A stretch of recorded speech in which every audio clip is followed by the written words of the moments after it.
Please be seated. Welcome to the Planning and Zoning meeting on the 19th of October. At this time, we would like to stand and pledge allegiance, and then we'll have an invocation by Board Member Mr. Odell.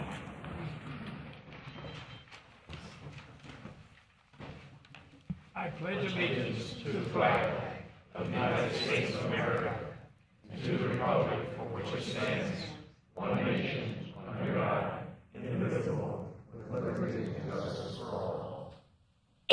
Heavenly Father, as we begin this meeting, we ask that you would guide our thoughts and our actions so that we may have a successful meeting. Please help us to accomplish our goals while displaying your character. We pray these things in your mighty name. Amen.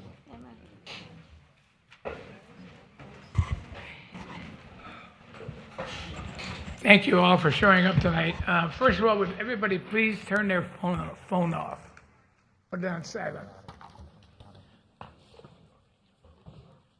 We welcome you to this meeting, and I hope you brought your sleeping tents. We might be here for a while. You're more than welcome to speak. Time is allotted at the beginning of each meeting for general public comment. Please limit comments to 3 minutes. There is a buzzer that they have to speak. Comments may pertain to any matter related to the board duties as a county governing body first. Comments in support or opposition of candidates for public office are not pertinent to the board duties. This includes any speaker identifying himself or herself as a candidate for public office. Anybody wishing to speak during public comment is encouraged to sign in with the recording secretary. Please be sure to silence all cell phones, again, other electric devices. Madam Secretary, call the roll, please. Yes, sir. Dr. Bridgers, Mrs. Fogarty, Mr. Neese, Here, ma'am. Mr. Taylor, Here, ma'am. Mr. Benner, Here. Mr. Munt, Yes, ma'am. Mr. Odell, Yes, ma'am. Mrs. Slack, Here, ma'am. Vice Chair Lowndes, Yes, ma'am. Chair Lowe.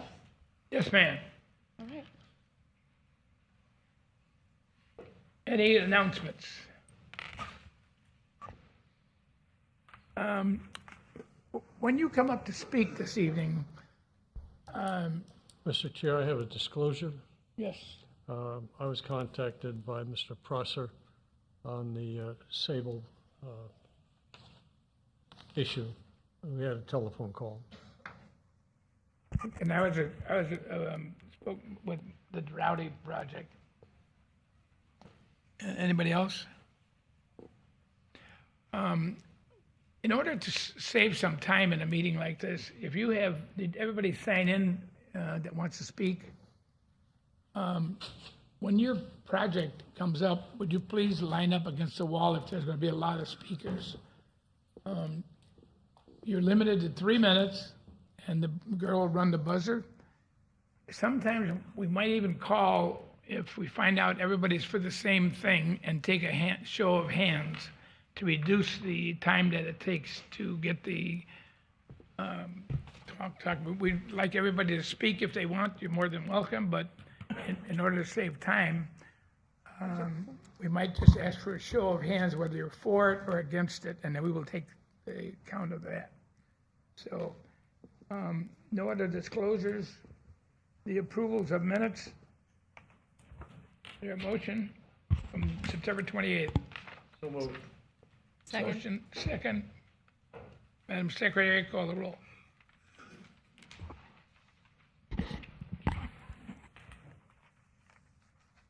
Mr. Neese, Yes, ma'am. Mr. Taylor, Yes, ma'am. Mr. Benner, Yes, ma'am. Mr. Munt, Yes, ma'am. Mr. Odell, Yes, ma'am. Mrs. Slack, Yes, ma'am. Vice Chair Lowndes, Yes, ma'am. Chair Lowe. Yes, ma'am, speaking. Now is the time for the public comments. Anybody wants to come up and talk about anything else or say, what a great board this Planning and Zoning Board is tonight, you're more than welcome. But you're more than welcome now if you want to talk to anybody about anything else in the county or. Seeing none, we'll close the public comments. Number 9, we start with the public hearing. The first one is the Hutchinson Island Building Height Zone. It's an ordinance for proposed county initiated land development code text amendments. Assistant County Attorney Catherine Barbieri, Ben Belcher, and Corey Benton will present it this evening. Welcome, gentlemen. Thank you very much. Good evening, Board. As for the record, Assistant County Attorney Catherine Barbieri. As you said, this is going to be a joint presentation between the Planning Department and the Legal Department. The county adopted a building height overlay zone for Hutchinson Island in the 1990s, specifically ordinance number 95001 on January 10, 1995. A copy is in your packets. It created the Hutchinson Island building height overlay zone. It created two zones, Zone A, where the maximum height is not to exceed 125 feet, and Zone B, where the maximum height is not to exceed 35 feet. The zones are defined in the ordinance by meets and bounds, legal description, and a graphic boundary depicted on a map. Unfortunately, there appears to be a discrepancy. The apparent discrepancy is at the point where Zone A ends and Zone B begins on the six-figure 4.5 graphic, which depicts the southernmost portion of South Hutchinson Island. The area affected by the discrepancy consists of three long, narrow ocean lots. When there's a discrepancy between the text and a map and a code, the question is, what is the board's intent in 1995 when it adopted the ordinance? That is why staff is here tonight to request the Planning and Zoning Board's input on the intent of the Board of County Commissioners in 1995 when the Hutchinson Island Building Height Ordinance was adopted. You have two proposed ordinances in your packet. Proposed Ordinance A finds the map controls and to consider these items for that finding, that no meets and bounds description was in the staff report. Lots are long and narrow. One is a county park, which seems contradictory to include higher building heights.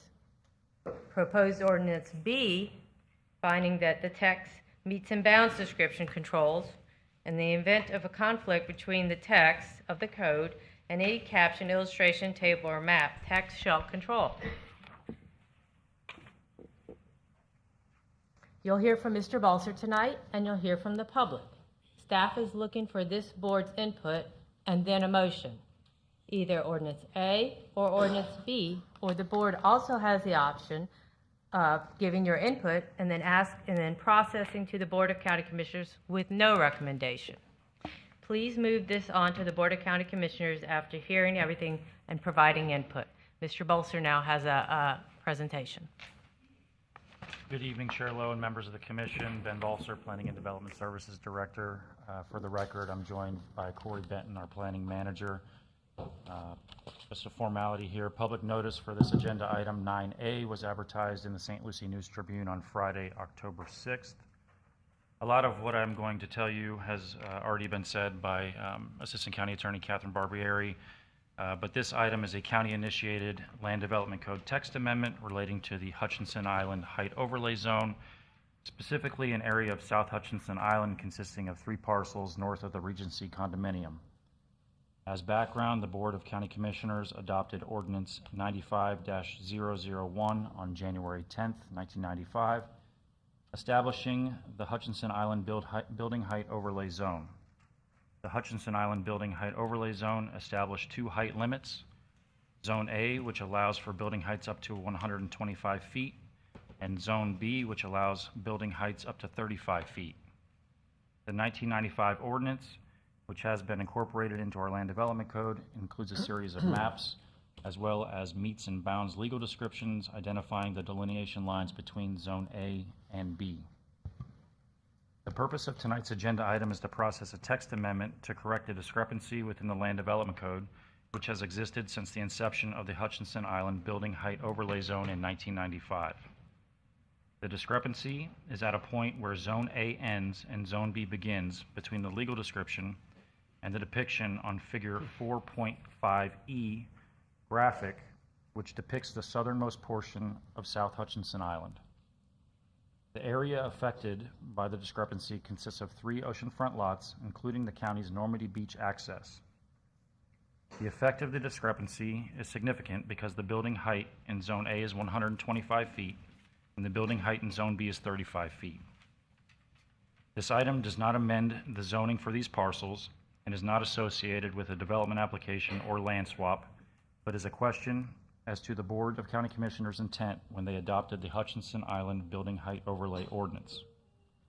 On screen, we've included Figure 4.5E from the Land Development Code, identifying the 3 parcels in question within Zone B with a height limit of 35 feet. The legal description, also within the Land Development Code, is displayed on the screen as well and identifies these same parcels within Zone A with a 125-foot height cap. This aerial further identifies the difference between the map and the legal description found in the code, specifying where the dividing line between Zone A and B is located for this area of South Hutchinson Island. Again, the legal description identifies this line as the north line of Section 34, Township 36 South, Range 41 East. This section line coincides with the northern property line of the county's Normandy Beach Access Park, which is the northern of the 3 parcels in question and identified as the purple line on the screen. Figure 4.5E identifies the northern extent of Zone A as the northern property line of the Regency Island Dunes condominium. This line is shown on the screen in yellow. As included in your agenda packet and described by the Assistant County Attorney, staff has drafted 2 ordinances for your consideration. Ordinance A seeks to amend the legal description to match the depiction of the zones found on map figure 4.5E within the code.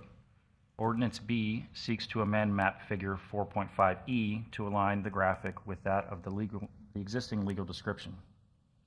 We have provided findings that support both options and a limited list which is included on the screen before you. Points in favor of the map that the map shall control, formalizing the 3 subject parcels within Zone B's 35-foot height limit include the following. There was no mention of the meets and bounds legal description in the staff report or the meeting minutes from the adoption of the original ordinance. The narrow nature of the 2 vacant lots make it difficult to propose a high-rise structure, and the county's Normandy Beach access was established at the time of adoption, or prior to the time of adoption. And the language within the Land Development Code specifies, quote, such zones are shown on the Hutchinson Island Building Height Overlay Plan as described in figures 4.5A through 4.5E. This language may express the board's intent that the maps control. Points in favor of the legal description controlling, formalizing the 3 subject parcels within Zone A's 125-foot height limit include the following. The rules of interpretation within the Land Development Code section 1.06.01 states, quote, in the event of a conflict between the text of the code and any caption, illustration, table, or map, the text shall control, end quote. And the language within the Hutchinson Island Height Overlay section of the code specifies, quote, the various zones regulating the maximum building height on Hutchinson Island are hereby established and specifically defined as follows. Those lands lying east of the east right-of-way line of State Road A1A and west to the Atlantic Ocean, bounded on the north by the north line of Section 34, Township 36 South, Range 41 East, and on the south by the Martin County line. This language may express that the board's intent was the meets and bounds description to control. Tonight, we are asking this commission to provide input and a recommendation on the board's intent when they adopted the Hutchinson Island Height Overlay Zone in 1995. As stated earlier, this is not a zoning change or related to any development application, but an effort to fix an obvious discrepancy within the county's Land Development Code.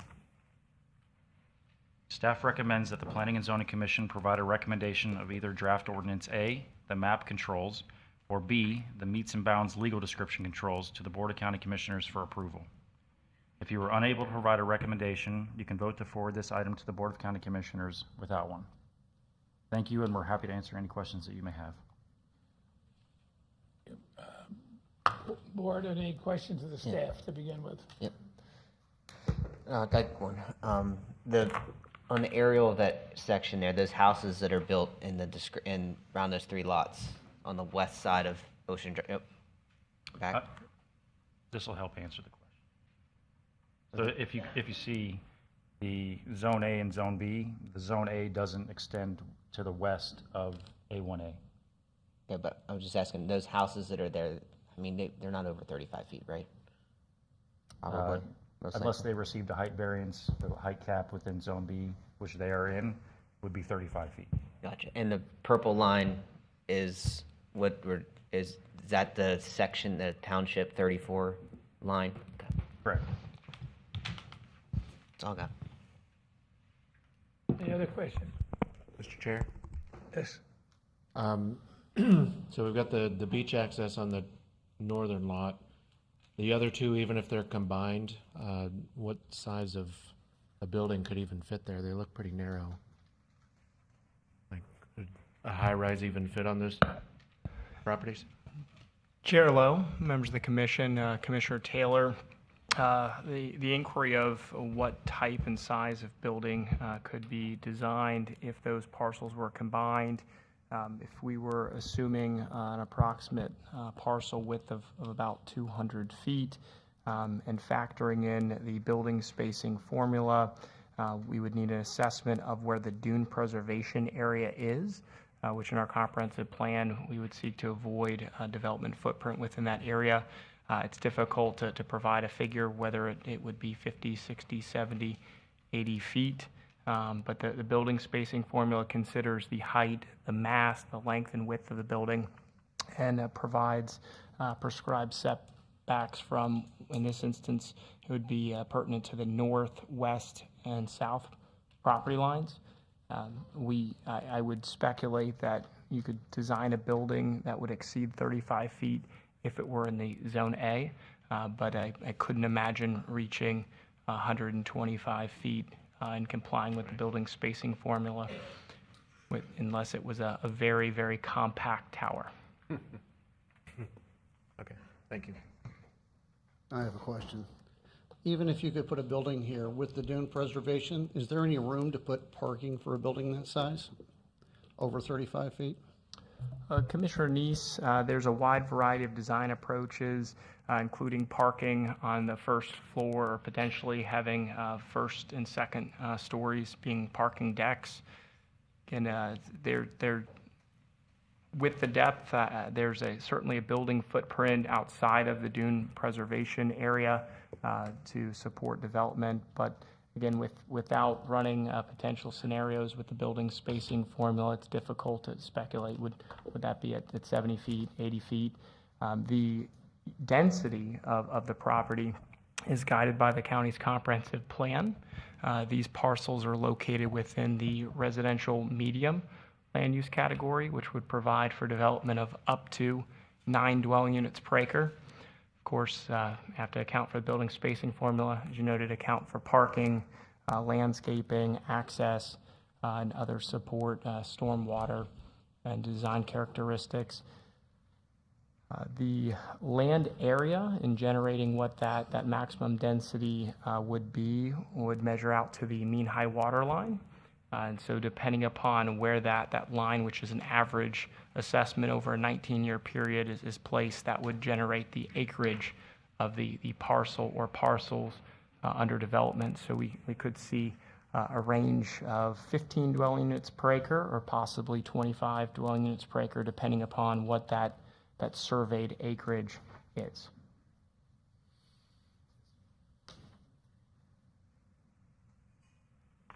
Mr. Lowndes. Mr. Belcher, who owns Normandy Beach Access? Chairman Lowe, Vice Chair Lowndes, that would be the county. Pardon? The county owns Normandy Beach. And who owns Beachside Park. Who owns the 2 lots south of it? The owner is, I believe, Sand and Sea Development. Sand and Sea Development, LLC. But the county owns Normandy Beach Access. Yes, sir. What would happen if the county bought those 2 lots? Would that solve the problem?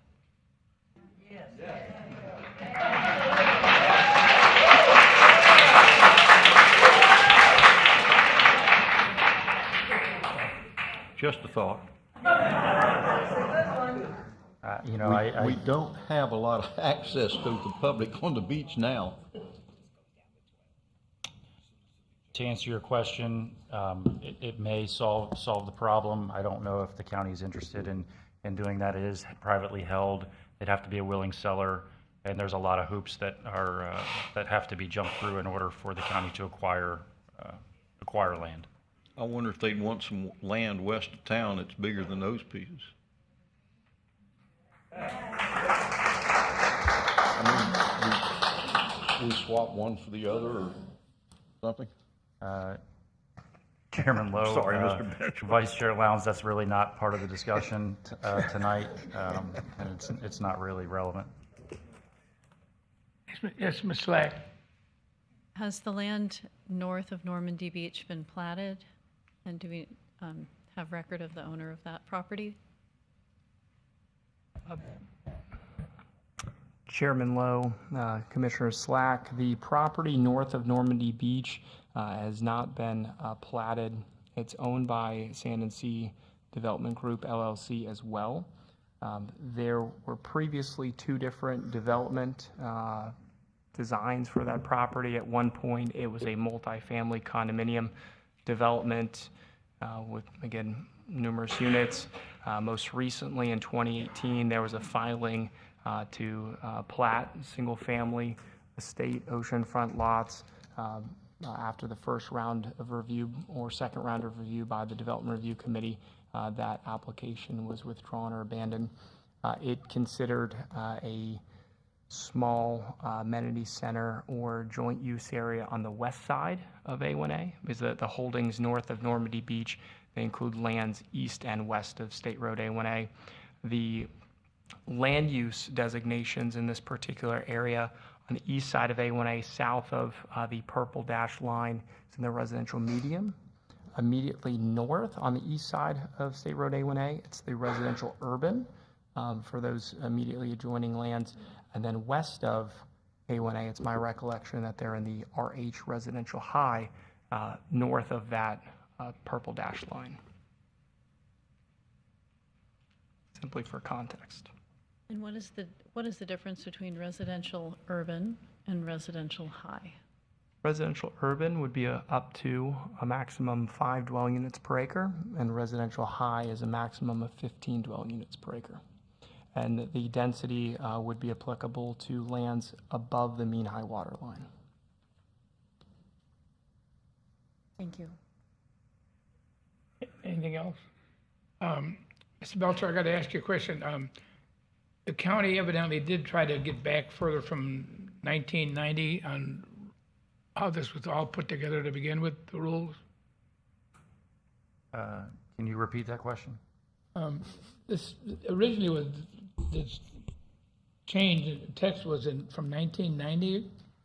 Is that not right? The original building Hutchinson Island Height Overlay Zone was implemented in 1995 through Ordinance 95-001.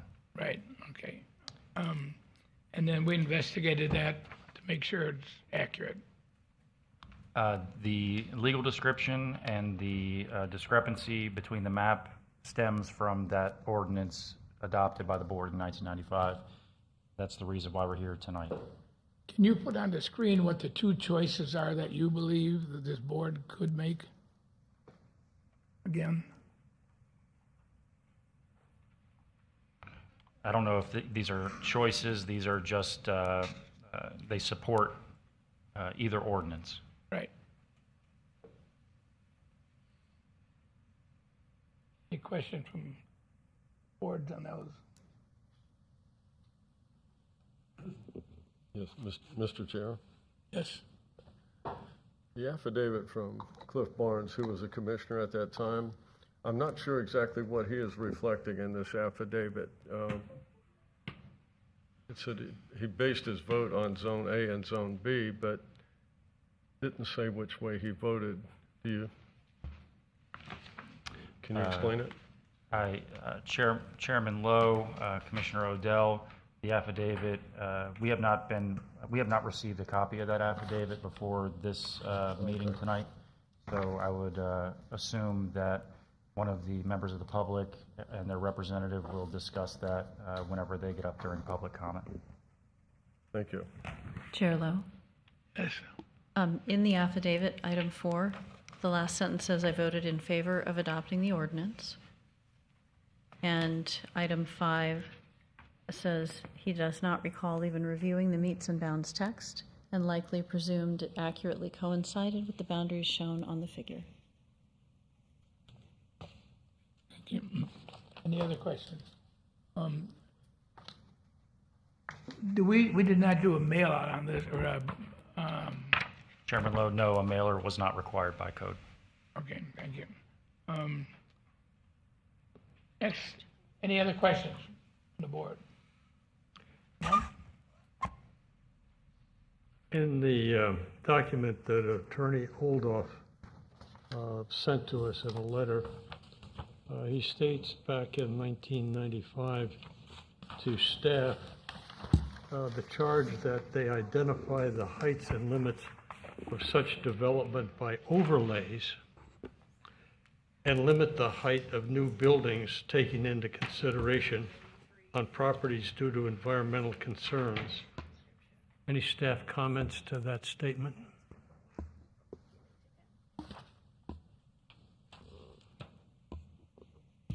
You Obviously, agree it was made as part of the package that we received?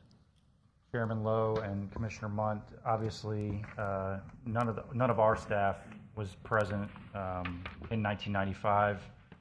I believe he's quoting a written statement. I would have to pull that up in order to opine on that. Well, perhaps Commissioner Attorney Munt? Oldoff is here this evening and he can clarify that statement, where it originated. Commissioner, that may be appropriate. Which page of Mr. Oldoff's letter are you referencing? I'd have to go back. I believe it's a third page.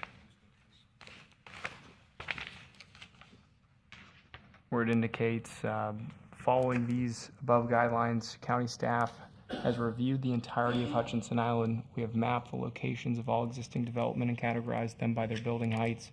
In addition, we have identified those new development applications that are either currently under review by this office or for which we expect final applications to be filed in the immediate future.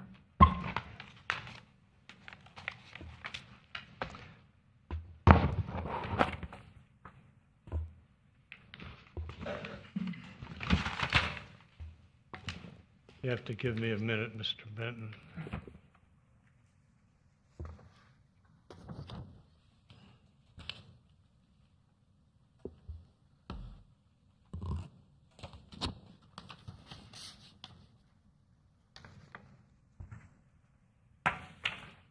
On page 2, second full paragraph,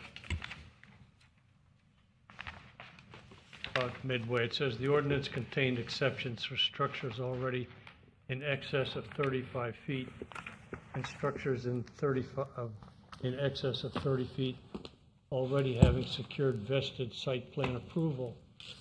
With that limit established and in place, and with the default maximum building height set at 35 feet, the board directed staff to examine the existing and planned development on the island that exceeded 35 feet and identify the height and limits of such development by overlays. And to me, an overlay is different than text, clearly. Commissioner, typically overlays, again, a portion of its graphic form. Typically, they're also described, and then there's a set of land development code text associated with that overlay to depict and introduce the either added regulation or lightened regulation, depending upon what type of overlay. Mr. Bent, what we're looking for is the intent at that time that the board gave staff. Certainly. And this clearly says the word overlays. And that's what was presented to the BOCC and the public primarily, were a series of overlays, copies of which we were provided going back to 1995. Understood. And an overlay is not text. Now you can talk about the LDC and the other text. Commissioner Munt, the overlay is text, and it is map figures. It's included within our land development code. That's what we described at the beginning. It included the meets and bounds legal description, and it also included the maps. The overlay, the Hutchinson Island height overlay, takes into account the entirety of Hutchinson Island. And it is both text and map figures. The text doesn't lay out any meets and bounds. The overlay clearly shows the properties that are in question. The overlay includes text that describes map figures within that section of our land development code. I don't see meets and bounds defined in there. On the screen, on the left, you'll see the legal description for Zone A. That's within the Hutchinson Island building height overlay zone of our land development code. That is clearly text and describes land identified on maps. And Commissioner, again, this exercise this I don't evening. see the word maps in there anywhere.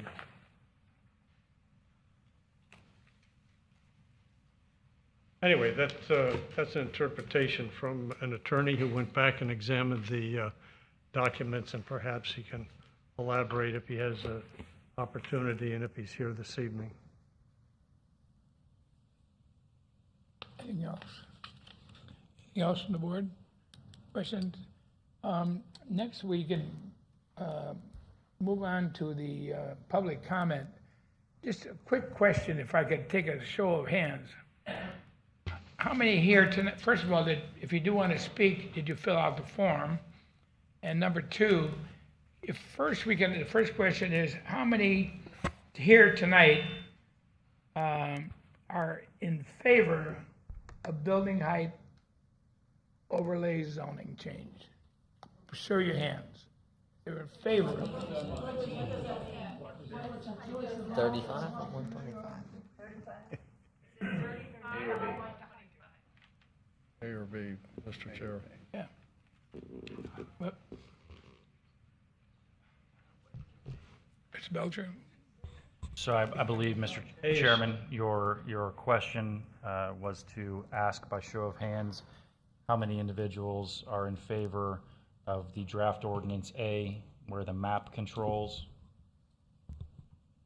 and then ordinance B, the meets and bounds legal description controls. Let's get how many people are in favor of A where map controls, period. We need to clarify that. Which one's the? Who's here for A at 125 feet? Anyone? Raise your hand. One guy. B for 35 feet. Perfect. Did I mix that up? That's what I wrote down. Okay, thank you. Unanimous B. And the other? How many are against? Any other hands would change the other way? None. Thank you. Anybody who would like to speak now can come forward, come up to the podium here, and give your name and your address, and speak into the microphone, and please speak to us, not out there. I'm the lawyer. Bobby? I'm the lawyer that can help you. I'm Gary Ildehoff, and my office is at 759 Southwest Federal Highway, Suite 216. I'm the one that wrote the letter. I'm here, and I'm representing these folks that have this interest in this. I was retained by the Regency to take a look at this ordinance and this discrepancy. And I offered to Mr. McIntyre that I would take a look at things through the same kinds of eyes as his staff does, he and his staff does. I've been a county attorney since 1984. I'm in private practice. I have been for about the last 15 years. I would really appreciate if you could just indulge me a little bit of time. I know you got a 3-minute limit and a 5-minute limit, but I think I can cover a lot of ground for you if I could just speak to those things. For lawyers and stuff, we have a few more minutes, okay? Okay, thank you. Please, very good. All right. So there are 13 associations from South Hutchinson Island that are here, that have folks here. And they are very, very interested in this, as they were back in 1995, 94, 93, and they have been ever since then. These overlays, these map overlays, are critically important to them. They're critically important. And that's why they're here tonight. And that's why they're here to say, we all relied on the maps. We didn't rely on any meets and bounds language someplace in there that surveyors deal with. We looked at the maps. The task at hand that we've got tonight, that you got from the county commission, is to discern what exactly did the Board of County Commissioners establish and intend to establish in ordinance number 95.001. What was their intent? It's not about whether there's a rule of interpretation or something. We want to get right down to the meat of the thing, because what really governs this, what really controls this, is exactly what did the Board of County Commissioners intend to do, and what did they expect that they had done? What did they believe that they had done when they said, yes, vote in favor of it and adopt this ordinance? That's what I had to look for. And that's where I went into the documents that I was able to get from the folks on the staff here. And I went through those documents. And those documents that you've got that are included in the package, the agenda package. And for you, Commissioner Munt, the staff report is important because that's where I was getting the information. Or if you look at your packet, your agenda item, there's a staff report that's dated January 3rd, 1995. And that's where Mr. Murphy lays out, he signed off on this. If you look at the very end, his initials are in capitals. He signed off on this. He wrote this. This is what he was thinking. This is what he was saying. And those things are set forth in this staff report. His staff report reflected that he was focused on the graphics. He was not focused at all on meets and bounds language. He was talking about what's in the graphics and what he did with the graphics. And when he brought it forth to the county commission and to the planning commissioners before that, they were set forth and they were done in graphics. And the conversation and discussion was about the graphics. It was not about the meets and bounds. Nobody bothered with the meets and bounds. It takes people with very specialized ability and knowledge to work with the meets and bounds. Indeed, if you asked me to try to map out right now what the meets and bounds in this ordinance are, I probably couldn't do it on paper.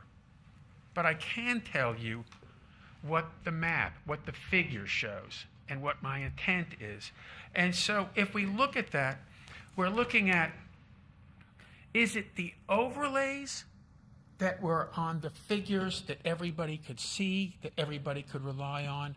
Or was it the overlays that had boundaries that are determined by meets and bounds language, where the meets and bounds has to actually be determined on a piece of paper for you and given to you before you can figure out whether it's in or it's not? That's really what we're looking at here. I've given you my objective report on this, but I have found a few other things since then, and I passed those things out. Those are the materials that you got. I brought packages for everybody. In order to do this properly, we have to look back to January of 1995, because that's when they adopted this ordinance. And we also have to use a little bit of common sense and put the pieces together. So let's take a look at what the facts are that led up to the adoption of this ordinance. And the facts begin, and I've been here since 1989.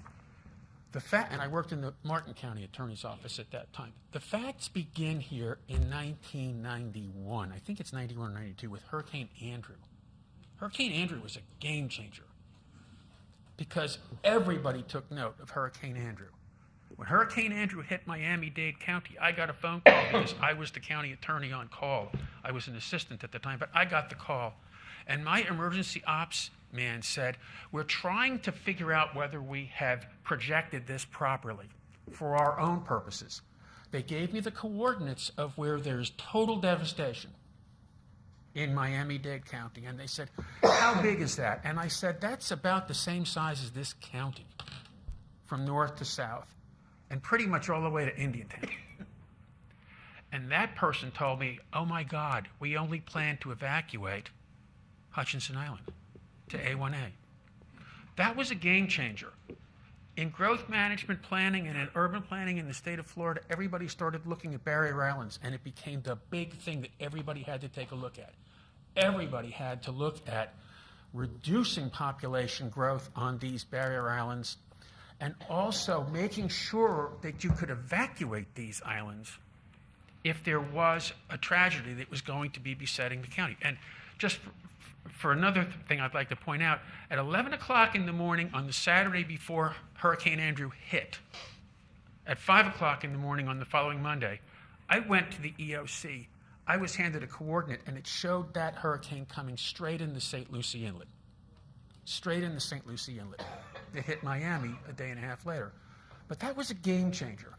Everybody started looking at things, and every county had to look at things and do things in their comprehensive plans to try to reduce the growth in population and the construction and the amount of people on the barrier islands that you could get a reasonable chance at evacuating those islands. That's why you got these ordinances in 1994 and in January of 95. There was an ordinance before it in August of 94 in which the county commission reduced the heights to 35 feet. And at that time, they tasked the staff with doing a review and trying to do a little bit better look at the built environment that was there and come back with overlays. And that's what they did. So they looked at the overlays, and you can see the first document that you've got there is a document that's dated the 3rd of October, 1994 in your packages. And the reason why that's significant is because that document shows where this started from. This is when it was in a workshop phase with the Planning and Zoning Commission. And this memorandum came out from the development director, and the initials include Mr. Murphy's, DJM on there. And again, he wrote this memorandum to the county attorney. And in that memorandum, if you look, there are figures. And they're at the back. And they show graphically where the different zones are. And then this is what they took to the Planning Commission on September the 29th, 1994. They took something that had 4 zones, A, B, C, and D. And at the Planning Commission, you can see, and this is in Mr. Murphy's handwriting, he's changed to identify the zones as a Zone A and a Zone B. So they're looking at this graphic. They're not looking, the Planning and Zoning Commission, the staff, they're not looking at meets and bounds. They're looking at the graphic. And that's important because it shows where everybody was going with this exercise. The next document that we've got is from October the 17th. And these are Mr. McIntyre's responses to this memorandum dated October the 3rd. And tellingly, there's nothing in this memorandum that speaks to the meets and bounds description, or there being a discrepancy between the meets and bounds description and the graphics. This shows that it was assumed that the meets and bounds descriptions matched the graphics. The third item that you've got in there is, I came across as this, it's dated October the 20th, 1994, and it's a it's a memorandum to Commissioner Barnes, and it's signed by the Development Services Director. But it contains an as-built report on what is actually out there on the island, what's been built. And that is significant because if you look back at the staff report that was dated January of 1995, in the staff report, Mr. Murphy says that the task that they followed was to look at the built environment, identify that graphically, visually, and then look at lands that were in the pipeline, that were vested. Well, that's what this October 20th memorandum, this evaluation is all about. That's what this was done for. It was to look at what was vested, what was in the pipeline. And then they looked at land suitability of other possible lands. And Commissioner, I just got my eyes done about 2 weeks ago, but both of you raised a question about the graphic, and you're exactly right. The two lots are better suited to single-family homes. I can also tell you that the mean high water line that you can see on that graphic is basically where you find the vegetation line.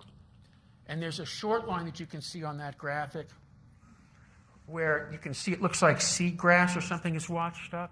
That's basically where the mean high water line is.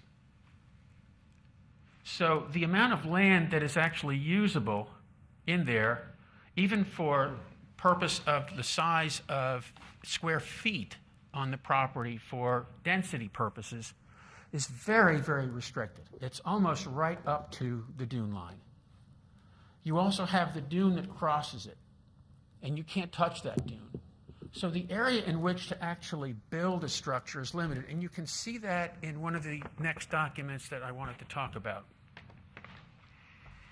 The next document that I think also shows the intent, and especially what people were looking at and what people were thinking. This is called, this is a site plan approved, and it's for Ocean K. Do you have that? Yes, Ocean K. That Ocean K was approved in 2004. That was 20 years ago. It was 8-9 years after 95001. And that Ocean K is on those two lots that are immediately north of the yellow dashed line. That's significant because if you look at this plan and what was approved, this is a plan that is based upon a 35-foot maximum height. It says it right on the plan, 35 feet maximum height. This also is a very, very fair representation of exactly what you could fit on that property and also what you couldn't fit on that property. Because these plans also show the drainage plan, they show the landscaping plan, they show all the other things that had to be set aside. There's buffers, everything that had to be included within the landscape planning for that property it doesn't fit a 125-foot structure on it, even if you combine the two lots.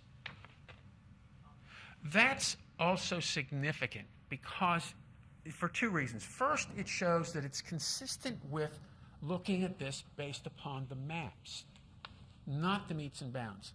Second, it's very, very significant in that the same Dennis Murphy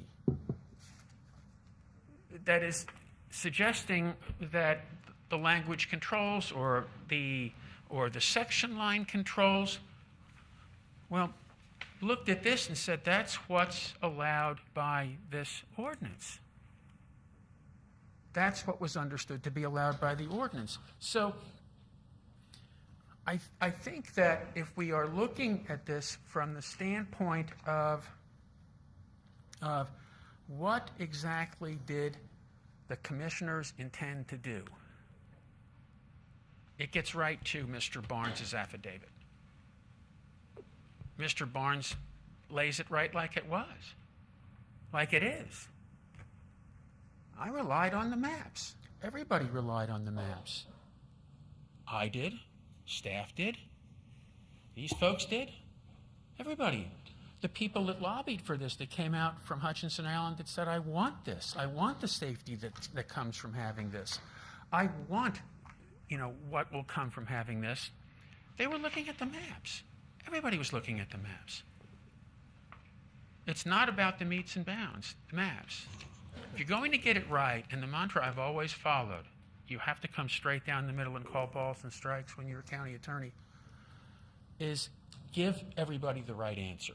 I'm very confident that the right answer here to this question of what was the intent of the Board of County Commissioners is exactly that. It's the maps. It's absolutely not the meets and bounds. It's the graphics. Everybody relied on the graphics. Everybody voted for the graphics. Everybody thought the graphics controlled.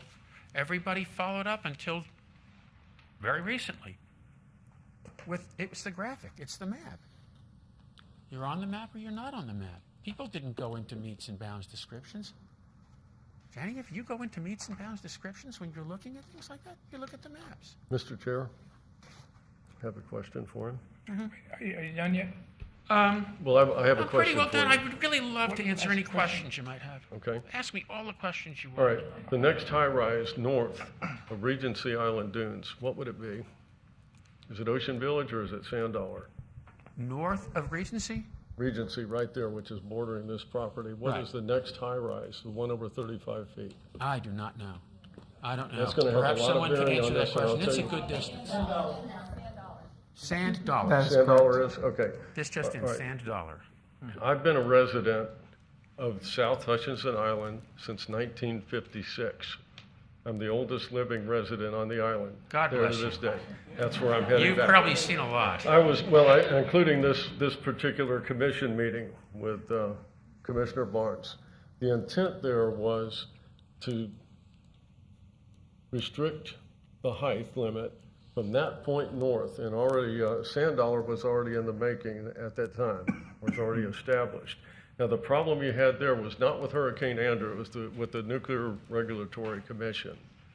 We have a nuclear power plant over there, and they were going to establish a bridge over Walton Road, okay, to cut straight over, which would give the island the capacity to evacuate midpoint. As it is now, if you're anywhere north of that, you basically have a 20-mile round trip, just to get off the island. So that's another concern. So their intent at that time was to restrict the zoning from Regency Island Dunes north. That was their intent. I was at that meeting. Mm-hmm. And that's consistent with what I found. Thank you. That's completely consistent with what I found. Yeah, another question from staff. Please. Okay, thank you. So you represent all of these people? I only represent the Regency, but these folks have come to me and talked to me about this and said, we'd like you to come and speak for us. Mr. Chairman. Yes. Mr. Martin. How high is the Regency? Anyone? 125 feet. And you don't want anything next to you that high? Why? Mr. Chairman, Assistant County Catherine Barbieri, if we could do everything through the microphone rather than just speaking to the audience, maybe? If the Regency is 125, 135 feet tall, Right. and we want to limit anything north of that to 35 feet, why? Well, I think that, Mr. Odell, if you're going north of there, you're heading toward the nuclear power plant. You're heading toward the potential of harm's way. And you're also, again, you're increasing the distance that you've got to go. They've got to go a long way to get off that island if they have to evacuate, when they have to evacuate.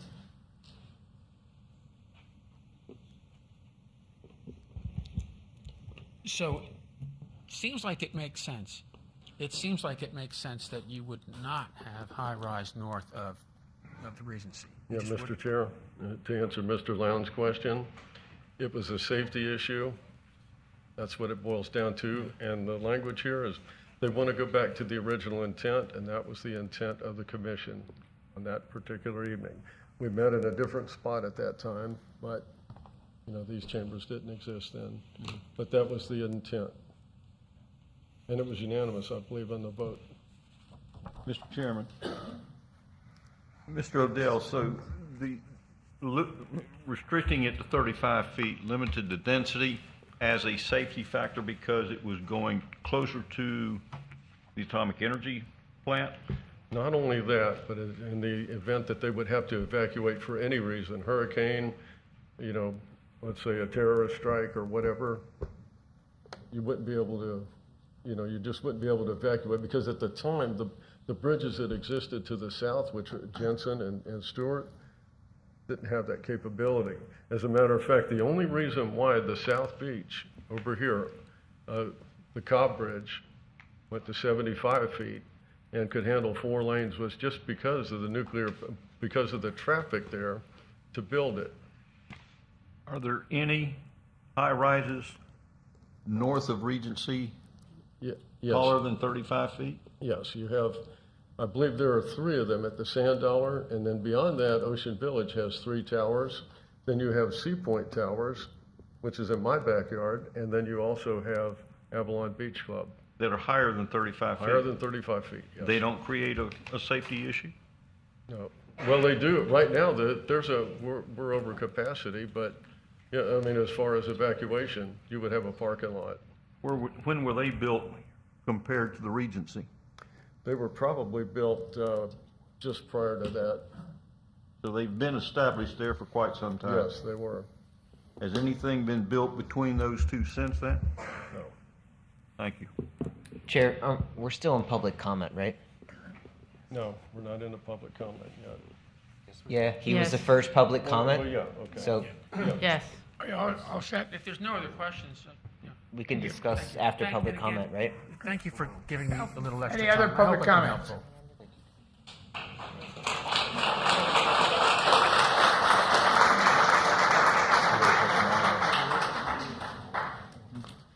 Good evening. My name is Dr. Michael Reardon.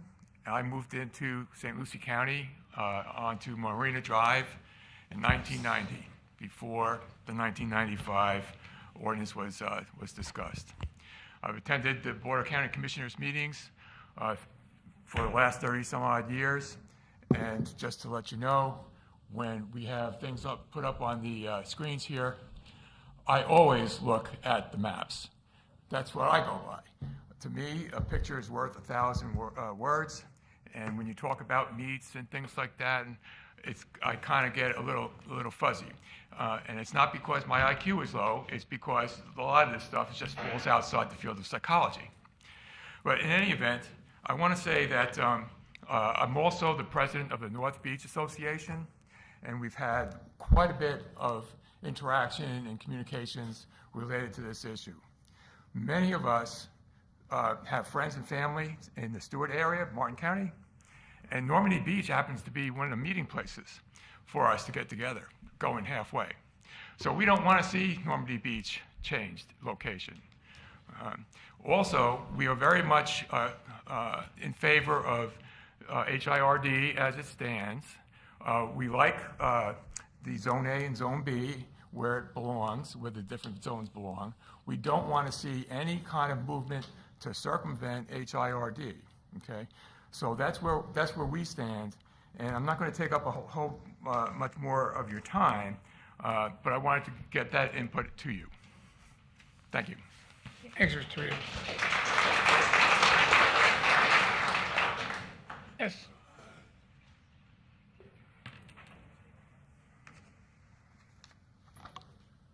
Thank you, Commissioners, for giving me the opportunity to speak. My name is Bob Ivany, and I live at 113 Island Dunes Cove, which is across the street from Normandy. It's a Los Tortugas community of about 9 lots. I served our military for 34 years. And when we retired, one of the places that I looked for was a place that was close to water because I like to fish, but more importantly, someplace that was not surrounded, excuse me, excuse me, not surrounded by high rises.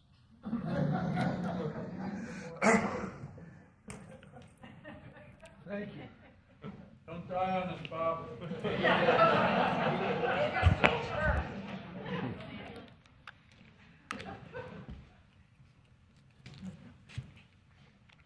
Thank you.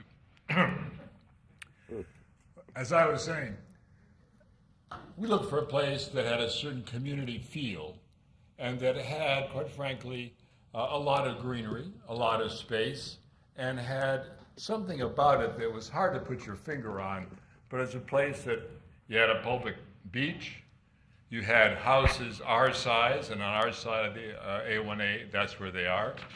And our realtor talked to us about what was available on the east side, and the fact that the houses, or rather the buildings north of Normandy Beach, were restricted. That was one of the major reasons that we put our savings, such as they were, and moved to where we did and built a house there 3 years ago. And so we depended upon the maps that were, as far as we knew, official maps, what the realtor told us, and what everybody else seemed to agree upon. And I think that to change that now is totally unfair. We put our life savings into that home, we put everything we have in it, and based upon those maps. And quite frankly, to change it, I think is just wrong. So thank you very much for the opportunity to speak to you, as broken as it was. Thank you.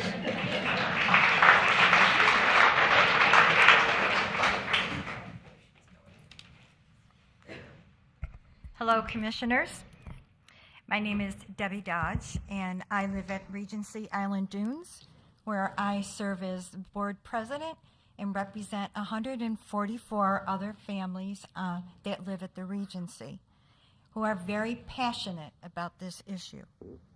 I've lived on the island for approximately 13 years at the Regency. We bought back with the understanding that no other high-rise building would be north of our building due to the zoning. The county map showed us this. As a matter of fact, I recall a proposal of an association that was going to be built north of us called Marisol. The sign is still there, along with the depiction of what those units would look like, and they were only 3 stories high. Should the zoning north of us be changed to accommodate large-scale buildings such as Zone A, this could happen, and it was already discussed. We have increased traffic on A1A, which is already heavy and traveled very, very, with the widest area, that it's a 2-lane highway. There is no way to expand that road. Evacuations.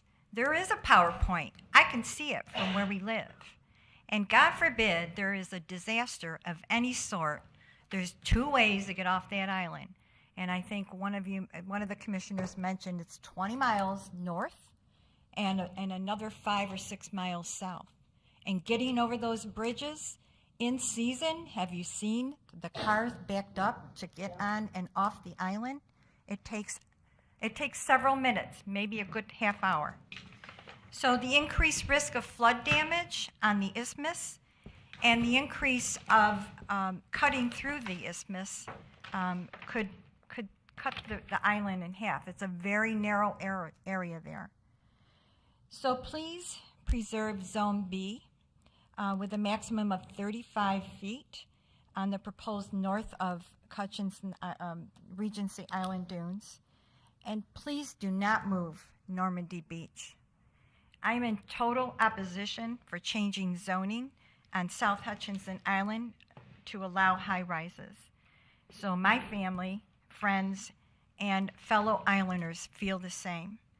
Thank you for this opportunity to speak with you and have a voice. Thank you for coming.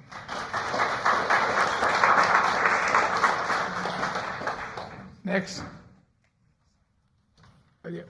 She was waiting in line?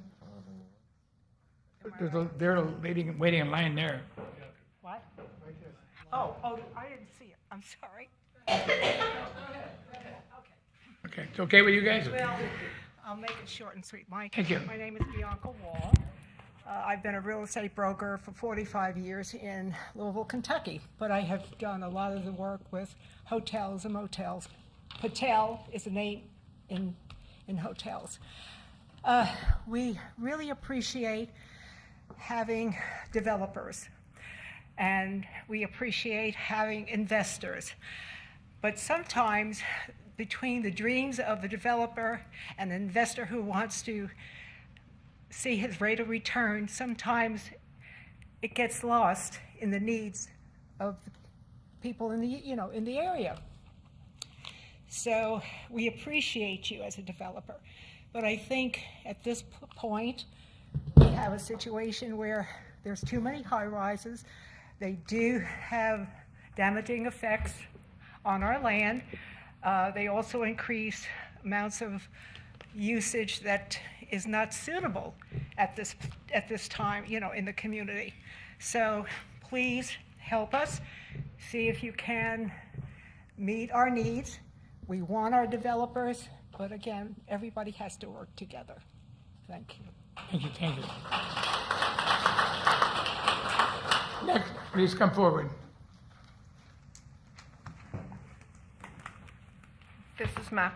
I'm Ann Ross from Oceanside 1 at Island Dunes. My first time ever to speak Welcome. before a large group of people, despite being a teacher. But my family is from Kentucky, and I've been here since the 80s. My father bought in the Admiral Building in the mid-80s. He was told at that time the Regency was to be built, but it would be set back, and then there would be no more high-rises. I also have been here full-time since 2002. So I came down shortly after 9/11, and there was tremendous security issues with the power plant after 9/11 and flyovers and tremendous security then. So when Gene and Francis hit, the road was washed out, and if it hadn't been for the power plant, they would have taken months and months to rebuild the road going north. I was teaching at the college. I had to go to Stewart to go to the college. I also called my mom with Francis. It took me 10 hours to go 100 miles. The traffic was outrageous to evacuate. Also, for Irma, it took me 6 gas stations to get enough gas to fill up. And this is all old news. The last 2 years, you can't get to Publix in Jensen. There's no, the traffic is outrageous. It's also backed up to Island Dunes for what is the early bird special. So when people leave for dinner, when people go for dinner, it's back from the roundabout up to Island Dunes. I've also, it's the truth. Just look out the buildings. Ma'am, please speak to us. When you look out the buildings, it's backed up that far. I can only speak to my experience, but I also deeply consider the fact that if you jackhammer for a big high-rise down to bedrock, you could damage the security of buildings that have been here for a tremendous amount of time, like Surfside, and cause untold damage to the structures that have been here for 30 or 40 years. And also, I feel like it would devalue all of our properties to have more of a high-density tourist population as opposed to a residential neighborhood. Thank you. Thank you.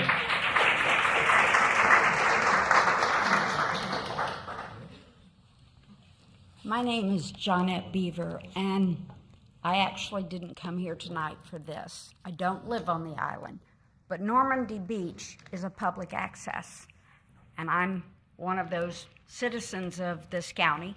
I was born and raised here. I was born in 1956, and one of the things that's not being addressed here is that with more development on our beaches, not only do you have the issues with a hurricane, you end up with a lot more flooding issues.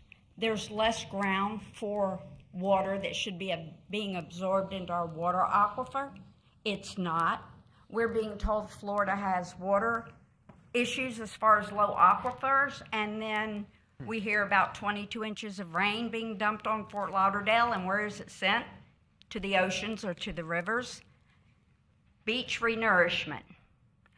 Every time you put in another development, it's that much more beach that we, the taxpayers, have to pay. When I was a kid, I was on that river and on these beaches, and I don't remember ever having beach renourishment until the large high-rises came in. And all of a sudden, it became so imperative that we renourish our beaches. As a kid, I remember we would go to the beach and we would stop before we hit the sand and get our energy up, because you had to run so far across that hot sand to get to the wet sand where your feet would cool off. And it's funny that that's no longer the case. Our beaches are constantly being washed away with every hurricane. No development. Set land aside, and let's make some national park seaside, charge people to use it, and let's keep some of the beauty of St. Lucie County, please. Thank you. Thank you.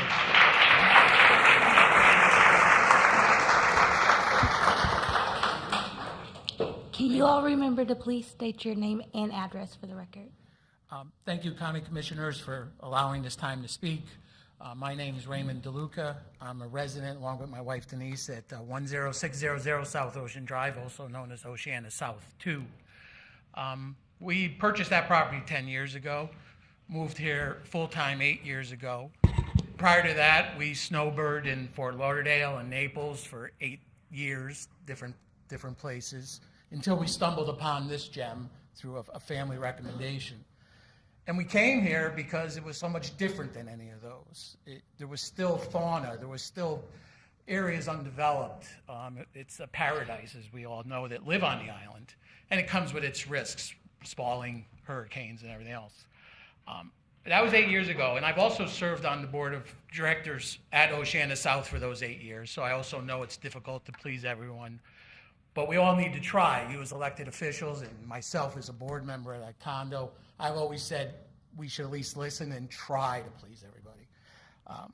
There's been a lot of changes. We came here for the quaintness of Jensen Beach and Stewart and Fort Pierce, all nice little towns. You only have to look around to see there's been tremendous growth and changes in 10 years, and it's not quite the same, but it's still a heck of a lot better than the aforementioned Fort Lauderdale or Naples or West Palm, for that matter. And we all just want to keep it that way. And we realize, increasing the tax base is important, but again, just look around St. Lucie County. I can only imagine your tax income has dramatically increased in those 10 years. There's building going on everywhere. You've got to have hundreds of square miles of land developing can be underdeveloped compared to our measly 5 square miles of South Hutchinson Island. So I would just ask that you give good consideration to what's being asked. It's my understanding that even if, I think we spoke to a little bit, how big can they go, even if they keep 1 and 2 with Normandy in the middle, just not allowing that to move almost puts this at a dead end, because there's not enough density in plots 1 and 2 just north of Regency, again, is my understanding. So I hope you consider all things and leave this little island to the best of your ability. Yes, we're lucky to live in high rises now, but that we all understand you just can't keep going that way, or again, you're going to end up with the issues we have in the other big Florida coastal cities. So thank you. Thank you.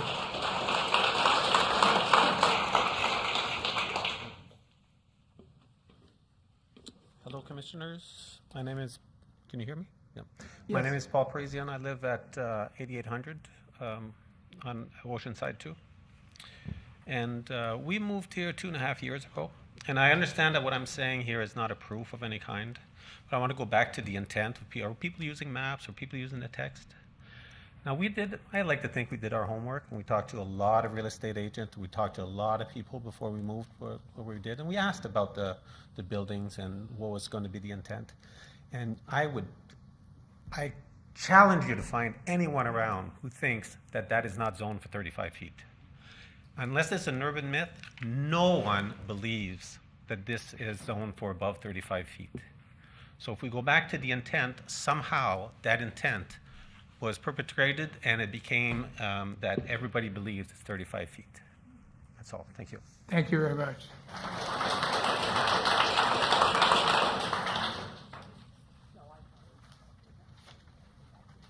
Name, please. Charles Lippincott, 8605 South Ocean Drive. We occupy one of those three houses, well, two houses, going across west of the highway. That three lots that were developed, I think the first house was built in 95. We moved into our house, which is the one with the blue pool behind it, in 99.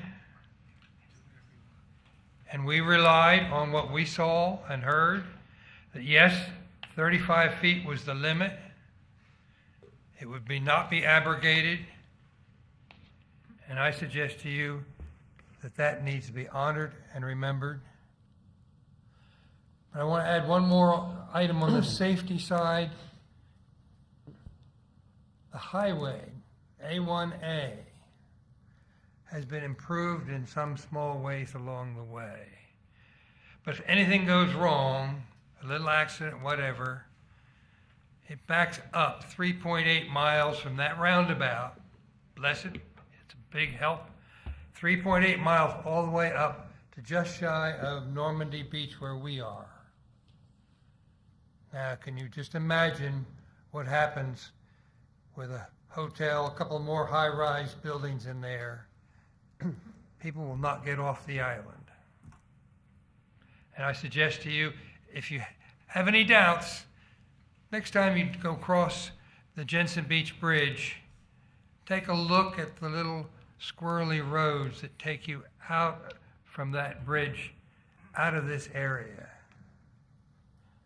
It's narrow, it will plug up without the help of any trains. Thank you, Commissioners. Thank you.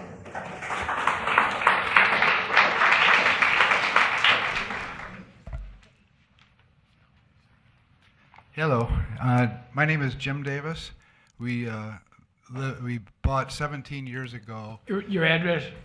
At 7420 South Ocean Drive, Sand Dollar Shores.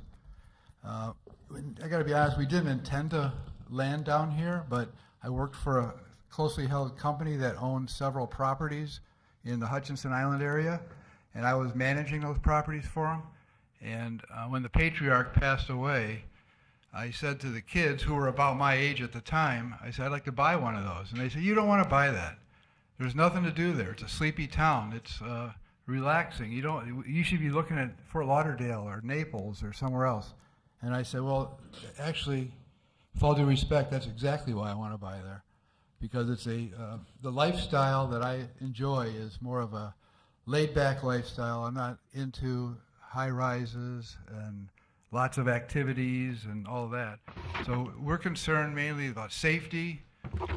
You guys bring up great points about getting off the island. It would be a disaster if we all had to get off at the same time, especially if there was another more high rises built. But just the character of the property, the lifestyle, it's just a beautiful area, and we like to keep it that way. So they make compelling arguments on the height, and I think that's what you guys should agree to. Appreciate it very much, and that's all I have to say. Thank you. Thank you.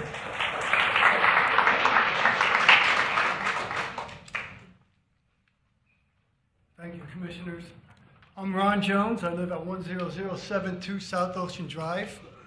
And I've been coming to Florida and have been living in Florida since 1985.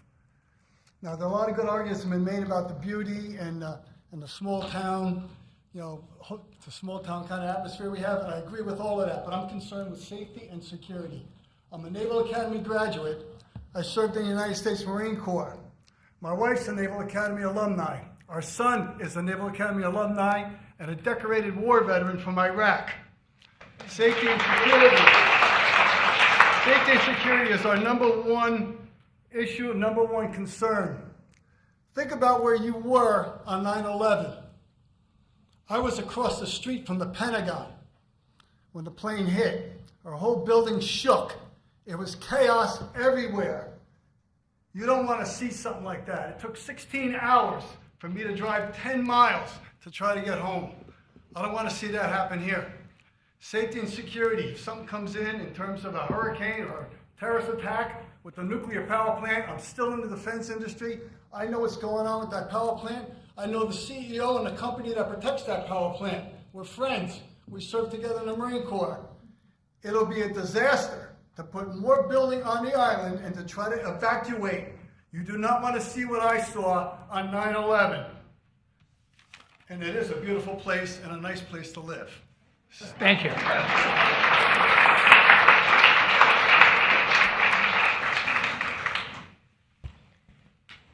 Chairman, may we ask if there's other people that are going to speak, if they'll go ahead and line up against the wall? My name is Jeff Robbins. I live at the Regency. I am co-chair of the Community Representation Committee at the Regency with my wife, Wendy.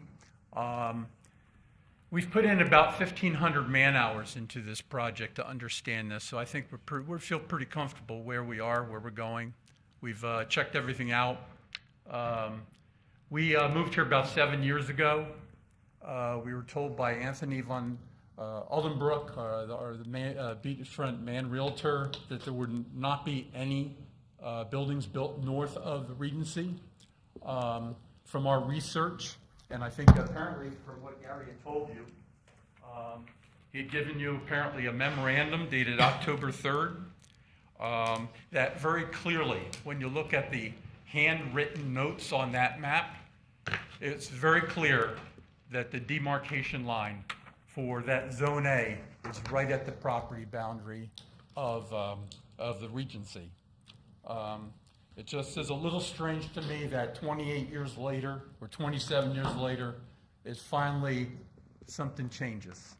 That seems a little strange to me. But everybody here has made many valid comments. We talked about traffic, we talked about nuclear power plant, we talked about flooding, we talked about hurricane, all that. What I'd like to talk about is what the solution is. The people on South Hutchinson Island contribute about $20 million in property taxes to the county. The developer, Salmon Sea Development LLC, owned by Jeff Green, bought that property, those two properties, on February 8th of 2021.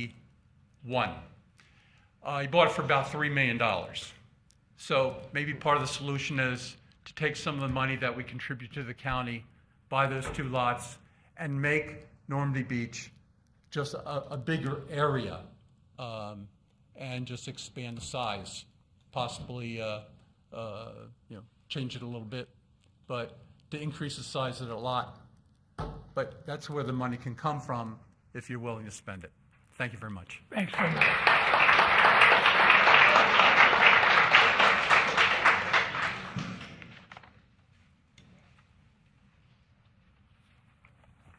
Mr. Chairman. For the record, my name is Dennis Murphy. I'm with the firm of Culpeper Interpreting here in Fort Pierce, and today we're here representing Salmon Sea Development, the owners of... I'm sorry. For the record, my name is Dennis Murphy. I'm with the firm of Culpeper Interpreting here in Fort Pierce, and today we're representing the owners of the property, Salmon Sea Development. Welcome, Mr. Murphy. Thank you. It's very humbling, if you will, to be the only person in a room filled with this audience tonight to raise their hand when you did the early ones. It's like, oh, okay, now I know how Custer felt. I've heard a lot of the comments tonight, and obviously we are the property owner who is most affected by this. And if there is karma, I'm probably the living example of it right now, because I am the one who drafted up the initial legal descriptions and the initial maps. And as you read through those maps, we go back to, we had a discussion of intent. What was the intent? What were we trying to do back in 1994 into 1995?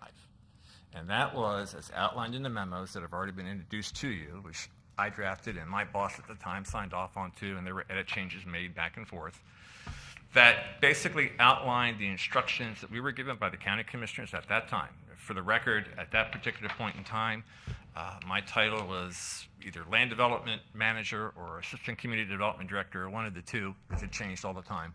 And I was down in the planning department. I did a lot of the upfront work, and we actually did all of the building code change or the building height changes in this room back in the early 1990s. This room became available to the county in roughly the 1988-89 time period. So we were all up in here. And it may have been the planning commission up here too. I'm not sure when we switched from downstairs up to this boardroom and through here. But the point is that, and as was pointed out by Mr. Oldorf, my initials are on a number of documents, working documents, final documents, and tonight's matter in your staff report. It's referenced that, I was one of the ones who helped prepare these descriptions of the various properties. And I'd like to point out a couple of things about intent. When we started this mapping exercise, some of you probably weren't even born back then. Yeah, well. Yeah.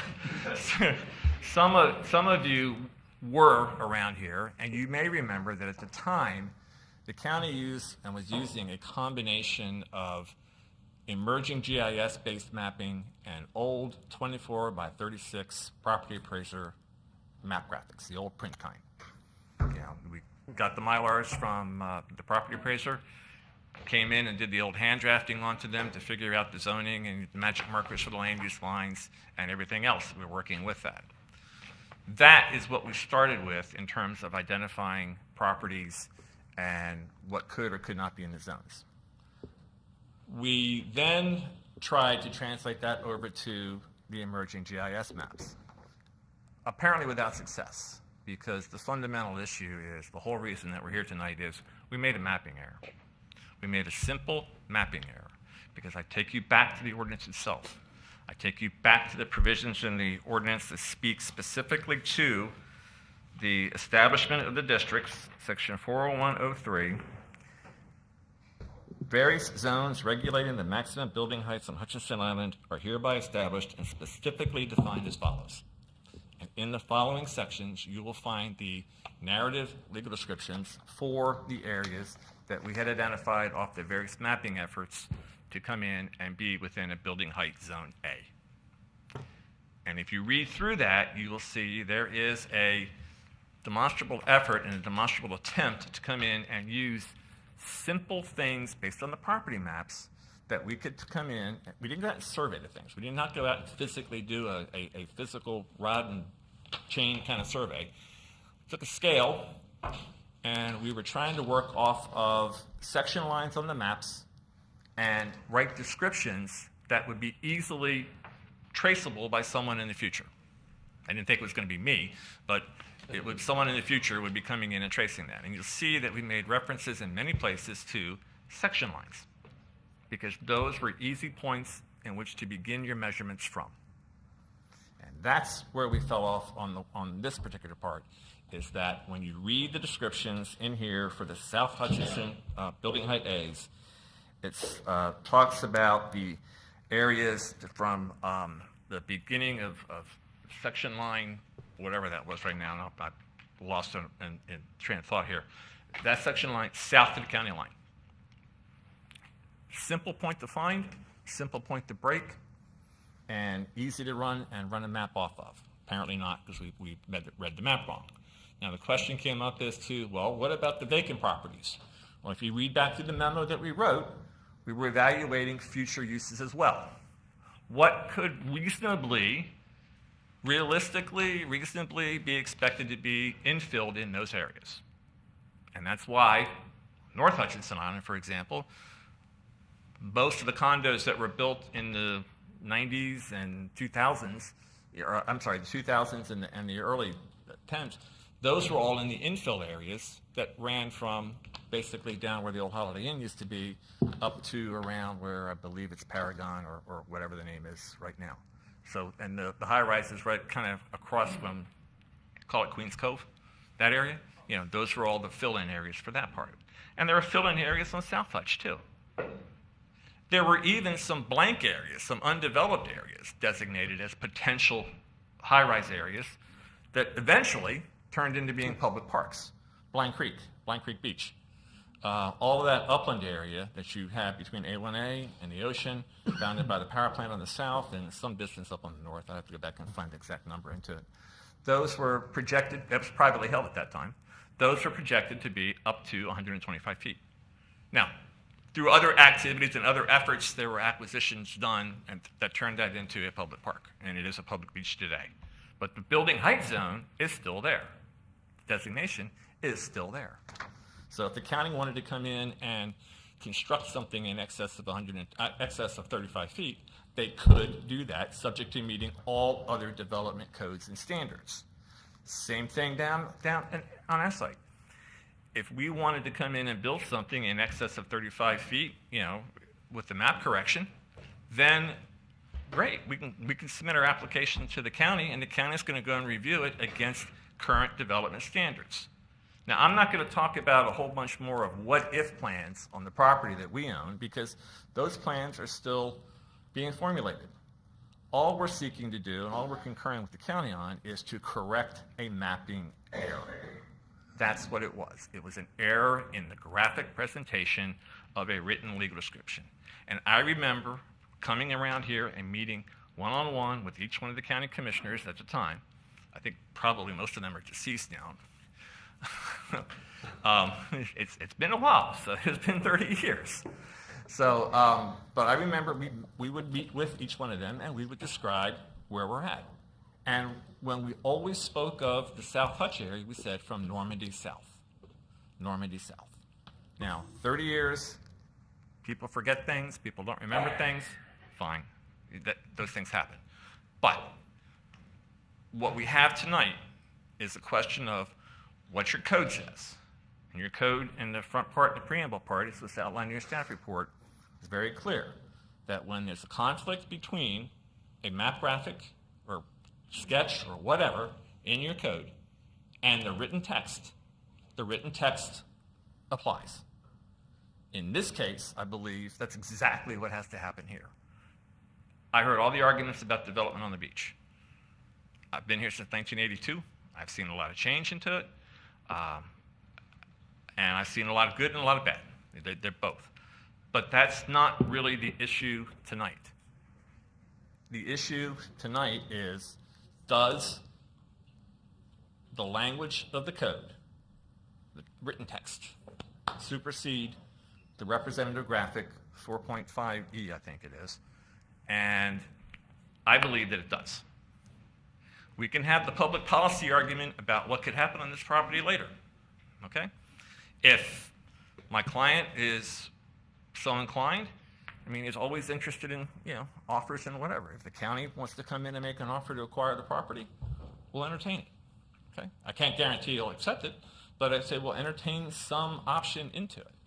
But that's separate from the issue tonight. The issue tonight is the written code versus the graphic, and the language, I think, is pretty clear.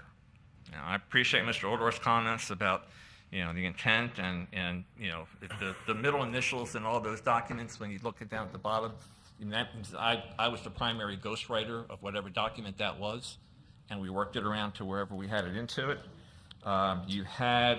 We made reference to the fact of, in the text of the documents, we were talking about the various, as I mentioned a moment ago, looking at other lands, other infill opportunities, and environmental considerations. That's why you don't see any building heights in the wetland areas. The beach. Hey, please, quiet. Quiet, Ray, quiet.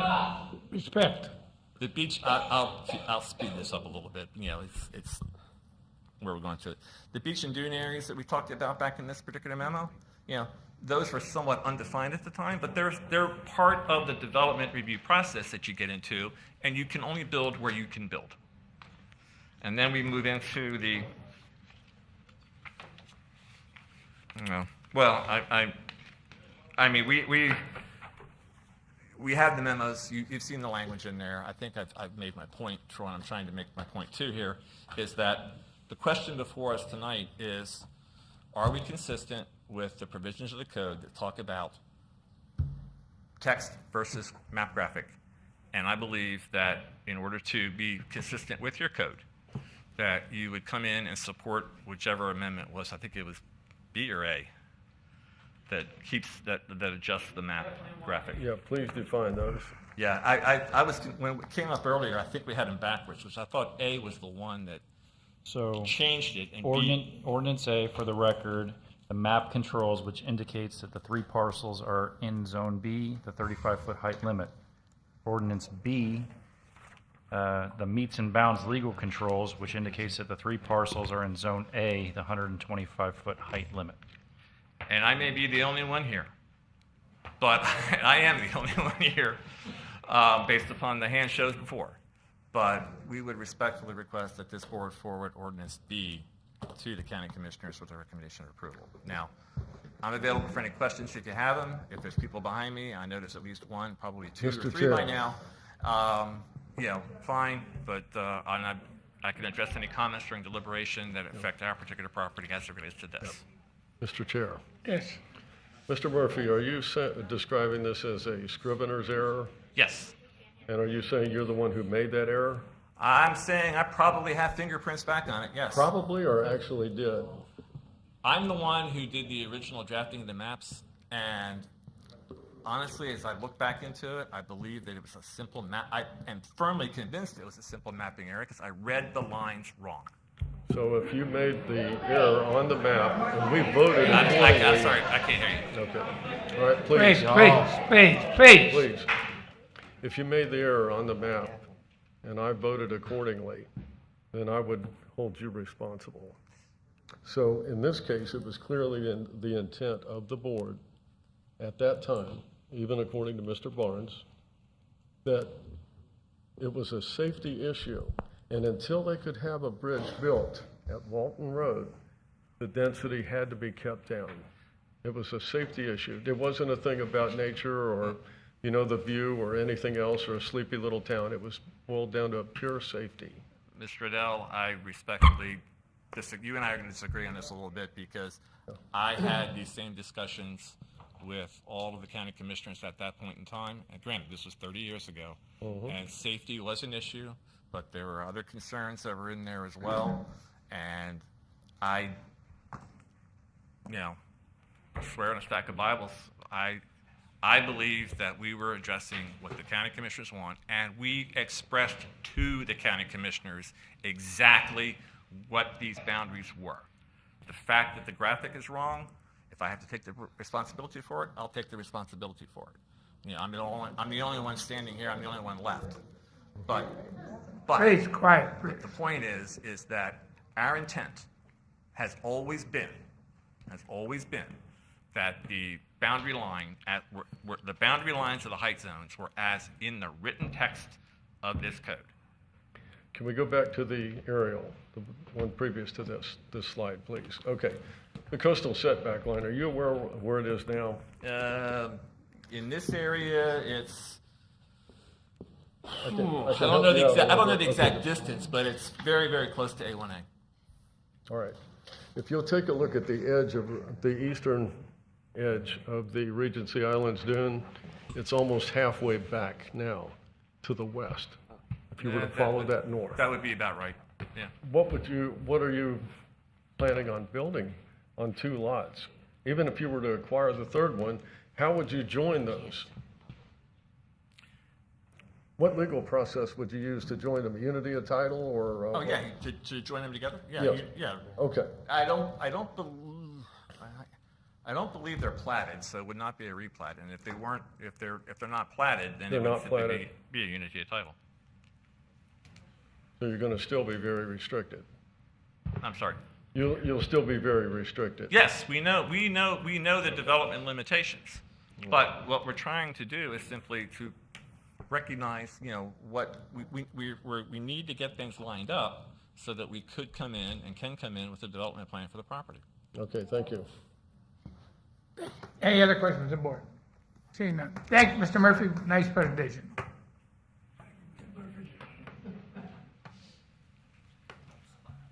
I'd like, Charles Grandy, 9950 South Ocean Drive. I represent the President's Council. I'd like to congratulate Mr. Murphy. That was the most successful discussion I've heard trying to change your goal. Hold on, Paul. The county attorney representative told you what they were looking for tonight. I spoke to Dan McIntyre a week ago, and he told me what he was going to ask for, which is exactly what she asked for. The intention of the 1995 Board of County Commissioners, not the intention of Mr. Murphy. I don't know exactly whether the Scrivener's error was with the map or with the description. And the Board of County Commissioners is saying the best way to answer that is to figure out what the 1995 board's intention was. The commissioners that signed that ordinance are Denny Green, Ken Sattler, Hebert Fenn, Gary Charles, and Cliff Barnes. Some of them have aged out, some of them have moved. If you eliminate those who are no longer available for those kind of reasons, and those whose integrity has been compromised, and you would also have to eliminate the one commissioner who voted against that. It wasn't a 5-0, it was a 4-1. Oh, it was, okay. Yeah, Gary Charles voted against it. The commissioner that's left is Cliff Barnes. Now, I haven't read what you've read, but I listened, Commissioner Slack, number 5. To paraphrase what number 5 in Commissioner Barnes' sworn testimony is, he went by the map.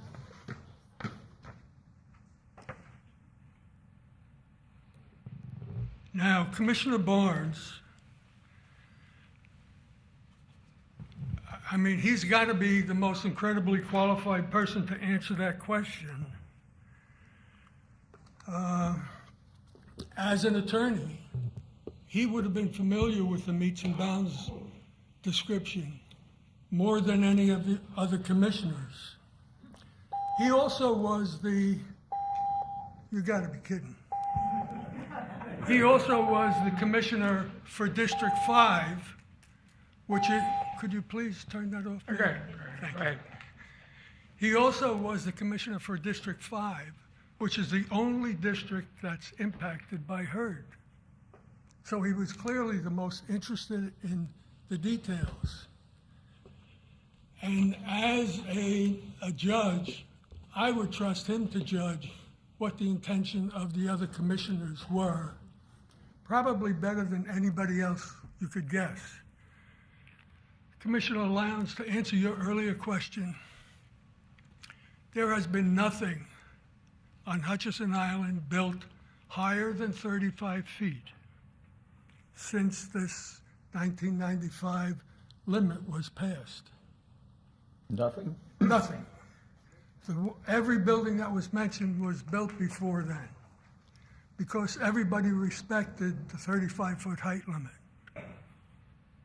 And the instructions that went to the staff, which are in your packet, by the way, telling them what they wanted the staff to bring to the commission to vote on.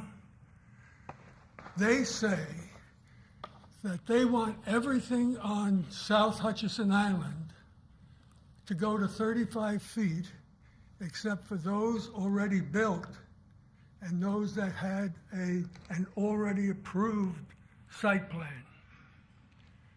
Which is why that line north of the Regency is exactly what the commissioners asked for from staff.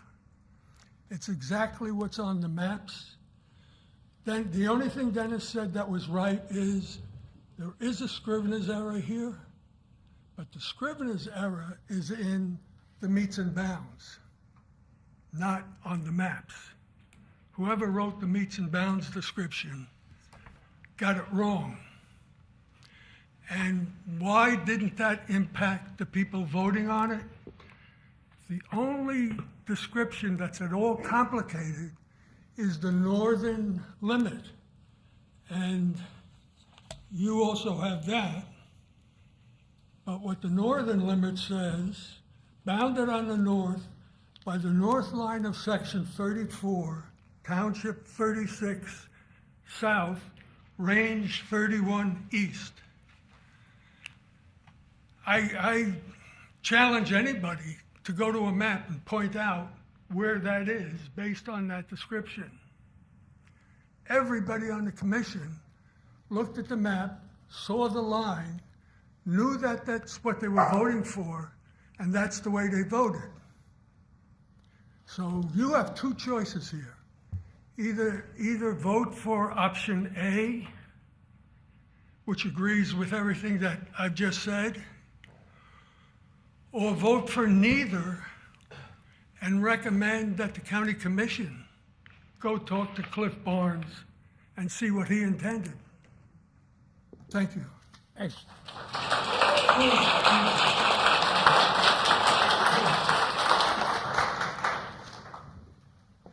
Anybody else? Seeing none, we'll close the public comments and take it back to the board for discussion. Chair. Members of the board, Chair. discussion. Couple points. So, that map image we're looking at right now is from the property appraiser in 2023 with high definition photos from satellite imagery. And if that map is supposed to be accurate in 2023, that house on the left of A1A is technically across the property line.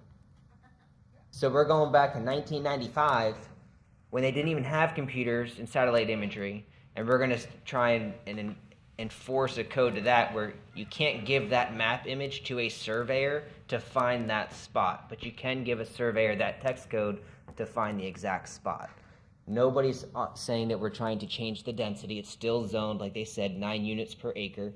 It's limited in what ground can even be developed there, regardless of height restrictions. At 9 units an acre, you're going to build 125-foot, 9-unit single-family homes. That just doesn't make economic sense. I get the discrepancy, but at the end of the day, to enforce something, you have to have something that's measurable. A map that doesn't even have a scale on it, to say that we're changing land development code on something that doesn't have a scale and saying that that's going to be enforceable by law in a court. I mean, it's there for an illustration purpose, but the fact it's missing all of that stuff, and if you even look at the image of that map, 4.5E, the one that's in our handout, the way that it's drawn, it technically extends south into Martin County. And this text code didn't even involve that. Part of the agenda packet, it was on page, one second. I only got a click wheel. Where was it? Or no, it was on the handout that somebody brought tonight. So if you look at the way that this was drawn, whoever brought this packet, I get that drawn in line, like was described from 1995 technology when we were getting AOL 3.0 CDs in the mail to try and get on the internet with their phone line, technically extends about 1/8 of an inch down into Martin County. So if you're telling me that the county commissioners went off of a map image that extended 1/8 of an inch into Martin County and saying that they took that as the image instead of the text code, which is measurable and enforceable. There's gaps in logic in that. And even with our current technology on property appraisers, those map lines are never correct. They're close. They're a graphical representation, but when you buy a property, it goes off of a measured survey from measured points and distances. It doesn't go off of a satellite imagery from property appraiser either. So I get the concerns from both, but you're still stuck to the same development. Somebody can come in there right now, like that one plan in this packet that was given to us tonight, and put 9 single-family homes in there. Whether they're 25 feet, 35 feet, economics will determine whether or not it makes sense to build a 125-foot tall single-family home. But at the end of the day, my stance is you got to go by what's measurable. I understand everyone's position, but it's still got to be what's measurable. And even our 2023 map images aren't accurate, or enforceable. So back then, they maybe not had the foresight to put on there for illustrative purposes, deemed to be reliable or deemed to be accurate but not guaranteed, like the property appraiser says now. But that is reality also. So that's my 2 cents. Anybody else? Mr. Chair. Great point. I think, regardless of what Commissioner Barnes had said his intent was, he still voted, based on what the text amendment was, based on these overlay zones. And the way I've always viewed, at least figures and pictures and stuff, those are there to support what's written in the text, but not the actual thing I'm voting on. And that's, I think, is true for most of us, because I read what's in the text, and that's what I'm voting on, and whatever the intention is. That being said, do I want a 125-foot building there? No, I don't. Doesn't make sense. Do I wish the Regency wasn't there at all? I'm not going to lie, I kind of do. Because those problems are all there, and they were created 40 years ago before I was born, and these are the issues that we have now. However, I'm not going to let my opinions on development on Hutchinson Island dictate what I believe to be true in our land development code. And so, just that being said, I'm with Commissioner Benner on this. Thank you, Mike. To me, the question is what the county attorney has posed to us. And in the summary of the discussion, it says the question is what the board intended in 1995 when it adopted the building height ordinance, the text or the map. So you have 5 commissioners who looked at the map, most likely, and probably glossed over or did not pay a lot of attention or didn't understand what this text was. Now you've got to put yourself in the position of the people who evaluate hundreds of pages of backup. Our backup for tonight's meeting was 998 pages long. Now you can imagine a commissioner in 1995 who doesn't have a computer and his backup package is a stack, and I've seen them about that high. And as you flip through, you've got dozens of items that are coming before you. You've got a warrants list that might have 30 or 40 items on a single vote. And you've got to go through that, and you've got to determine, do I want to vote for every one of those items? Or am I paying attention and I read every one of those items? And the chair asks the commissioners, is there any item that a commissioner wishes to set aside for an individual vote? It's a lot of material. It's a demanding job that they have to have. My thought is that the commissioners, in going through, would want to do the best that they can, but what they're presented with is a map that clearly shows where they think the line ought to be. And I think the intent of the commissioners at that point was, I'm going to vote based on what I visually can identify. So I would be in favor of the ordinance A, which says we go by the map, and I think that best reflects the intent of the BOCC in 1995. Any other members? Mr. Chair. Oh, it's okay. Okay. Well, again, based on the affidavit from Mr. Barnes and based on my personal experience, it clearly was the intention of the board at that time to restrict the height to 35 feet for safety issues, not for a view, not for environmental concerns, not for erosion, strictly safety. And that's one of our main objectives here. We want to honor what their original intentions were. Anybody else? Slay? As an architect, I base my practice on resilient design and sustainable design. And generally, building on the barrier island is a really tough nut for me. I'm not a fan. I don't think they were designed, not by humans, but by other forces, to act as the foundation for many buildings and thousands of people. They serve a different purpose, a natural purpose. That being said, that is not why we were here this evening. We were tasked with determining in what way the original board decision was made, to try and read their minds long since. We do have an affidavit that specifically states that Cliff Barnes based his opinion on the map. We also have a land development code that has an interpretation clause that says that the text governs. And as a design professional, I wouldn't use this map other than as a general idea of where things are. I have to work off legal descriptions. I have to work off specific plats and documents that are recorded legally with a written description. And for that reason, even though I'm not a fan of building with density on the island, I have to agree with Mr. Binner and Mr. Taylor that the code itself dictates that we follow the text.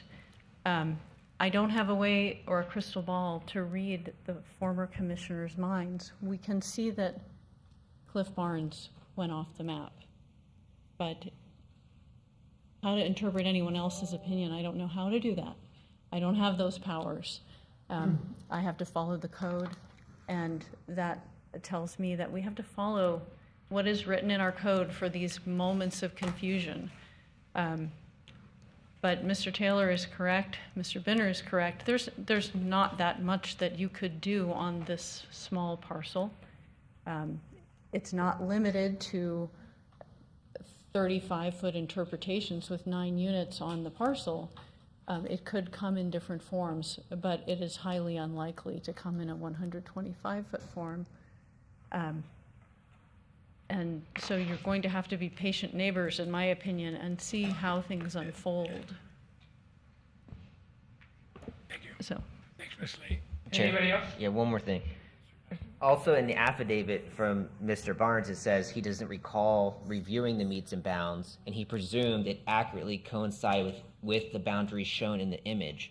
So if the text presented that they voted on had meets and bounds, he was presented an image, and he assumed the line marked on that image coincided with the meets and bounds that he failed to read. He did, or it says he doesn't recall. Again, it doesn't specifically say that he doesn't specifically say, well, he assumed that line was the section 34 dividing line either. He just said he went off of the image, which I get, but he also says that he failed to read the text, which we clearly have states the meets and bounds, and it says that section 34 dividing line there. So again, you can't and for clarification, the image we're seeing here, 4.5E, is different than this memo image that we got. Is this image that we got here from this memo from 94, the code, is this This one actually has like a bracket that goes down into Martin County compared to this. Was this 4.5E what was voted on back in 95? Chairman Lowe, Commissioner Benner, yes, the image on the screen is what was included in the ordinance that was adopted in 1995. What you're looking at was a work product from earlier on in 1994. Okay. Mr. Chair? Ms. Barbieri, I still think that we need to honor the original vote because of the original intention. What's the legal issue here? Assistant County Attorney Catherine Barbieri, again, Board of County Commissioners is asking for your insight, and the legal standard is what did the Board of County Commissioners intend in 1995? Okay, again, it was clearly that even from this affidavit, if they were voting on a height restriction. Before the actual meeting. Would anybody like to make a motion?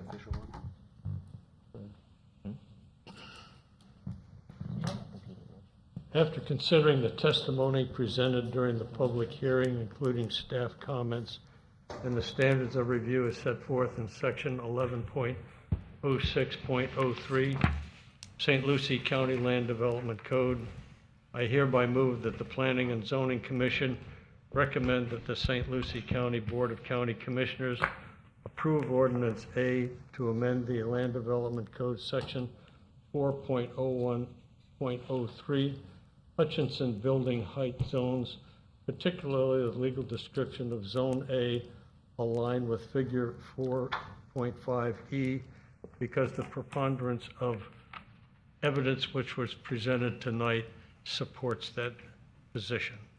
Motion by Mr. Munt. Second. Second? Chair.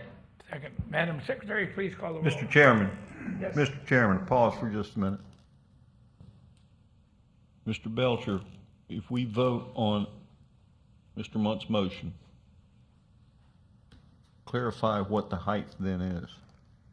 So Mr. Munt made a motion to recommend Ordinance A. In that instance, the map would control, which indicates that the three parcels are in Zone B, the 35-foot height limit. So in that ordinance, we would be amending the legal description to match the existing map that is shown here to limit the Zone A extent to the northern extent of the Regency.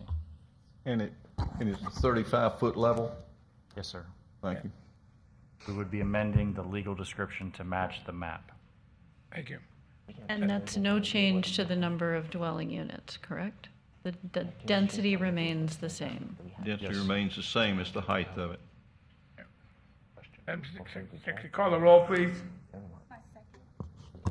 Did someone second? Did someone second the motion? Who seconded? Yes, I seconded. I was the seconder. Thank you. You speak in your microphone too. Yeah, would the Secretary speak up, please? Yeah. Mr. Neef? A, ma'am. Mr. Taylor? Wait, what did you vote? A. Yes or no? Yes or A or no B? on B? Oh, it's no on B. Okay. Mr. Taylor? No, ma'am. I'm completely confused now. Okay. The motion is to go with option B. Which is the map. Right? All right. Or A. What was it? If I may, we are voting in favor or against Is it A? limiting the height of these parcels to 35 feet, correct? Correct. Thank you. So on the screen, you'll see Ordinance A, the map controls. The map states that these three parcels are within Zone B, the 35-foot height limit. So in turn, we would be amending the legal description to match the map. Ordinance B, the meets and bounds legal description controls, which means we would be amending the map to meet the legal description, which claims that these three parcels are within Zone A, the 125-foot height limit. In So for the future, when we commissioners, if have two things that are both A and B, can we Yeah, not do can we- that again? Because this is making things Please. really confusing. How about a 1 and a 2 next time instead of? Wait a minute. Yeah. I can help clarify this. A yes vote by the commissioners means that this property would remain at the 35-foot height restriction. A no vote would mean that we're going to 125 feet. Is that clear? Yeah. No, it just means we're not agreeing. It doesn't mean we're. Well, it's not but I remaining mean, at no, any no, required feet. We're trying to decide where the line is. It's not currently at 35 feet. It's not currently at 125 feet. It's in. They're both in the code. The question is the intent Right. of the board. Yep. Right. All right, let's vote. Okay, let's start that. So we should vote for A or B, or? No. No, yes. Follow the motion. This Follow Assistant the County motion. Catherine Barbieri, it's a yes or no vote. If you vote yes on this, it is going to be that the map controls, which means it's 35 feet. So it's a yes or no vote. That's the answer that we're asking for, is yes or no to the motion and the second that have been done by Mr. Munt and Mr. Odell. Thank you. Madam Secretary, can we recall that vote then? Because there was a couple of votes already. Mr. Neese, Yes. Mr. Taylor, No, ma'am. Mr. Benner, No, ma'am. Mr. Munt, Yes, ma'am. Mr. Odell, Yes, ma'am. Mrs. Slack, No, ma'am. Vice Chair Lowndes, No, ma'am. Chair Lowe. Chair Lowe. Yes, no, ma'am.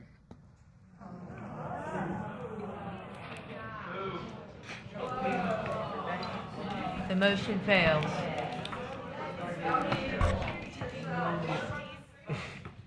Mr. Chair, the results? Can you, 5-4. The motion fails. Motion failed? We're not voted. I'd like to remind everyone that we are an advisory board. None of us were elected to be here. Mr. Chair, would you like to call for another motion? thank you. What was the vote count? It was The 3 motion yes, failed. 5 no. Quiet, please. Madam Secretary, what was the vote count? Can everyone please be 3 quiet? yes, 5 no. Pardon me? 3 yes, 5 no. Hear anything? Thank you all for coming. Okay. We're not moving on. The motion failed. Moving on to B. Chairman Lowe, we need a motion. Chair? Motion to approve ordinance B. Second.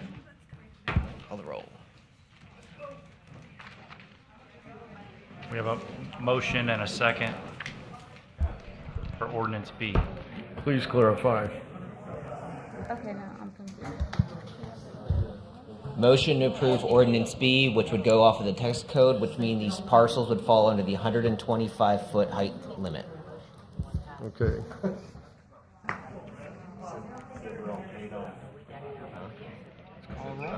Yeah, right. Wish. Can we please, everybody go outside, please. We're gonna, you have to quiet down.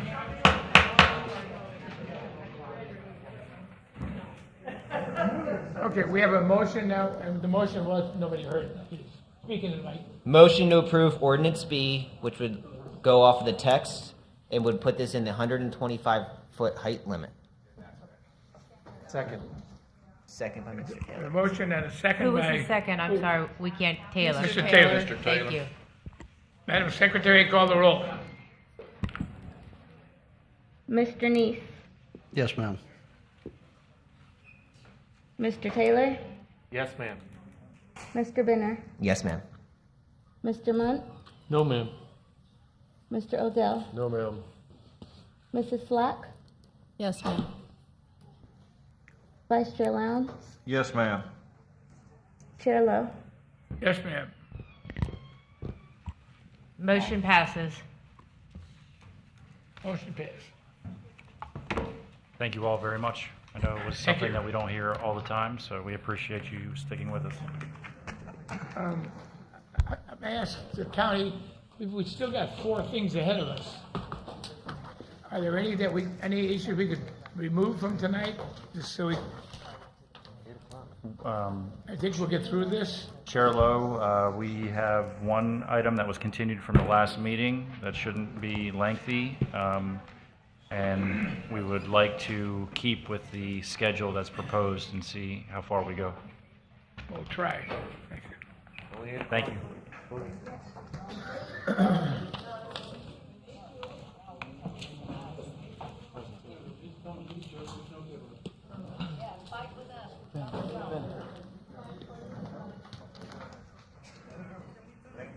Can you folks please step outside the room while the meeting goes on? Thank you very much.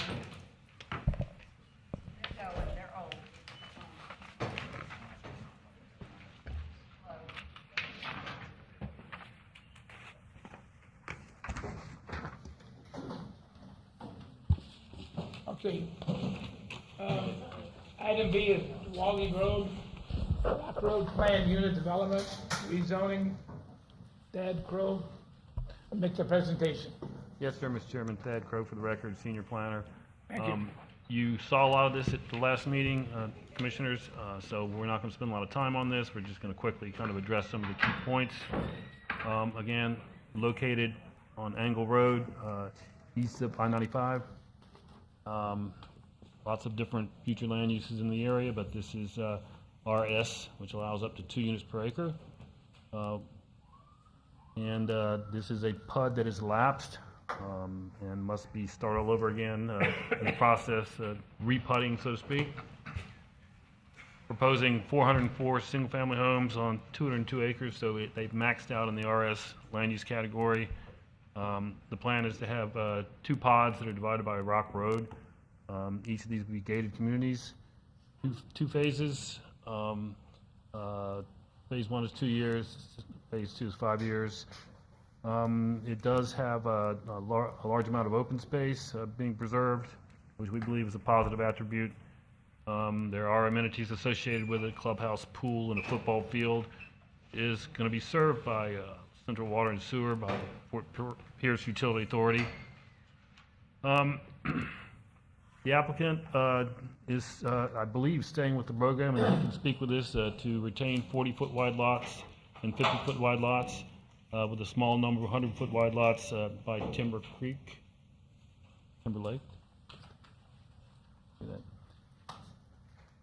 This is one of the pods. You can see the interstate is on the right-hand side, Angle Road's on the left, and the ponds, you see ponds in the middle, so the roads basically loop around the ponds. And this is the other part. This is phase 2 to the south, to the west of Rock Road. And this is a layout of the lots.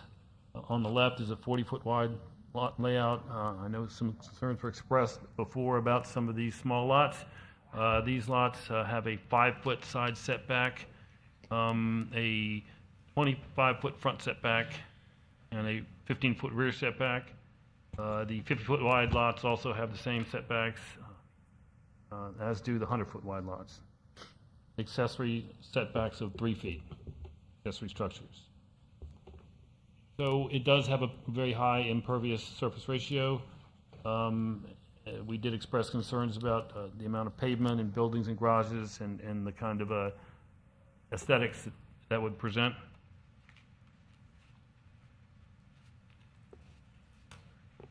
Again, the open space preservation is a hallmark of the plan.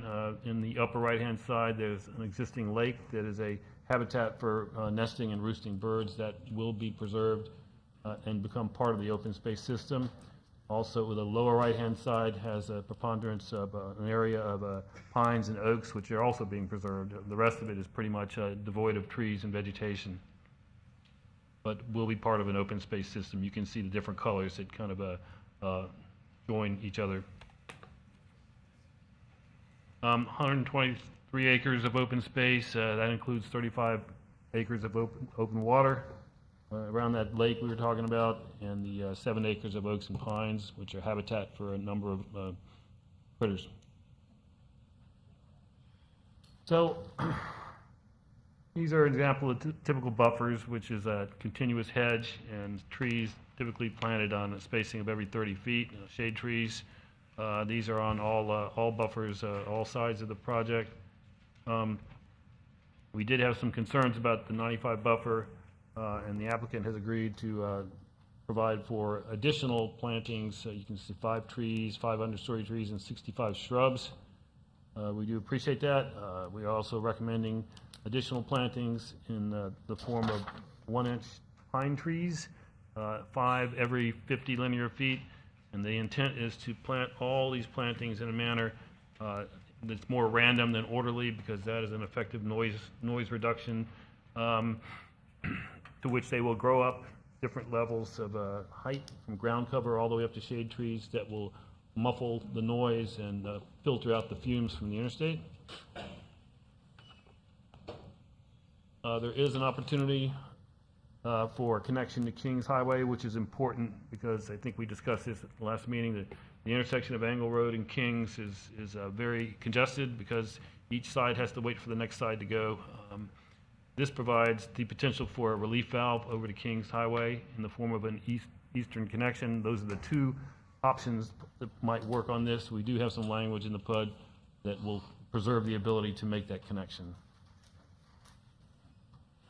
We did provide a supplemental memo that looked at some of the concerns raised by small lots. I think that, again, without street trees, without some architectural guidelines, without such as recessing garages, I think you can have kind of a barren appearance to some of these small lot subdivisions. So we believe there are more effective ways to dress up these small lot subdivisions. The example you see in the lower left is Tradition, which has rear alleys, which produces a very attractive streetscape. It's not industrial looking like you see at the top. And even the alleys in Tradition are kind of nice, but that's where the back of the house is, in the alleys.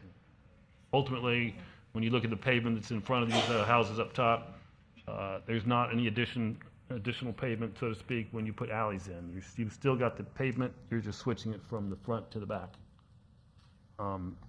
The applicant has not been receptive to the alley option.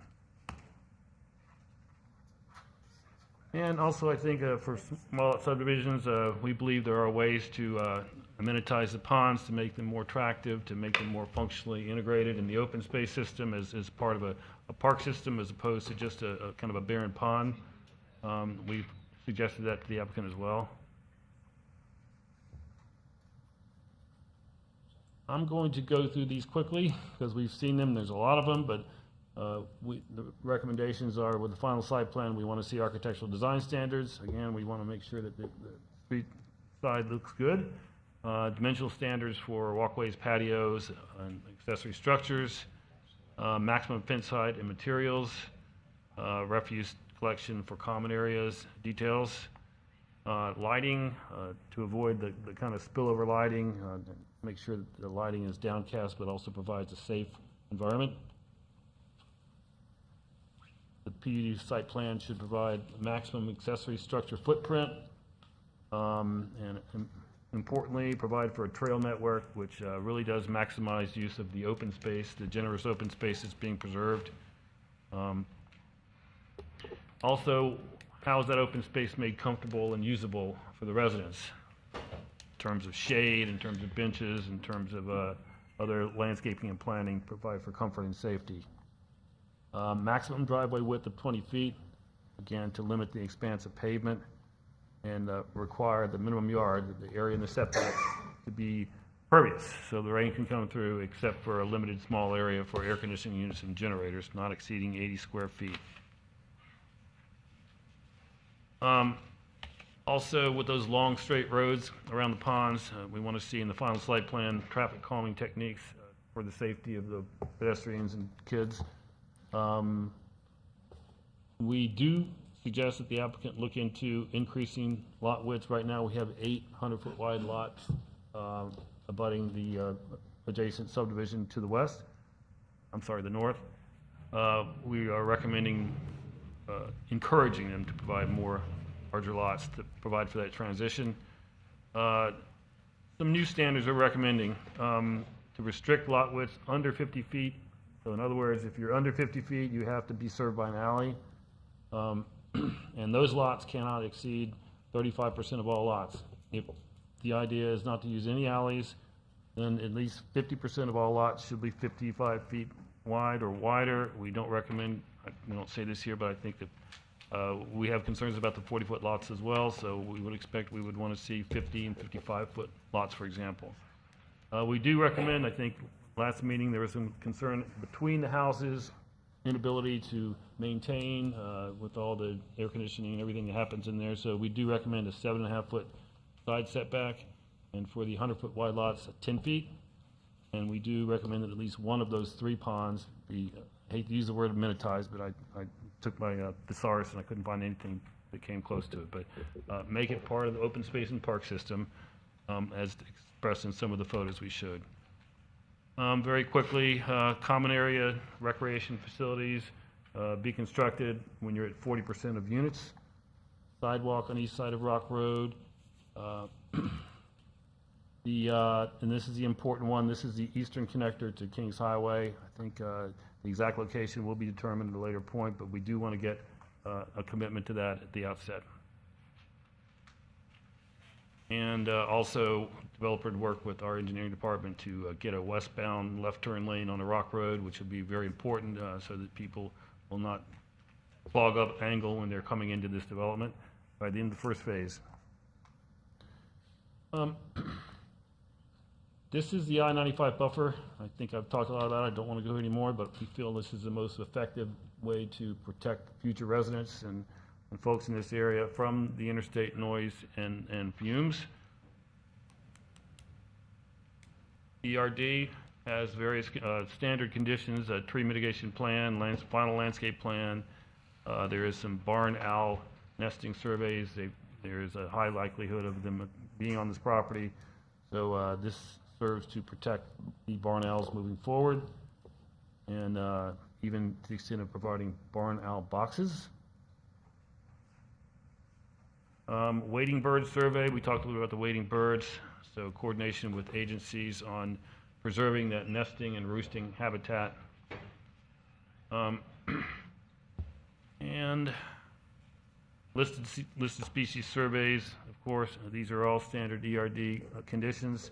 Take out those invasive plants before the CO is granted. And there may be, engineering says, some required improvements to that intersection of Angle and Kings Highway that is down the road, no pun intended.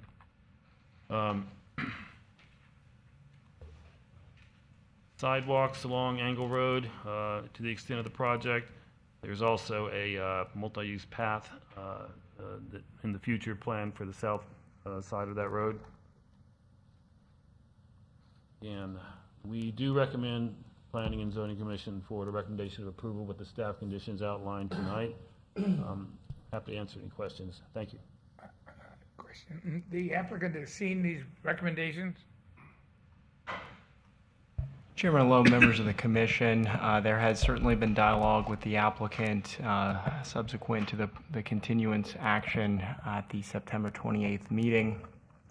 This evening's presentation looked to consolidate and simplify graphically the substantive conditions recommended by staff.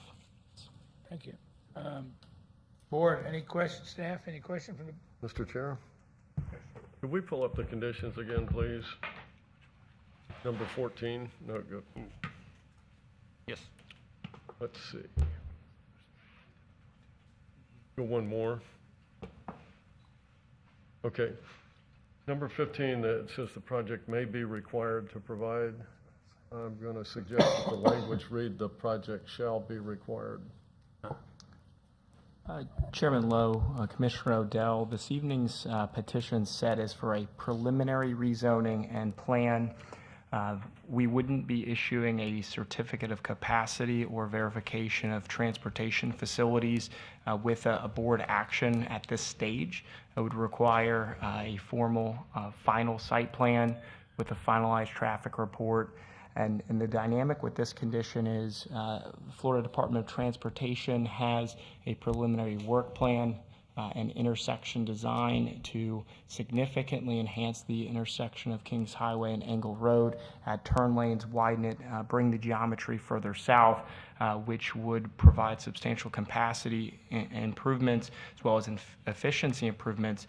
This condition basically guides, depending upon the timing one, if approved, two, when a final site plan comes in, and what the timetable of FDOT's intersection improvements look like.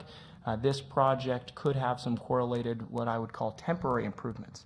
That could be a temporary eastbound right turn lane to allow for traffic, the ability to head southbound on Kings Highway prior to DOT's overhaul of that intersection. It could be some signal timing updates and other modifications to ensure that if this project or a portion of the phasing leads DOT's improvements, that we're not degrading the level of service at that intersection, or at least ensuring safety. Well, please keep that in mind. Thank you, Commissioner. Any other questions? Chairman, if I may, some of the conversation at the prior hearing correlated to the condition of Angle Road, some potholes, storm water. The Public Works team evaluated capital expenditures and some maintenance efforts that are slated for this fiscal year. So again, October 1st through the end of September in 2024. And there's several maintenance projects related to Angle Road. Not a resurfacing in this area, but certainly an intention to provide some maintenance improvements. Mr. Muncher, had your hand up first? Yeah. Either Mr. Crow or Mr. Benton. Quick definition of PUD.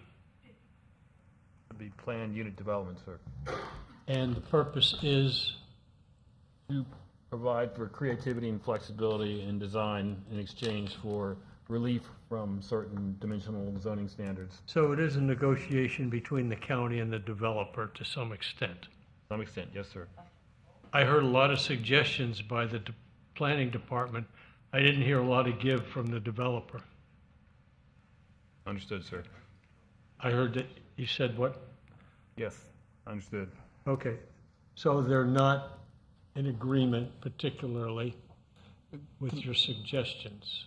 Commissioner, the applicant and their representatives here this evening, I think would speak to the conditions. I understand a portion of the conditions they're supportive of and would accept. There are others that I believe they'd like to address this body regarding this evening. How many 40-foot wide lots are there? 202. How many was there? Craig? 202. 202. Half, 50%. Half. I didn't hear any modification in the number of 40-foot wide lots. And you've still got 5-foot setbacks on the sides with a 30-inch overhang from each home. You know, leaves a 5-foot gap roof to roof. I'm not overwhelmed, frankly, but let's hear what the developer has to say. Clarification on lots under 50 feet need to use an alleyway. But if alleys are not utilized, at least half the lots need to be 55 feet or wider. So if they don't use alleys,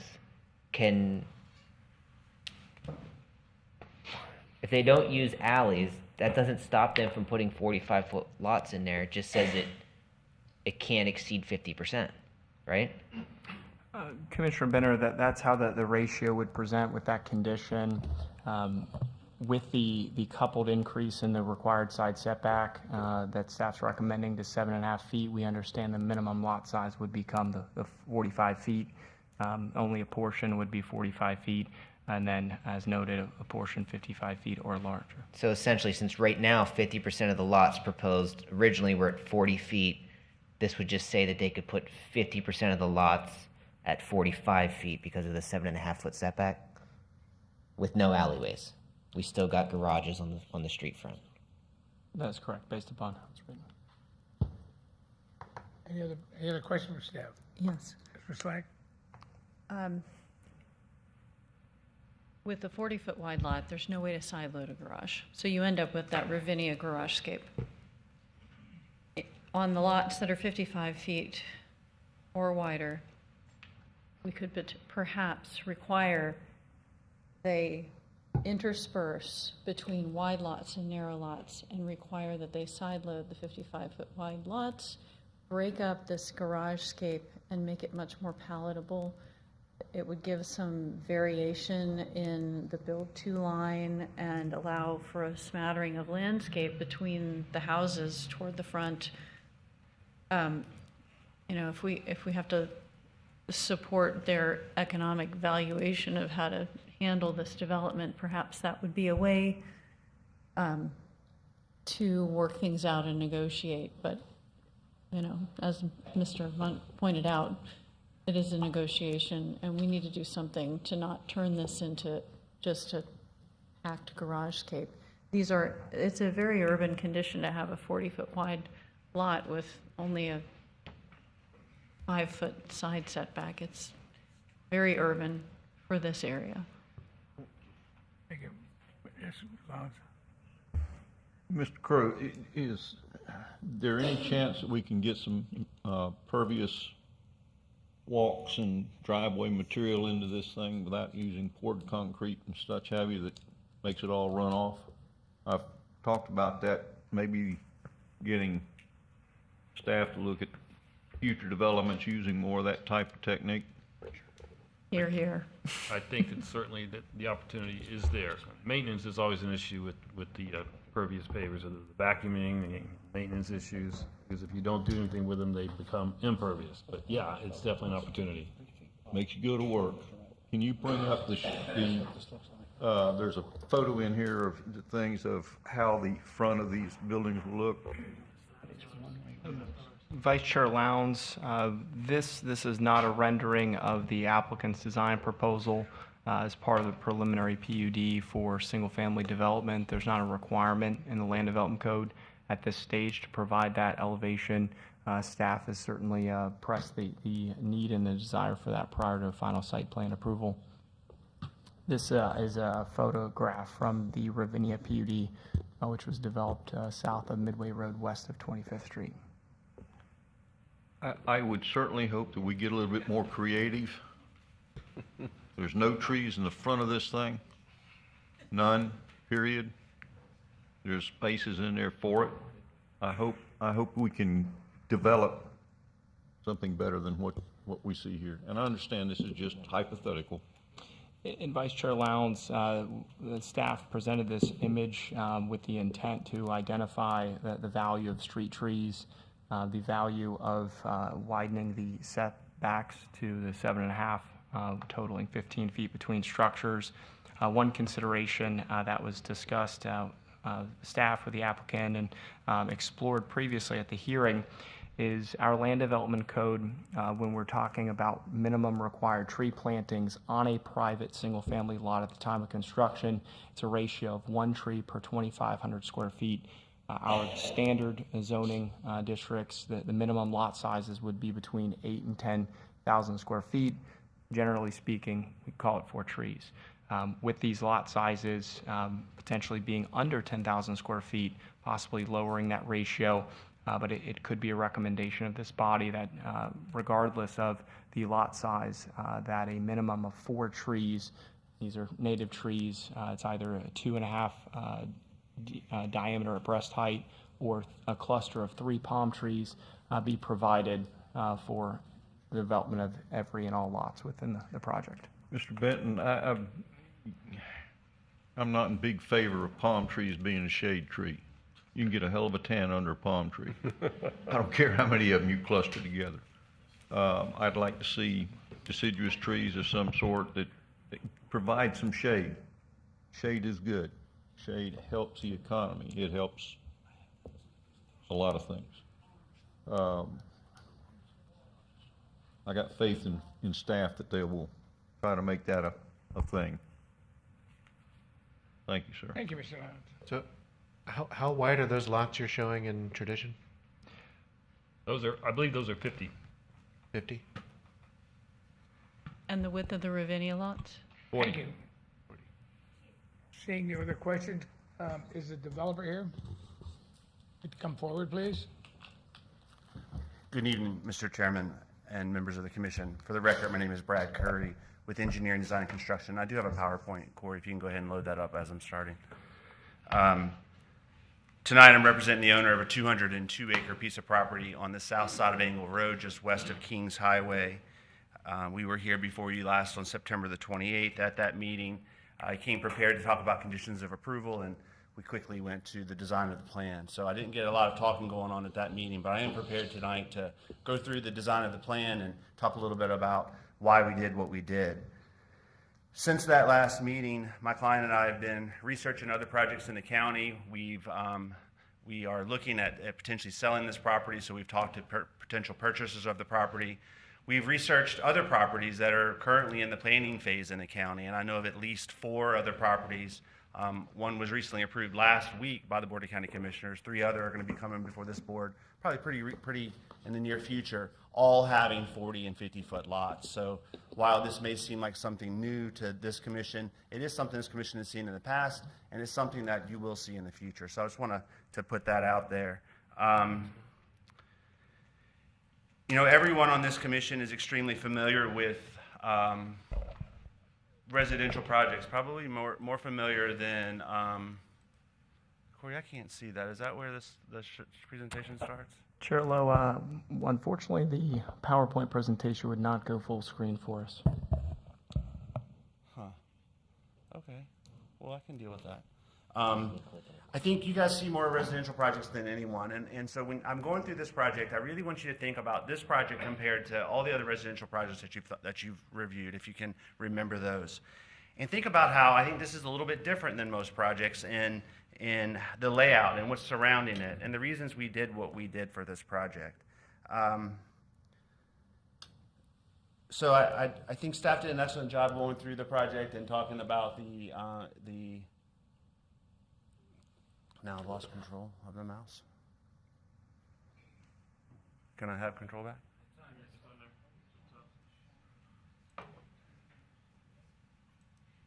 So, again, something that hasn't really been discussed very much about this project is that it was previously approved back in 2008 for 404 units. And 96 of those units were actually 3-story townhouses on this property. So when we talk about urban and suburban or rural, 3-story townhouses is about as urban as you can get.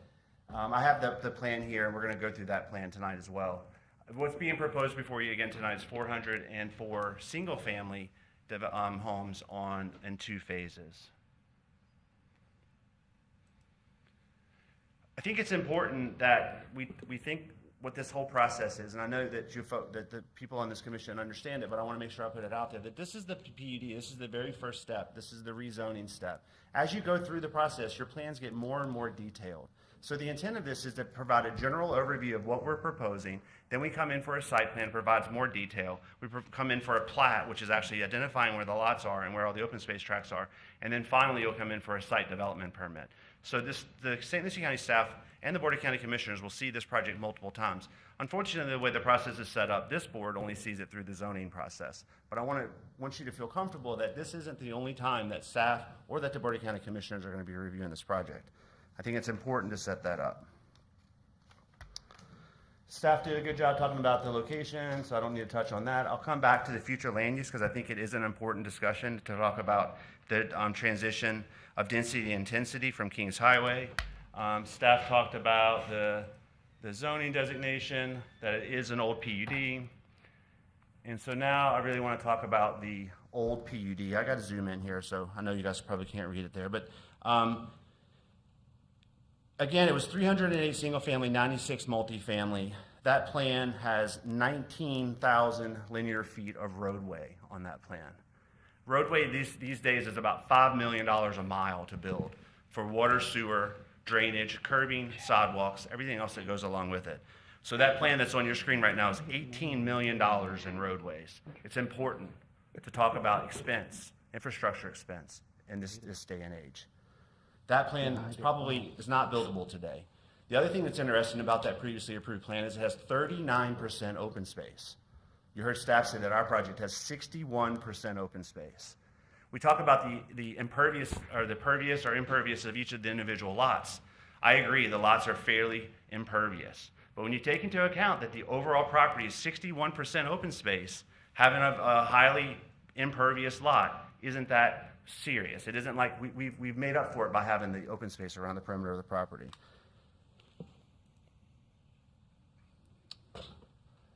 this is a zoom in of the property. You can see the roadway network. And the other thing I think is interesting about this is that most of the open space, this is the northern portion of it, most of the open space for this is to the south end of this. So if you lived up on the northern end of this property, you wouldn't have access to that open space. The plan that we've prepared has open space wrapped around the entire perimeter of the property so that no matter where you are, you're going to be backing up to open space. And then you also will either have open space or a lake. So I think that, again, it's interesting to compare this plan to the other plan that we've proposed. So my motions are going to be messed up here because I can't do it. I just want to try one more time. It's not working. So again, 404 units, 60% open space. That is a zoom in of the entry to the community. You would come down Kings Highway. Come down Angle Road, take a left onto Rock Road, and then we would have the two gated entrances there. On the right-hand side is the proposed clubhouse with the parking area. On the left-hand side, we had more functional open space, I think is the terminology that staff likes to use. You can actually, it's not just buffers, it's not just lakes, it's not somebody's front yard. It's actually space where you can go out, throw a frisbee or a football or sit and read a book. It's actual functional open space, which is different than what we normally see on these tight PUDs. So we talk about, is this the right place for 40-foot lots? And I think it is. Planners, we like to talk about transition of density and intensity, from more intense areas and more dense areas to less dense and intense areas. So this is a great example of it, the plan that's the future land use map that's on the screen, when you take into account the future land use and the existing uses on the property. So along the right-hand side, the property is outlined in red. Along the right-hand side at the corner, at the intersection of Angle and Kings Highway, you see a large commercial area. And then south of that, you see industrial areas. Our property, as staff has stated, has a future land use of RS, which is 2 units per acre. And then the property to the west of us, which is that existing larger lot, single-family development, also has a density of RS, 2 units per acre. The intent for this project, if you were to just take a very quick glance at it, would be to be a little more intense than what's to the west of us, to try to transition that density intensity from that industrial and commercial that's to the right, to the east of us. And what we've done is we are in an interesting position where we are next to that industrial and commercial. And so what we tried to do was to buffer us from that industrial and commercial by having that open space around the perimeter of the property. So we think that it is a good spot to have more compact urban development in between the industrial to the east of us and the larger single family lots to the west of us.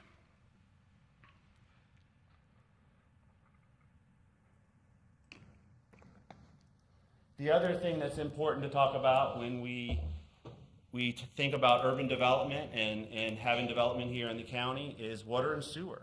And we are extremely fortunate that on this project that there is, I believe, a 12-inch PVC water main on the east side of Rock Road, and then there is an 8-inch PVC force main or sewer line on the west side of Rock Road. There are no water and sewer extensions to service this property. We are tying into existing lines. Again, think about other developments that have had to extend water and sewer that didn't have water sewer right next to their property. This is the case for this piece. We talk about roads and needing roads or building roads. Again, think about projects that have recently been approved in the county. How many roads had to be built just to access the property? Well, we've gone through the traffic review process here at the county. We have a traffic engineer and the county has theirs. And so far, out of all of the review that we've done, we submitted this project, I'm going to get to that in a minute, back in December of 2021. We've gone through 7 different resubmittals on this project. And so far, the only traffic improvement that we have to do is a left-hand turn off of Angle Road onto Rock Road. That's the only improvement off-site that we have to do in order for this project to meet the concurrency requirements. Now, it doesn't have a certificate of concurrency. As Corey said, that's going to be done at the site plan. But right now, all the other roadways, when you take into account what DOT is going to be doing with Kings Highway, that's the only condition that we have for an improvement. Right this second.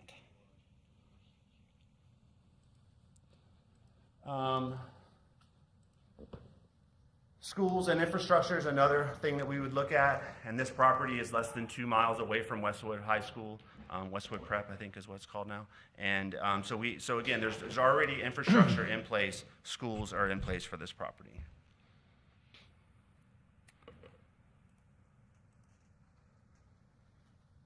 We think about distances to interchanges and the types of roads that we have to go on to get there. This property, again, is less than 2 miles from the interchange of I-95 and Orange Avenue. And thankful for DOT, the southern portion of this, from where the I-95 overpass is down to Orange Avenue and the Orange Avenue intersection, has been fully improved. And so our roadway is in good shape from the interchange. In addition to that, the area to the north from the I-95 interchange up to north of Angle Road is started for construction in the fall of 2026. So we have at least another probably 6 months or 8 months, if this project were to get approved, before we would even be able to break ground, maybe even a year before we could even break ground on the first phase. So we're in 2024. By the time potentially we get done with our first phase, this roadway improvements will start. Now, we are in agreement that something has to happen in the meantime if we get to start building homes before DOT finishes that roadway. That's the reason we are agreeing to that condition. We agree that if we come in for a site plan approval and we want to move forward, something has to happen at that intersection. As Mr. Benton stated, we think it's going to be a right-hand turn lane to take a right on Kings Highway. We don't know that that's going to be the case because we don't know when we're going to come in and we don't know when DOT is going to do their work. Whatever improvements that we do at that intersection are throwaway improvements. That means that whatever we do, DOT is going to come and blow out when they come and do their work, because what they're going to be doing is much better than anything that we don't have right away to do what they're going to do now. I think it's interesting, we talked about that the developer wasn't budging or wasn't agreeing. I think there's 37 or 38 conditions of approval on this application, and I have a question about 5 of them. So I feel like that we've done a good job working with staff going through all of these conditions, and we have given in on a number of things. And so I'm going to go over basically those five conditions. These pages, just show all of the conditions. Number 8 is one that I didn't see staff talk about, but I do want to bring it up, and I'll have a slide that gets a little bit detailed. It has to do with splitting the Eastern Lake, and I'll explain that when I have a slide for that. The rest of these conditions, staff did strike through some of these. And then basically the new 4, there was 4 new ones that were placed on this project, and I have a problem with those 4 because I think that based on that last conversation that we just had, I don't want to be here 20 years from now trying to determine what Thad was thinking when he wrote these comments. And so I want to make sure that those are extremely clear, and I'll get to that when we get to that point.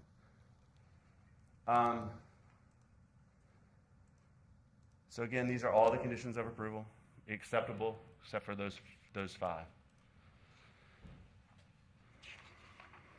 So the first one that I wanted to talk about, and this isn't a huge deal, guys. I mean, I think that if this was something that this commission really wanted us to do, we could do it. It's just going to cost us a little bit of money.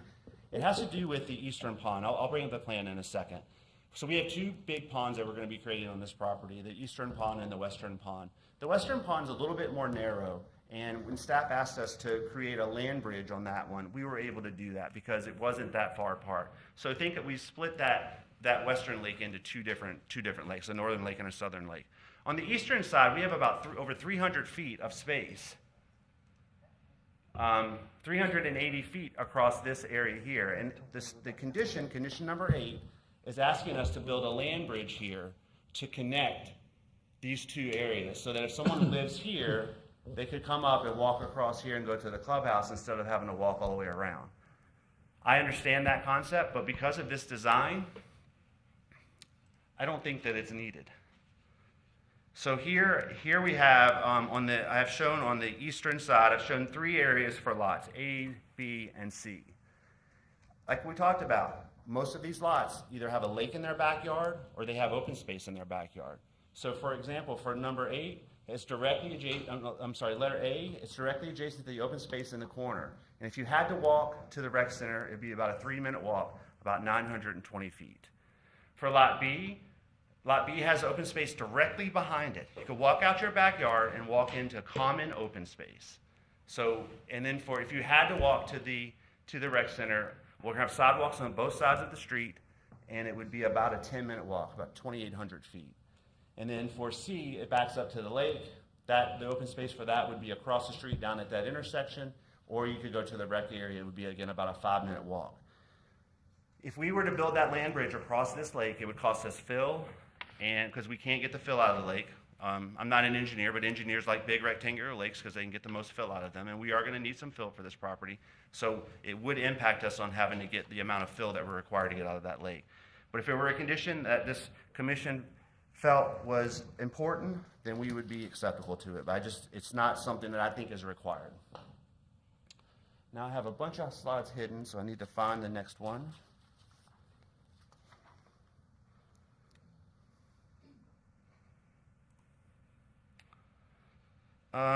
Recently added conditions of approval. So these are the 4 that were added. I think it's interesting, we've already started talking about number 21, and we're already a little bit confused on what that is.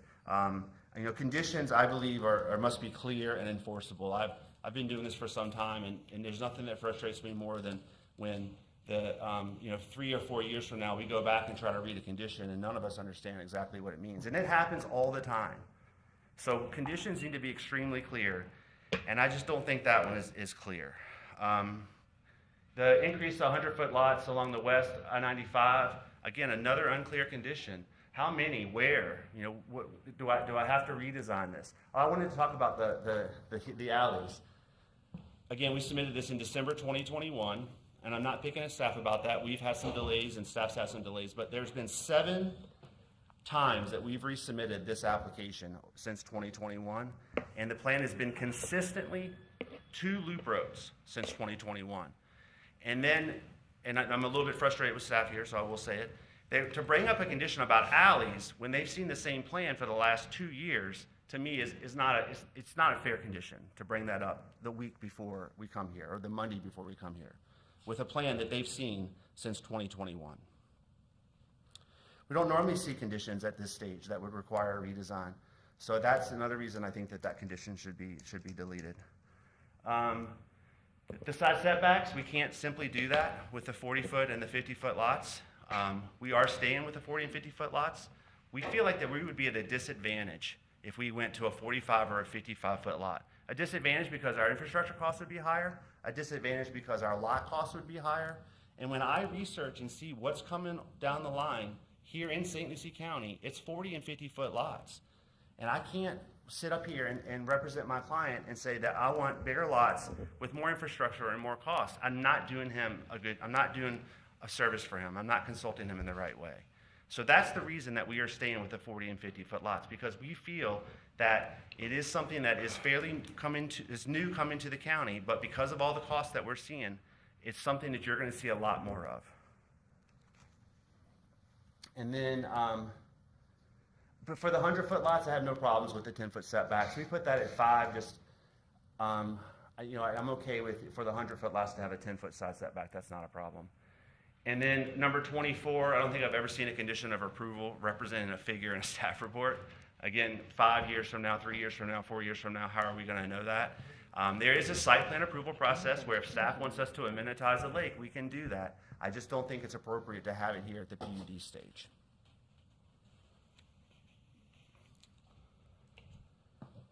So in summary, we have a previously approved PUD. When I took this job on, I thought how easy it was going to be because it was already approved, and here I am 2 years later, and I'm still not there. I guess that goes to show nothing is that easy. Extensive open space to all the homes. I don't think there is a need to have the eastern lake divided on phase 1. Location and proximity to urban services do support this type of development. I feel like I've demonstrated that with everything that's in this area.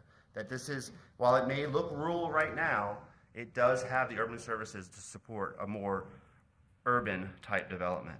61% open space. I think that helps us buffer this from the industrial to the east of us, and it helps provide that transition to the larger lot residential to the west of us. And I think that, and instead of looking at the 40-foot lots, we should be looking at the 61% open space. We should be bragging about that St. Lucie County is approving a PUD that has a 61% open space. I think that's something that we should be talking about instead of concentrating on the 40-foot wide lots. Like I said before, I've said it a couple of times now, that we think you're going to see more of these, and I don't want to put my client at a disadvantage. We think that requiring larger lots would put this project at a disadvantage for all of the other, when it becomes to a market and competitive market out there. We've also had a lot of discussion about, where do we want to live? We would never live here, we would never live there, and this isn't what we like. And I think that the people in this commission are in an interesting spot because they can enforce their opinion on projects where, other people necessarily can't do that. But I would say that as many people that don't like this type of development, there's probably as many that do like this kind of development. They like smaller lots because they don't want to maintain it. They want to be in a single family because they don't want to share common walls. They like smaller lots because of the cost of the smaller lots, because they can afford them. So I think that there is two ways to look at this. And I think that if we look at the 61% open space and we look at the trying to provide a product that is affordable to this community, I think those are the things that we should be concentrating on. So, based on the information provided in this presentation, my client and I respectfully request approval of the rezoning application as presented. This includes the 40-foot, 50-foot lots and 100-foot lots, with a 5-foot setback on the 40s and 50-foot lots and a 10-foot setback on the 100-foot lots. In addition, we request the deletion of conditions, what I have is number 8, which is the dividing of the eastern lot, and then conditions 21, 22, 23, and 24, which are the 4 new conditions that were just added tonight. Mr. Justin Droughty would like to get up and say a few words, but that concludes my presentation, and after he's done, we'd be happy to answer any questions that you have.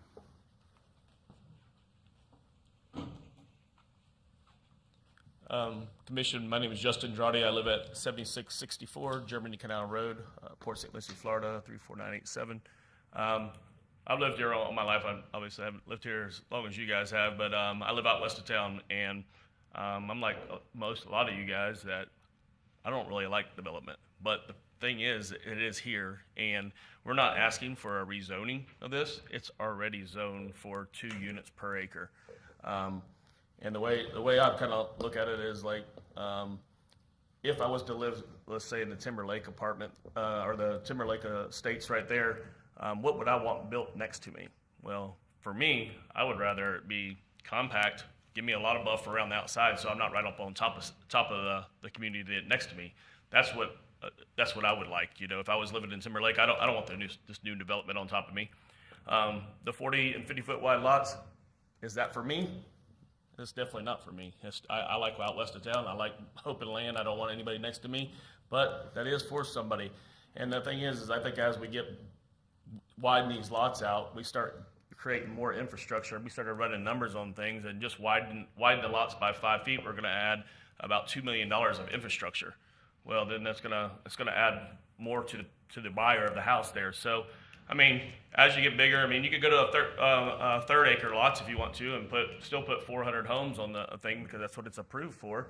But now you're into the $600,000, $800,000 market, and now we're bringing people in from Miami, New York to buy this because nobody here can afford it. The people that live here, they need something that's affordable. I'm not talking about like Section 8 affordable. It's just something that's affordable for these people that live in St. Lucie County. And as we get bigger, it's just going to cost more money for the people. And like I said, listen, that's not the 30-foot wide lots, the setbacks and everything. I did hear the overhang 30 inches. That is not even allowed anymore. But it's going to be it's only a 1 foot overhang on the roof. So I just heard that made. But anyways, like I said, we're not asking for a rezoning.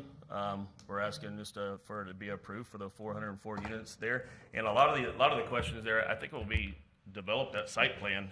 I could be wrong. I'm not really familiar with it, but a lot of this stuff here, it can get kicked back. It'll go through numerous processes there of landscape and stuff like this here. But I can tell you the builder that is interested in buying the property is not some mega home builder. I actually turned down an offer from them, and the one that's on the table right now, just because they're just massive home builders, just want to produce home. The elevations that I've seen for the new home builder right here, that we're under contract with right now, it's nothing like that. The trees are there. The elevations do not look like what was shown there. And that's it. Answer any questions or Brad can. Thank you. Can we go back to the board now? Are there any questions from the applicant? For the applicant? Mr. Drotti, you cited a $2 million increase in infrastructure cost if you were to increase the size of the lots. Yes, ma'am. You divide that over the 404 properties that you'd be selling, that would be an additional $5,000 per property for a vastly improved aesthetic and a lot more breathing room. I would think that would be the kind of value that would make sense to customers. And I would respectfully ask you to reconsider your comments on the issue about the cost of the infrastructure. Yes, it's a hard number and it's a first cost that has to be shouldered by the developer. But I think it would actually put the development at a great advantage and be vastly more appealing. Okay. Thank you. Any other questions? Mr. Lowndes. Mr. Drotti, you all are, your company, your family is not going to be the builders of this development? No, sir. Mr. Curry, can I ask you a question? Yes, sir. At the last meeting, I asked if there was a possibility to have a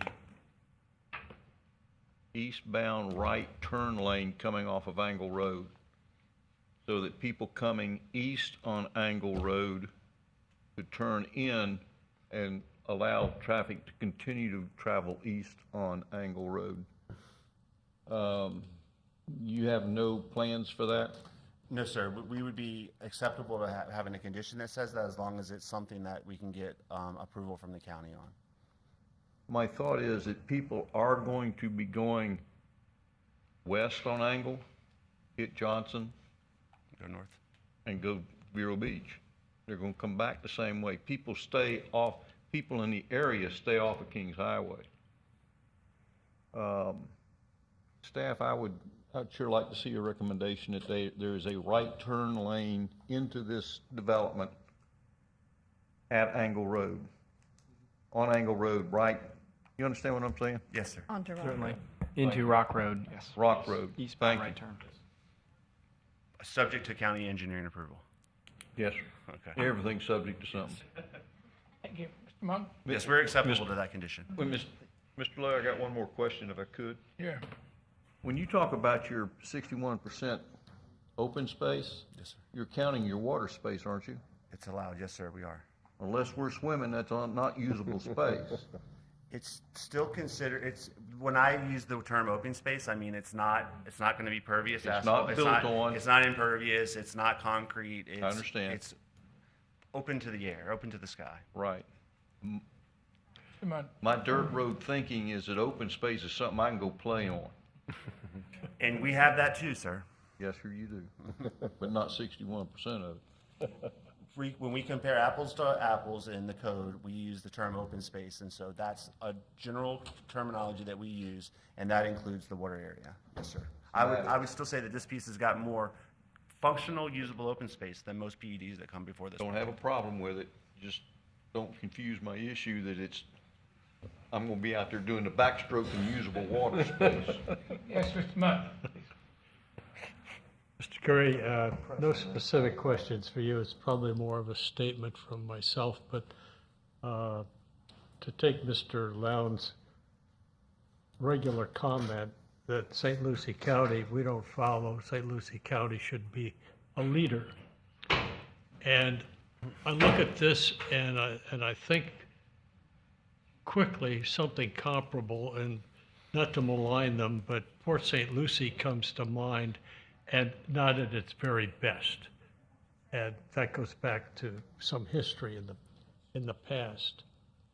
And you're talking about competitive and the other projects that are coming down the line, and this has got to be similar because you've got to be price competitive, and you've got to watch the amount of infrastructure that you're going to put in. And Ms. Slack points out that $5,000 a property to cover some additional infrastructure is not unreasonable. My point is that I think this is a PUD, and a PUD is supposed to be planned, and it's not supposed to be what's been done in the past, and we're going to compete with the past. To me, it's new and creative thinking is what I hear in the words PUD, and I'm looking at a cookie cutter. I'm not looking at, you may think of it as being creative. I don't see the creativity in the project at this point. And so I think, all right, it might be a bit more upscale. The homes may be a bit more expensive. The lot size of the homes that you put, I don't see in the $600,000 to $800,000 range. That's not what he was saying. And nobody's mentioned a price point on what the project might be at this particular point in its development, if you will. But I think overall, we're looking for a better product for St. Lucie County. And I'm not saying that yours isn't a better product, but my point is that I think the Planning and Zoning Commission and the Planning Department, not even in the back of their minds, but in the forefront of their minds, wants to see projects in St. Lucie County that really is a head turner. Have you seen what St. Lucie County's doing? Comments like that, write-ups in magazines about St. Lucie County and what they've done. This, if you're talking about the competitors and you've got to be the same as they are, to me, that's the wrong approach to it. I think working with the planning department, you guys can create a better project.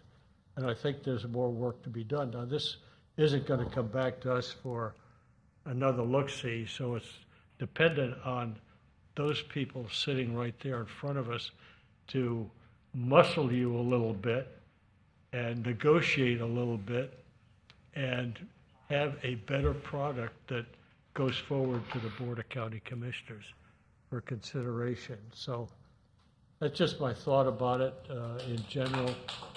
And so I'd like to see you go back and do a bit more with the planning people.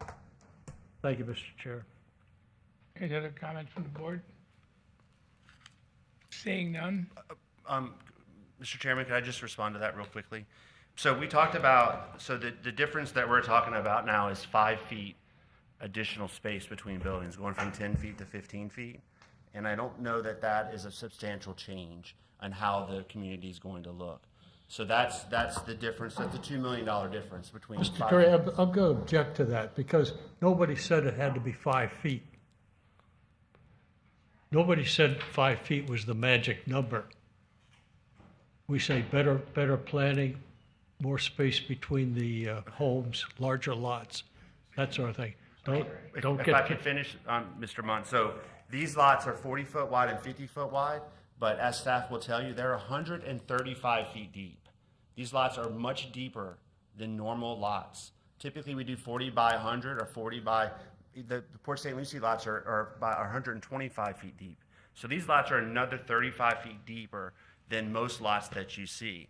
That's going to allow us to plant more trees on these properties and potentially to vary the setbacks on the front. So I want you, I mean, I know that the picture that staff showed, which is a horrendous picture, I agree with you, but that's a community that is not even moved in yet, and you compared it to tradition that's 10 or 15 years old. So it's not, the pictures that were shown were not fair pictures. And I can't even tell if Ravinia is done. You saw the Porta-John still on that property, so they might be coming back and planting trees there. So I don't think that's the vision that you should have in your mind of what this project is going to look like. This is not Ravinia. These lots are going to be, I think the Ravinia lots are probably 110 feet deep. These are 135 feet deep. These are much, much deeper lots. Yeah, but when you drive down the street, Mr. Curry, you don't see the 75 or 80 feet additional in the back of the property. What you see is what's on the street. and how close it is to the street, and how close it is to its neighbors. And I know, Mr. Mott, I know you're real high on having the additional space in the back, but that's not meaningful visually. Okay, and Mr. Mott, you don't have to live there. Thank you. But I do have a responsibility to do the best for St. Lucie County and its residents. Thank you, Mr. Monk. Appreciate it. Seeing any other comments? At this time, we'd like to go to public comments. Anybody speak? I've seen you before. My name is Johnette Beaver. My. I'll tell you, sitting here tonight, I am dumbfounded. I was born here. I turned 67 years old on the 16th. St. Lucie County in 2003 had over 100 meetings. Does anybody remember what town, village, and countryside overlay is? Mm-hmm. Okay? No PUDs. No PUDs. No high density. There were over 100 meetings. And the citizens of St. Lucie County said, we do not want to be St. Lucie or Port St. Lucie. I know, I lived there for 30 years. First house on Prima Vista. Small 2-lane road, and when I moved out 30 years later, it was a 6-lane highway, and they ruined it. It's ruined. But yet, you can't go commercial. They wouldn't allow us. We tried to go commercial. Oh no, it's conducive to living in your home on Prima Vista. No, it is not. It seems to me as if St. Lucie County has all of a sudden become a target, and big developers want to come in and 40-foot wide lots. Y'all have lost your mind. Ma'am, speak to the board. The greed has overtaken common sense. No home sitting on a 40-foot wide lot is feasible, comfortable. I have a neighbor, and in all my years of owning multiple homes, I've only had one bad neighbor.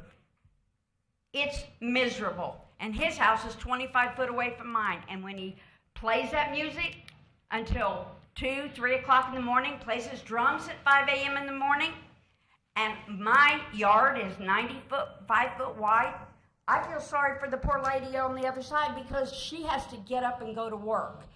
I work for me, so I determine if he kept me up at 5 o'clock in the morning. I can sleep till 10, 11 in the morning. Please, no PUDs. The citizens spoke, and it was agreed upon that there would be the town, village, and countryside overlay, and that St. Lucie County would be developed according to the wishes of the people that you guys oversee and govern. You guys are supposed to be the sheepdogs. I'm not seeing it. I'm seeing wolves. It's as if they come up and they say, we want to do this, and you guys say, well, why don't you do this? And it's like this compromise. How about, excuse me, God, shut your ears. How about hell no? We're not bringing that to St. Lucie County to destroy St. Lucie County. We have flooding issues in St. Lucie County. There are so many issues with roads with traffic backed up. St. Lucie County needs to be the jewel in the craziness of what all the development. Yes, we have a lot of people moving here. Don't bring your high density developing with you. Come here and preserve and understand the natural beauty and the value that we have here. And please do your job and protect it. Please. Thank you. Thank you. Any other public comments? Anybody would come forward? Wait, there's one more. One gentleman coming up. My name is Ronald Wright, and I live in Timberlake Estates. I am offended by the remark that Mr. Droughty has room around him and he doesn't want anybody near him.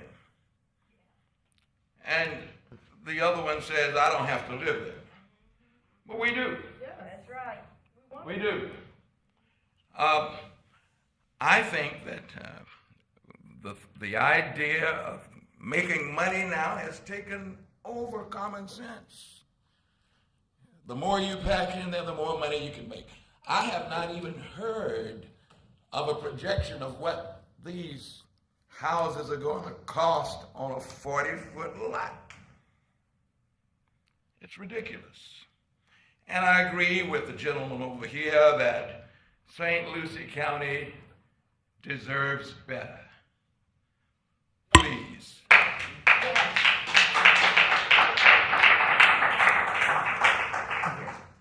Mr. Chairman, do I have the ability to rebut those comments? Please. Keep it brief. Can I talk? Okay. Okay. He said So yes. I just, There's other people. oh, there's other people still talking? Do other people want to speak? Seeing none? Okay, thank you. So this property, again, for the record, Brad Curry, this property has a future land use of 2 units per acre.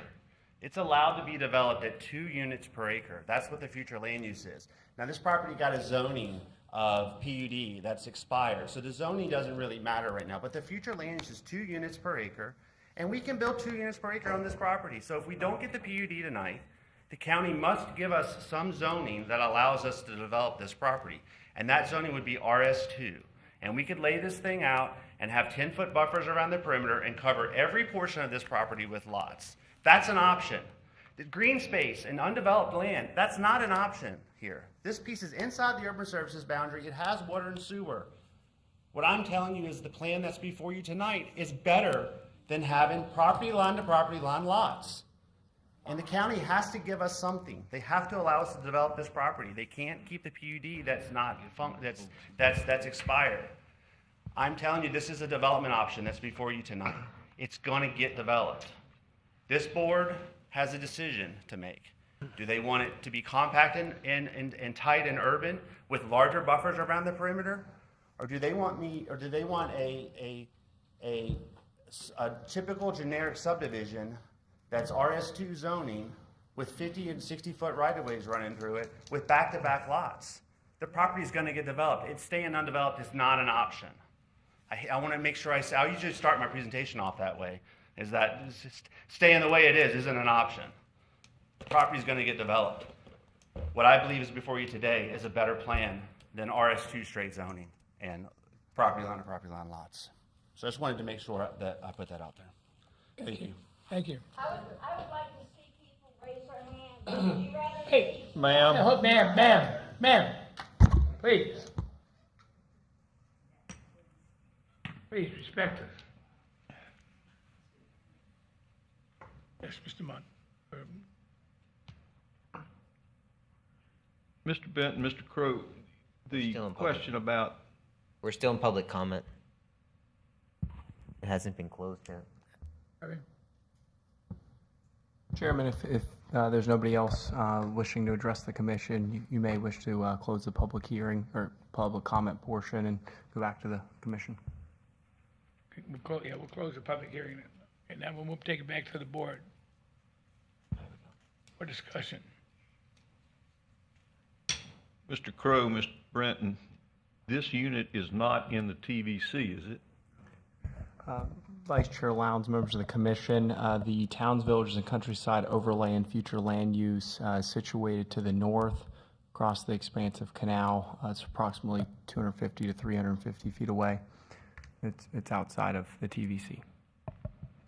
So the TVC huts, hovels, and pup tents does not affect this piece of property? That is correct, from a policy standpoint. Okay, thank you. Never mind.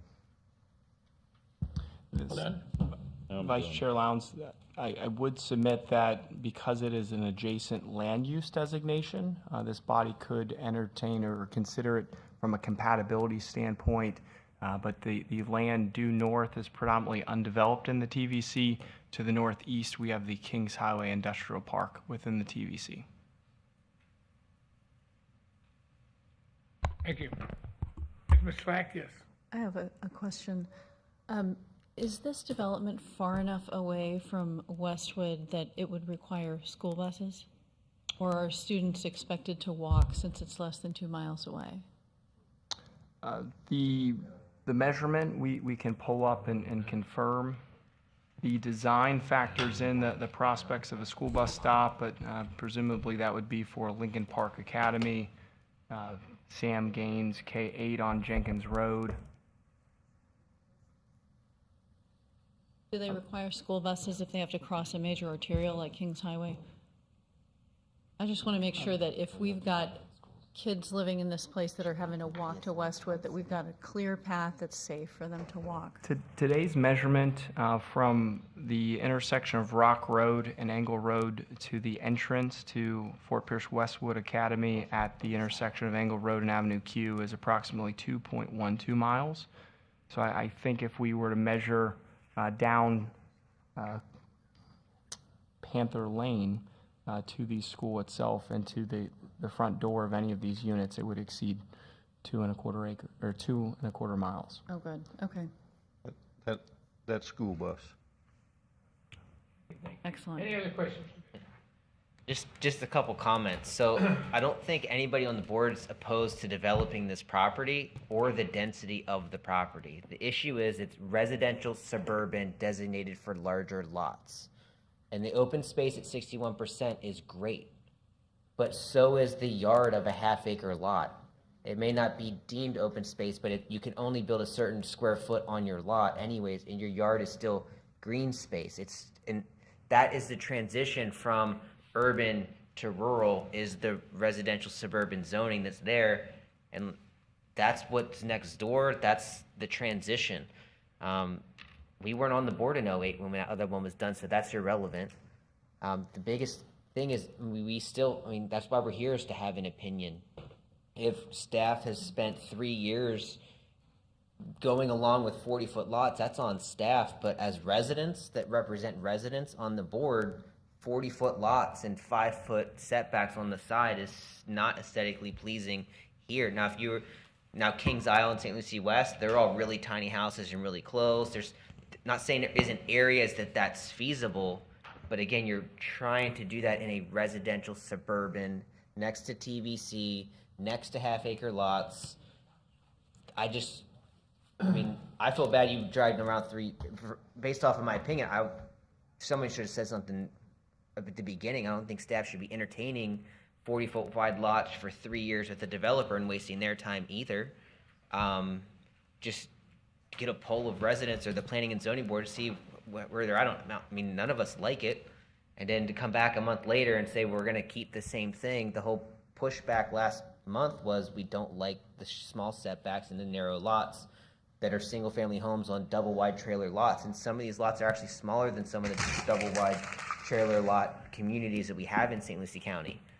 So, I can't get behind the plan just because of where it's at. If this was where we did the townhomes next to Arrigo Dodge off US 1 and you want to do high density like that there, all for it. Take the old driving range, do it there, that's right on US 1, all for it. That's more urban there. Just because there's water and sewer line doesn't mean we're immediately doing urban developments. They're pushing to get rid of septics anyways. So we have to put water and sewer lines in because they don't want us to do septics, because septics are what's ruining our water. So just because you put sewer lines in doesn't mean all of a sudden every development has to be urban, or that's not the barometer in which determines whether urban fits, is because there's a public sewer line. Whenever, as a South Florida Water Management District area, the push is to get rid of septics and put everybody on public utilities. You can't just base that opinion off of the availability of public utilities also. There's more to it. And I get it from a property owner standpoint. If I own the property, I'd want the lowest cost of development because I can get the highest market value. I'm all for capitalism and making money, but I'm not here to make money. I'm here to have a voice for the citizens and residents of the county, and I just don't think the project's aesthetically pleasing. I'd rather have, side-by-side lots over the whole thing with more roadways and have it look like Timberlake Estates next door. To me, that fits better. Or even a third of an acre lot. That's still getting you oversized lots, but to be doing lots smaller than even a quarter acre lot in Lucy, I just don't feel like it's good. I don't know. Thank you.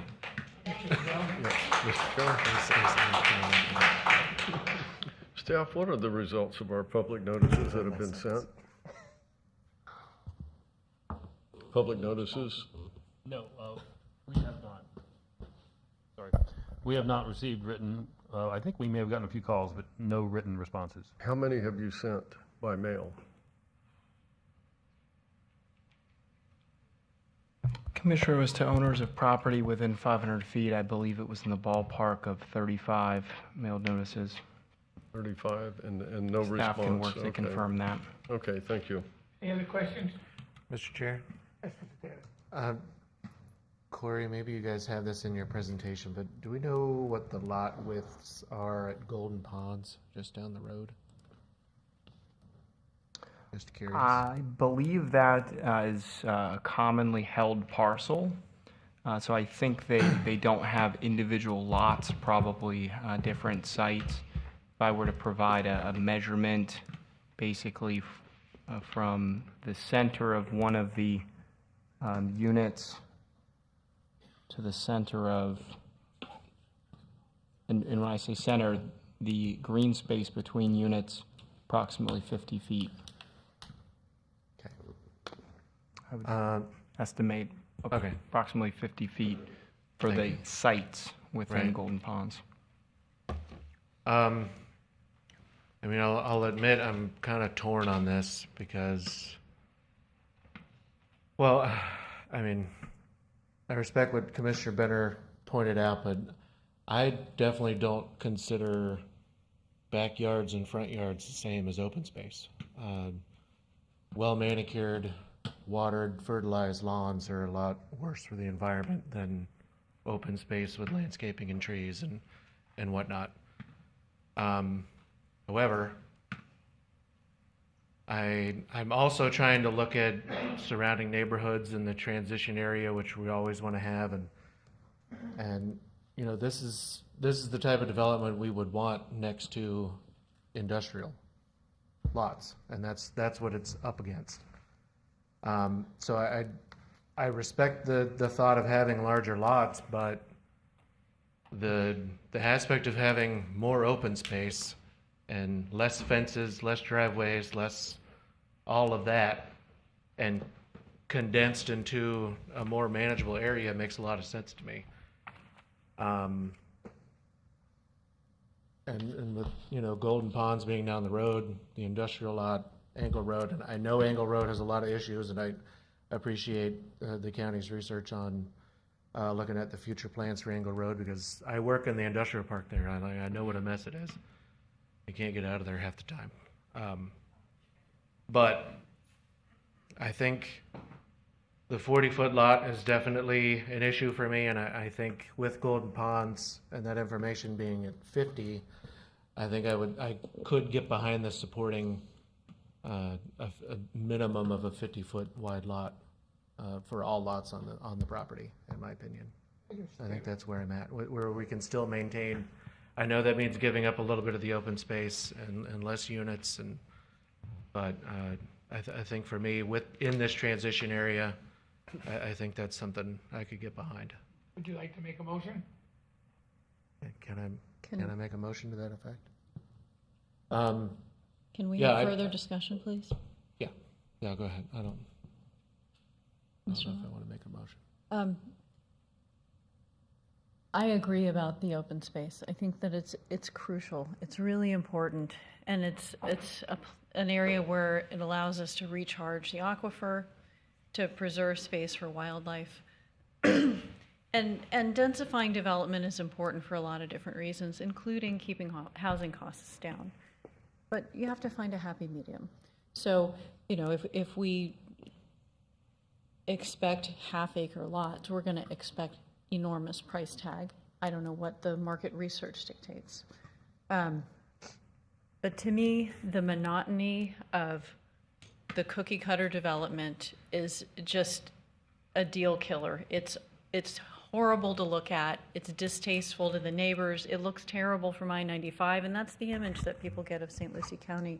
So I would strongly suggest that, if we have to live with some of these 40-foot lots, that they're never aggregated one next to the next, that they are always interspersed with another lot type, and that the units where you have a garage door as the front facade of a building, those need to be held back behind the units where a garage gets side-loaded, so you have a completely different look, and you're masking this garage door business, so you don't have garage-scape. And make sure that these facades have variation as you go down the street and from behind as well, because from behind is what your neighbors beyond and the people from the highway see. You don't want every house having this scissor truss over a screen porch, 100 houses long. It's just dreadful. We want to see you have a successful development. We know the property has to be developed. We want to find that happy medium between preserving our open space and our environment, respecting our neighbors, and providing a good face for St. Lucie County. We want you to be successful. We want everyone in this county to have financial success. And, that comes in a lot of different shapes and forms. But the one thing that it sounds like we all don't want to see is this monotonous garage-scape. I would suggest that we require some sort of form in the PUD. It's not entirely a form-based code like it's in the TVC, but an expectation that if we're going to allow some 40-foot lots, that they're never next to one another, they're interspersed between the other lot sizes, that the larger lots require side-loaded garages, and that garage doors are pulled back from the facade line of the other units. So that's what I would propose in order to find a happy medium with preserving the open space, making it affordable, not spending more than an extra $5,000 per property, and having some aesthetic variation so that I think it could be a more successful development. Thank you, Ms. Craig. Is that doable? Would anybody like to make a motion? Mr. Chairman, Mr. Lau. I'd like to make a motion.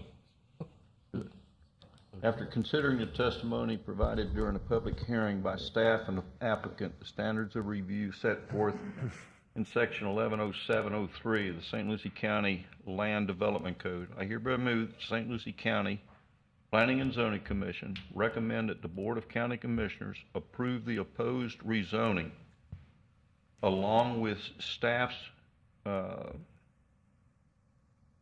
enhanced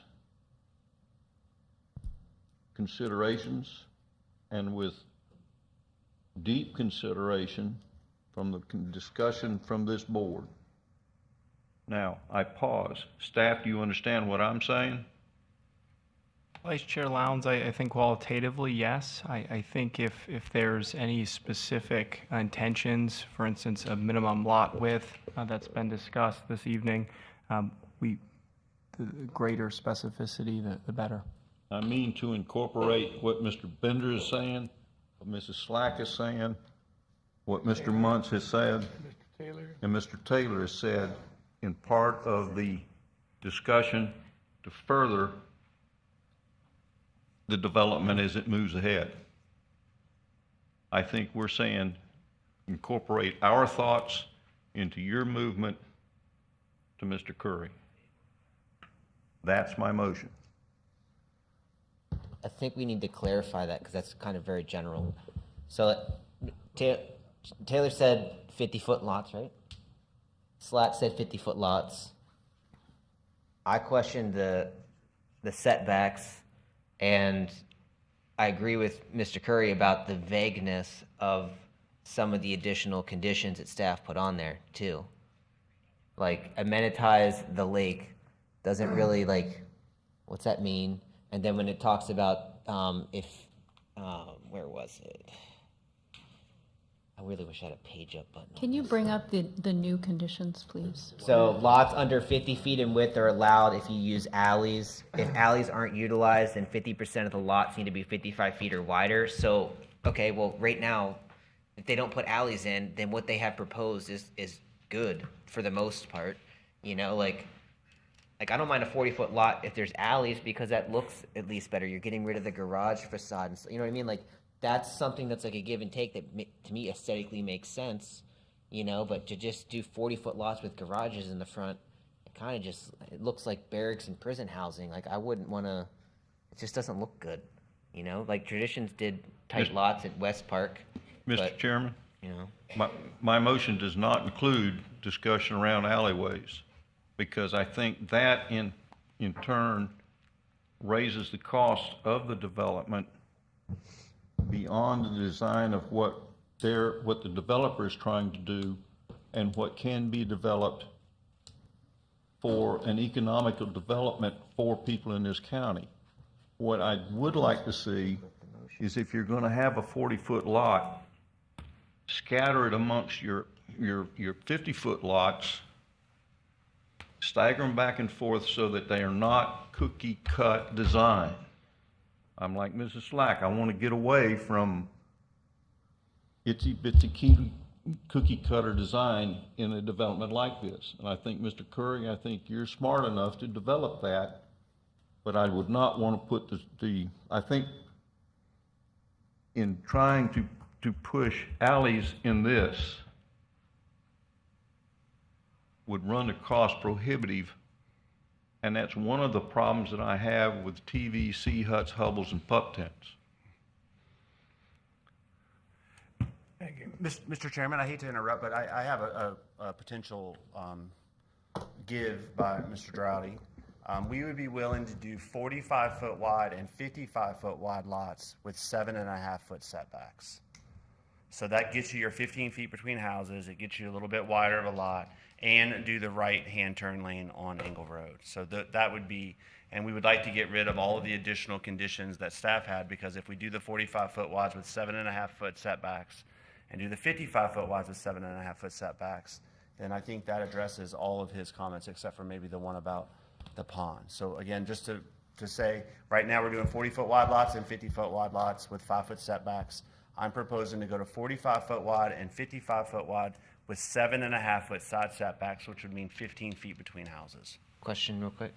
Point of clear. With the same split, 202, 45-foot, like you're not going to change that? Yes, sir. We would like to keep that mix. It's important for the person looking at this property to have two different product types so they have two different price ranges. And we have you haven't seen the site plan because you've just seen the bubble plan, but we did mix it up where we didn't have all 50s on one side or all 40s on one side. We did to mix them up a bit. So that's a plan that we have. So I don't have an issue with that. Now, I don't know about, we might have a couple 40s by each other, but 45s, but we tried to mix it up to where they weren't all in one section.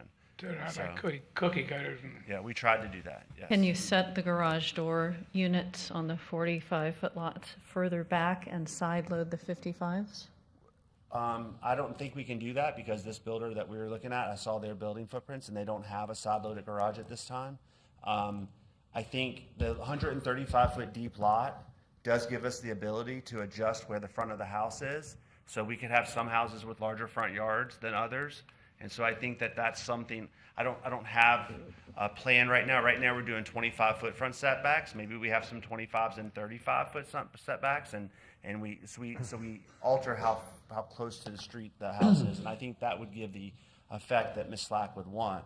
But I'm not willing to say side-loaded garages or anything at that point because I did get a chance to review the plans that the person is buying this, and I did not see any side-loaded garages. And I think a side-loaded garage on a 55-foot lot is kind of tight. It's tight. It's tight. So I don't know that you would have to reduce your setback in order to execute that. you would not be able to do the 7.5-foot setback, most likely. And you probably would also have to have a front setback of that as much less than 25 feet, so you can get your house, because your garage is going to stick out so much further. So I think that adds a level of confusion that I'm not willing to agree to tonight, but if that's a condition that this commission would like, it's something we can try to address. But again, just to summarize, 45-foot wide, 55-foot wide, 7.5-foot setbacks, and the right turn lane off of Engle Road. Thank you. Mr. Curry?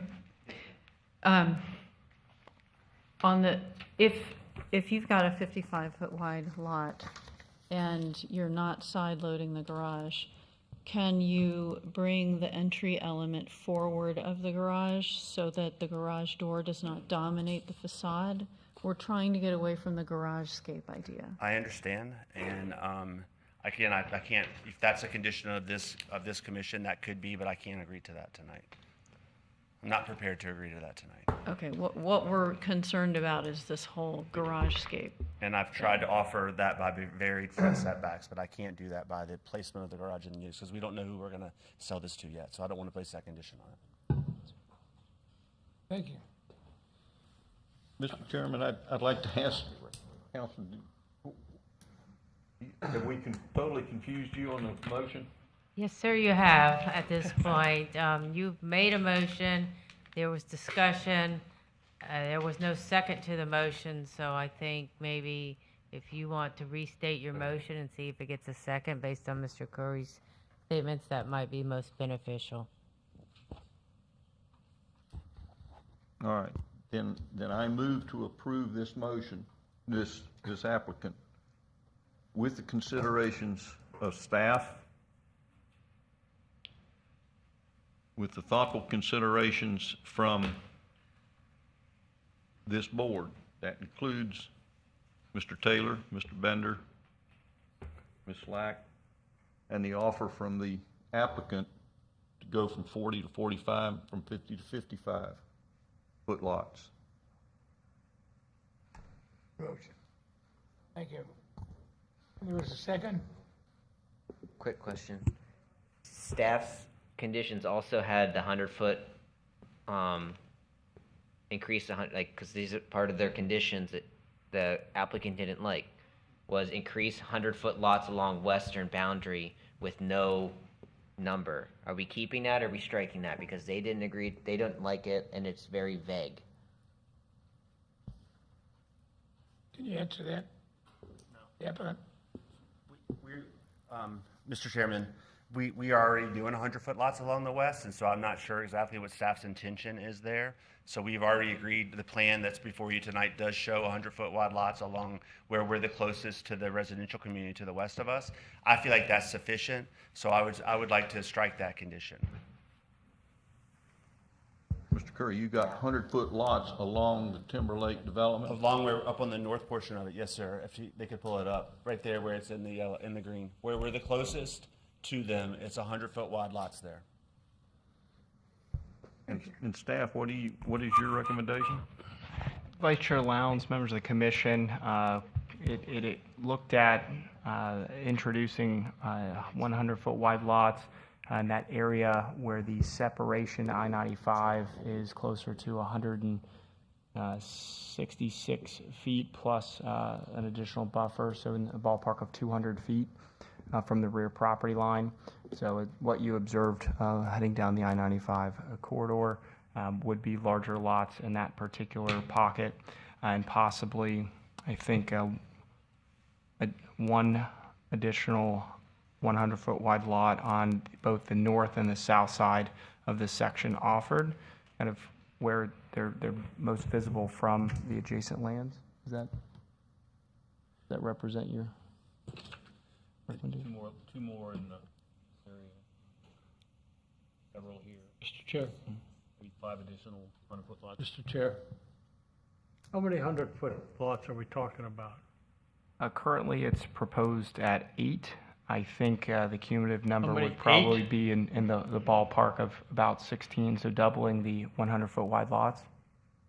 So you're talking about 15? I would believe 16 total. 15 or 16? 16 total, doubling the. Why would we strike those? Mr. Chairman, Commissioner Mott, I sound like a broken record up here, but I don't want to build one extra foot of roadway that I don't have to. So 100-foot lots would double the amount of roadway that I'm building there. Staff, that was a request from staff. I didn't propose that. Staff had requested those 100-foot lots that are there. And I will tell you, we've already agreed to an enhanced buffer along I-95 as well. So now I'm starting to feel like I'm giving up everything. So I've agreed to 100-foot lots along the west. I've agreed to an increased buffer along I-95, and I think that's sufficient. And plus the 160 feet. It's not like we're right on I-95. I heard Commissioner Slack say she was worried about seeing this from I-95. I mean, that buffer, maybe not when it's first planted, but when it gets built up, you will not see these houses from I-95. So how many 100-foot lots remained? I think Mr. Benton said there was 8 or 9, I think 8. There's 8 right now. And that's just along that area that's in green on the screen right there. That's where we were asked to do it, and so we've done that. Thank you. Motion and a second then? Any other discussion? Madam Secretary, call the roll. Madam Counselor, are you okay with the motion now? Yes, sir. Thank you. Did we get a second on this motion? I don't think we did. Who was the seconder? I feel like the motion has conflicting stuff in it, but because if the motion is to include what staff says, what the applicant says, and what all of us said, what staff says in these 4 conflict with what the applicant's saying, so therefore your motion has conflicting information in it. It's not clear. So we need to be very clear. If the motion to approve is based on staff recommendations, striking out increasing the 100 units, basically you're striking out the 4 added things and only accepting the 45 and 55 foot lots with the 7.5 foot side setback. Is essentially that's the motion. That should be the motion, because then you don't have conflicting information in it. Does that make sense? You want to leave those in? No. Well, his motion was to include what staff said, what the applicant said, and what we said. What I'm trying to say is the applicant's saying they don't want to add any more 100-foot lots. They don't want anything about alleyways, and they don't want to amenitize a pond. So if the motion is to include staff recommendation and the applicant's recommendation, you have conflicting things in it. It doesn't make sense as a motion. Want to make an amendment? Yes. So, yeah, to amend the motion. So then the motion would be to... Who seconded the motion? Nobody. No one. Okay. Then I withdraw my motion and you make the damn thing. Yeah, motion failed. I don't want a motion. I'm just trying to clarify what Can I give it a go? You can go for it. Yeah. All right. Can we put the requirements back up again? I want to make sure that I hit all of the key points.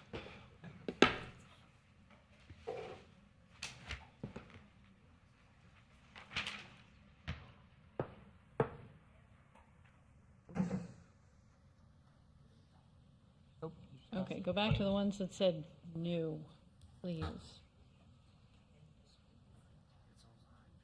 I don't think they're even in. I move that we recommend approval of this project based on staff recommendations, with the exception of the alleyway requirements, the land bridge, and the lot widths specifically listed here, and instead allow for lots that are 45 and 55 feet wide with no more than 2 45-foot wide lots adjacent to one another.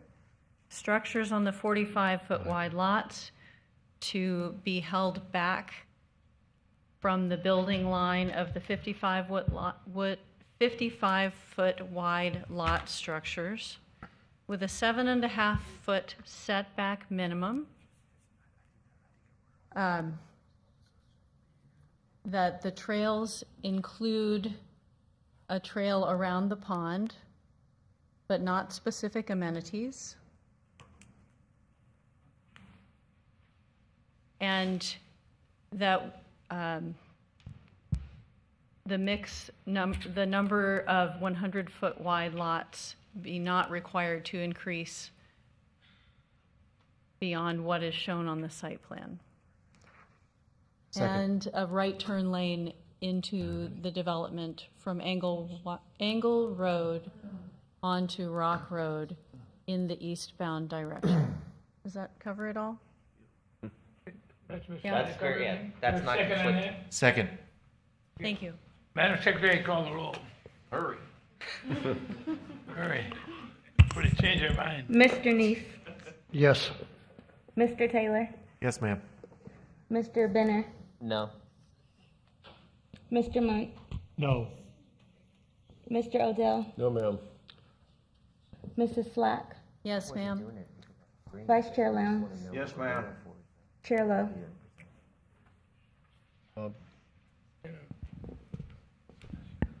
Yes, ma'am. Motion passes. What was the count? 5-3. Moving on to C. Sable Palm Grove, PUD, a petition to amend the official zoning map atlas for our 19.44 acre site from RS4 residential single family -4 zoning district to PUD land unit development zoning district and approve an associated preliminary site plan by Ty Curry. I said this is quasi-judicial hearing. Staff presentation. Good notes.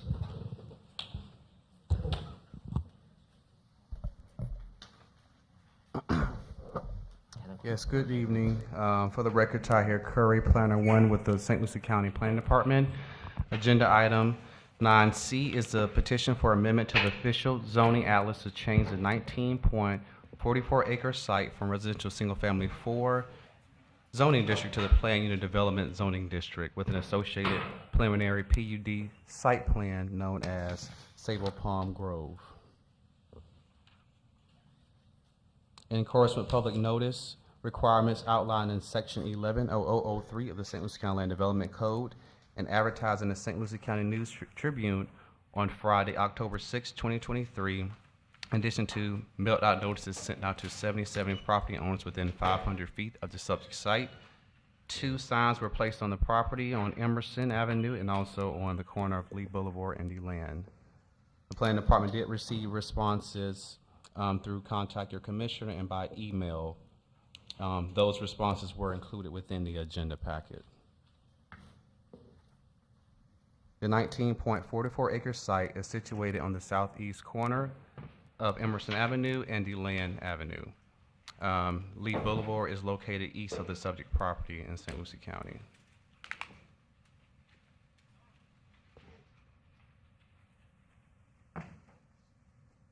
The site has a future land use of residential urban. The surrounding sites to the north, east, and south has a residential urban future land use as well. The west is TVC, towns, villages, and countrysides. The definition of residential urban is the classification prominent residential land use category in the county. The residential land use provides for a maximum density of 5 dwelling units per gross acre. The residential urban designation is generally found between identified urban service areas and transitional residential suburban areas. These properties need to be serviced with central water services and wastewater services. These services may be provided either public utility or through private on-site facilities, as would be permitted in accordance with the applicable regulations.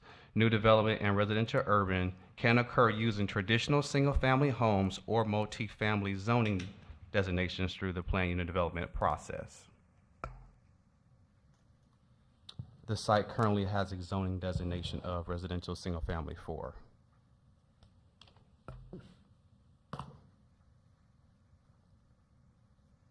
Through the plan unit development process, the applicant is seeking to rezone the property from RS4 to plant unit development. The proposed rezoning to plant unit development is consistent with the residential urban future land use comprehensive plan policy. Sites seeking plant unit development shall have a minimum of 5 acres, continuous acres of land under common ownership or control. The site is 19.44 acres.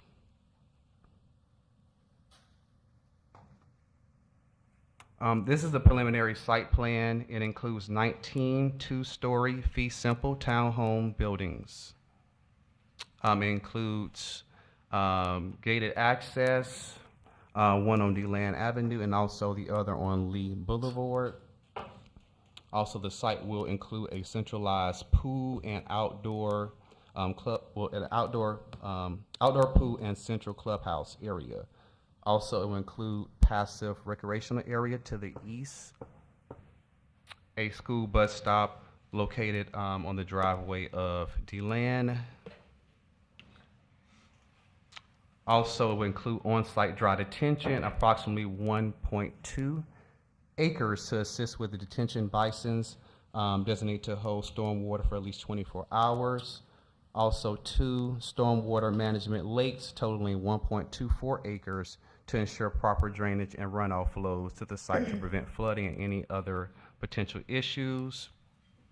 The site will include integrated links, walking trails, 15 feet of landscaping along all property lines, parking, and a 24-foot access internal road. Right-of-way dedication will be required on all 4 sides of the property.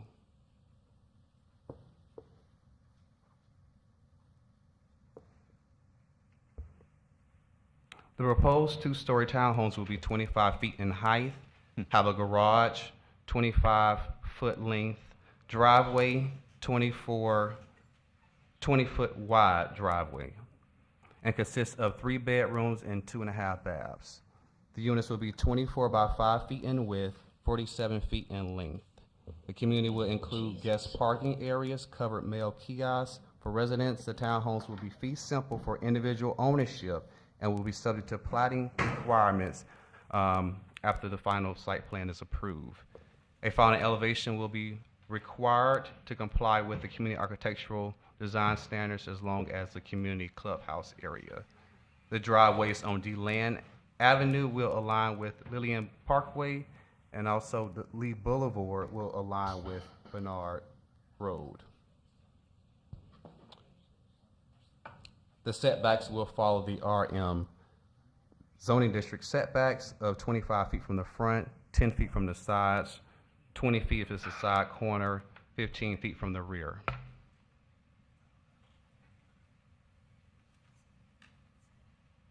"15 feet of landscaping will be installed on all 4 sides of the property, an articulated wall or fence on both sides.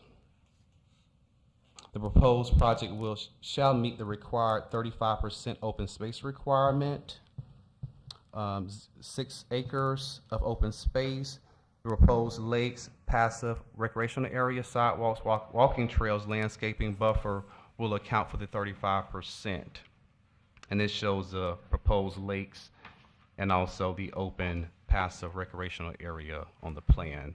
The lake will also have a native vegetated buffer, which will serve as a habitat for native wildlife, as well as upland transitional zone to buffer the littoral zone. The site will be serviced with central water and wastewater services through St. Lucie County Utilities.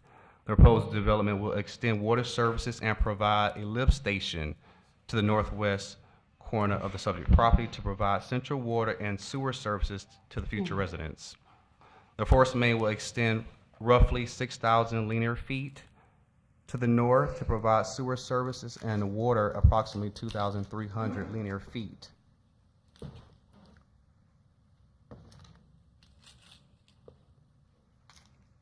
This is one of the proposed entrances, DeLand Avenue entrance. The entrance will be a full access drive opening for residents and guests. The driveway entrance will feature an unmanned vehicle security gate and pedestrian gate. The guest entrance will be 150 feet from the right-of-way line to the call box and include a vehicle turnaround, complying with the Land Development Code Section 71015 security gates and access control devices. The entrance will include a separate roadway for residents and guests to provide sufficient traffic flow to avoid vehicle pileup on DeLand Avenue. The developer will dedicate 15 feet of right-of-way for future improvements to the roadway. DeLand Avenue is a paved county-owned and maintained right-of-way. There's no improvements anticipated at this time by the county to improve further improvements to DeLand Avenue. This is the secondary driveway off of Lee Boulevard. The west driveway will be a resident-only access gate. The resident-only entrance will be required to provide a vehicle turnaround as well for the resident if a guest turns into the resident-only entrance by mistake. The Lee Boulevard entrance will be required to demonstrate a vehicle turnaround for the final site plan. And that is a condition of approval. The developer will dedicate 35 feet of right-of-way for future improvements to the roadway for Lee Boulevard. Lee Boulevard is a paved, county-owned and maintained right-of-way. There is no improvements at this time for Lee Boulevard to be further improved.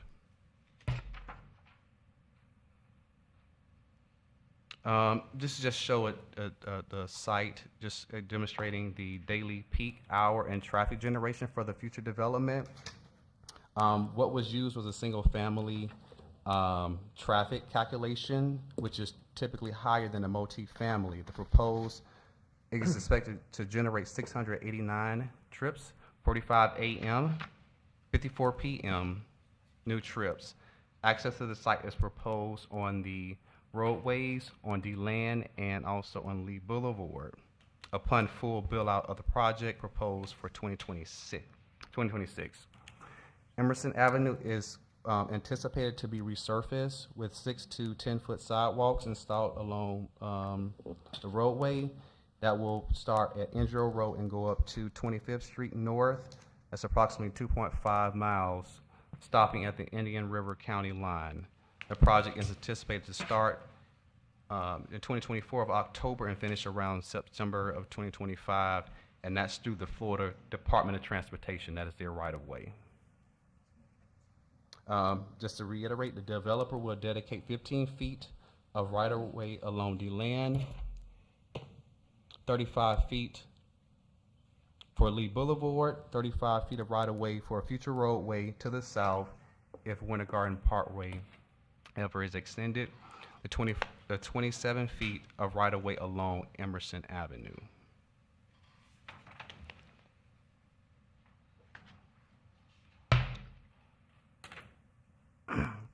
There was a community meeting held in person on Thursday, October 12, 2023, from 6:30 to 7:30 in the Lakewood Park POA Village Hall.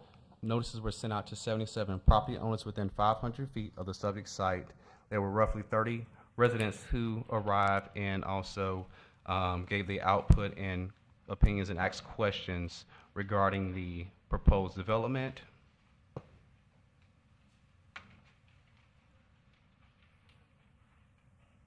As mentioned earlier, we did receive 21 responses. They were through contact your commissioner and through email.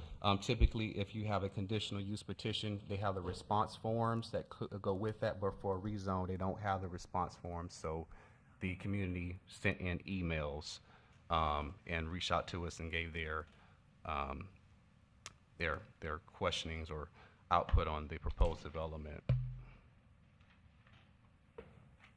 The proposed PUD rezoning and preliminary site plan conforms to the standards of review as set forth in the St. Lucie County Land Development Code, Section 110603 and 110207, and is consistent with the goals, objectives, and policies outlined in the St. Lucie County Comprehensive Plan. Staff recommends the Planning and Zoning for this recommendation of approval to the Board of County Commissioners, subject to these following conditions. The Environmental Resource Department in the staff report in Section F, those should be addressed before it goes to the Board of County Commissioners. There were some landscaping things that needed to be identified and addressed. As mentioned on one of the slides, they are required to dedicate right-of-way within 90 days of the site plan being approved. A site development permit is required, and that will be reviewed for the civil plans, drainage, roads. That will be reviewed within the civil plans for the site development permit process. A final plat is required through the Board of County Commissioners, being that this will be fee simple townhomes for ownership. On the final site plan, we will need a traffic impact report, site lighting plan, Lee Boulevard, we need to demonstrate the queuing, as we mentioned on the slide, wall design and height exhibit, and also the clubhouse and the actual townhomes need to meet the community architectural standards with 7/10/24. All category invasive species shall be eradicated from the site. That's going through the Environmental Resource Department. And these are prior to commencement of the development. A wetland waiver application shall be required. Vegetation removal permit exemption shall be issued by the Environmental Resource Department. Gopher total survey is required. The applicant shall provide the required fee in lieu of a tree mitigation. This includes, I'm sorry, this is kind of just what I was going over if you want to check that out. This is the Environmental Resource Department. Before permits are issued, they have to make sure they comply with these standards here. This concludes staff presentation. The agents did have a presentation of their own they would like to present. Mr. Curry, any questions from the board for this staff? Mr. Chairman. Yes. Staff, have we considered why, or let me ask, why are we having the entranceway to this, excuse me, on DeLand and not on Emerson Avenue? Oh, I'll pull up a slide, but that is through the Florida Department of Transportation. When this came in through a pre-application meeting, they had a meeting with Florida Department of Transportation because it was their right-of-way. They originally planned for it to be on Emerson Road, but they could not meet the 660-foot requirement from the intersection of Emerson and DeLand. The road is, I can pull up a slide for you just to show that.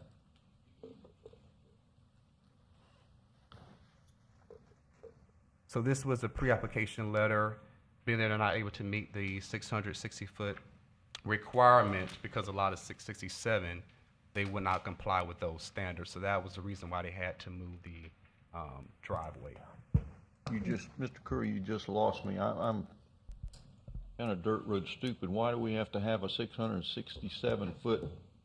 What does being close to the land have to do with entering and exiting on Emerson Avenue? It needs enough stack back for a turn lane on Emerson without interfering with the intersection at DeLand. Okay, I see what you're saying. Compliance with Florida Department of Transportation. To have turn lanes in or out on Emerson Avenue that would interface with the land. Correct. Chair Lowe, if I may, Vice Chair Lowndes, typically with traffic design, you would push traffic to lower classification roads to make those types of turn movements. As was stated, turn lanes. This diagram highlights potential long-range transportation planning concepts. The towns, villages, and countryside future street network emphasizes Russos Road being widened and expanded coming from the west and intersecting with Emerson Avenue. But if you look at the broader picture of Lakewood Park and Winter Garden Parkway, that is an east-west link that generally traverses from the northwest to the southeast. It does have a culvert crossing for more interconnectivity with the remaining neighborhood to the east. So long range, there's the goal to allow Winter Garden Parkway to extend west and have a direct intersection with Emerson Avenue.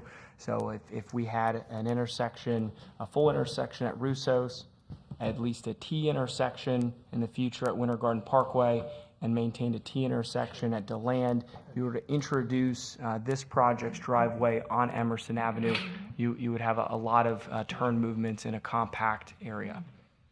Mr. Benton, Mr. Curry, I understand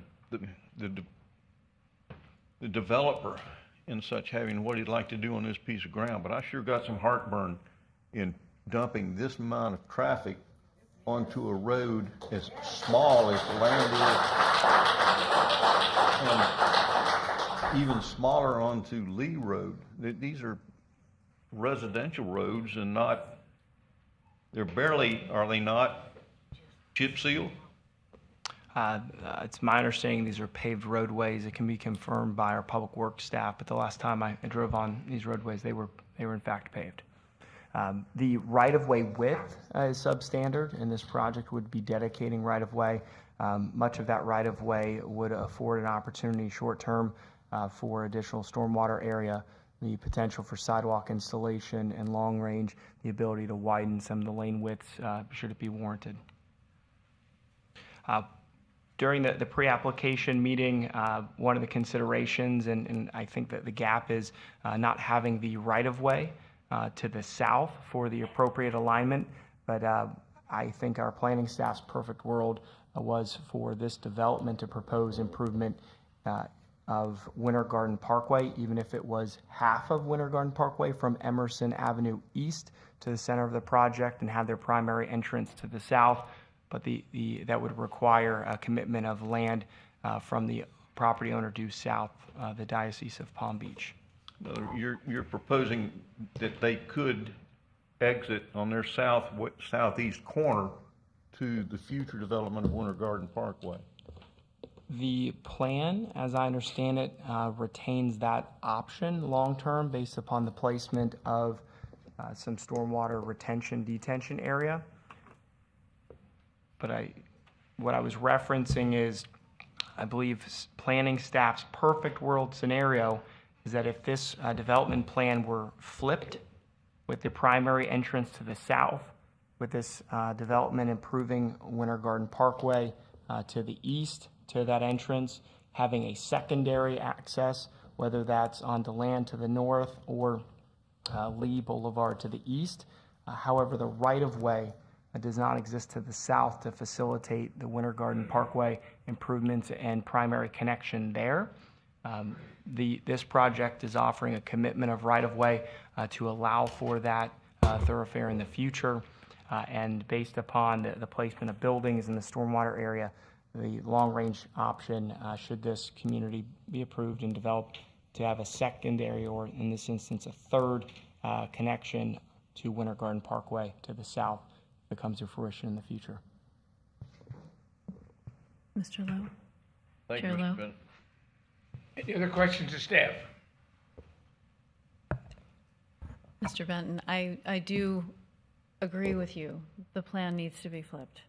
And I don't know if it's possible, but is it possible for the county to reach out to the southern property holder and negotiate some sort of terms so that we could take the burden off of the neighbors to the north? We could facilitate the connection of Winter Garden Parkway to Emerson and provide a paved roadway that would serve not only this development but also to the southern property owner in return for them ceding a portion of their property for the right-of-way.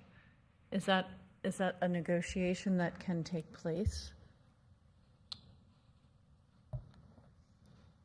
It's in the community's best interest. I just don't know whether it's something we can do. Chairman Lowe, Commissioner Slack, if the right-of-way was integrated into our right-of-way protection plan, the county could offer impact fee credits for the portion of land to be dedicated by the property owner to the south. As far as the proactive outreach, if that were to be direction from this body, staff would explore that. As far as a mechanism to acquire it, short of condemnation, it would require quite the persuasion. The applicant this evening can speak to whether or not outreach was made to that property owner to explore the concept. That was the gap when staff considered the original concept plan and looked at opportunities, long range. Okay. Yeah. All right. And may I ask him one other question? How many other gated communities are anywhere near this site? The Waterstone Plan Unit development is approximately 1.25 miles to the south, and Ty can narrow my estimate. It has over 500 dwelling units, a mix of single-family and townhome units, just north of the Indra Road Schoolhouse. It's within the same future land use designation. And it's my recollection the unit total is closer to 700. Okay, I'll hold my further questions until after the the other presentation. So that, if I may, that community was designed as a gated community. I'm not sure if the gates are actually activated on a daily basis. However, there's the design and at least a guardhouse present further to the east, and again, much further to the east off Turnpike Feeder Road. There's the Portofino Shores Plan Unit Development. It's approximately 2.8 dwelling units per acre, single family, that is gated. And the former Savannah's Mobile Home Park hybrids are gated. But there's not a significant or consistent theme of gated communities within the Lakewood Park area. Few and far between. Any question? Just an FYI for the board, I looked up on the property appraiser, the southern property is owned by the Diocese of Palm Beach. I don't know if everybody know that, the church.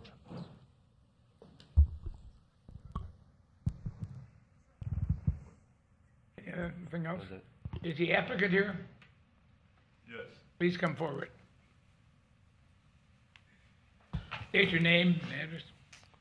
Good evening, Commission. My name is Jared Purser with WGI, the planner for the project.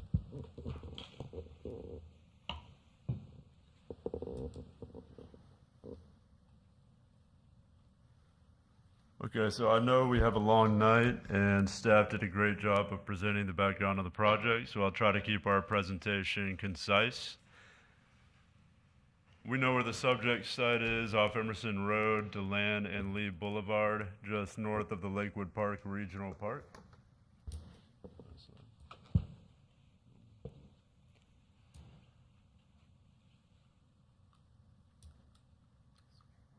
Okay, thank you.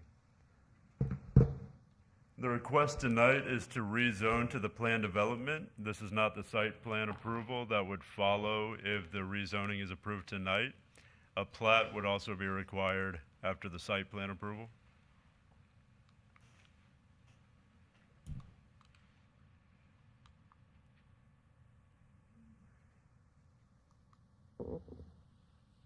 So I think we're skipping a few slides here, but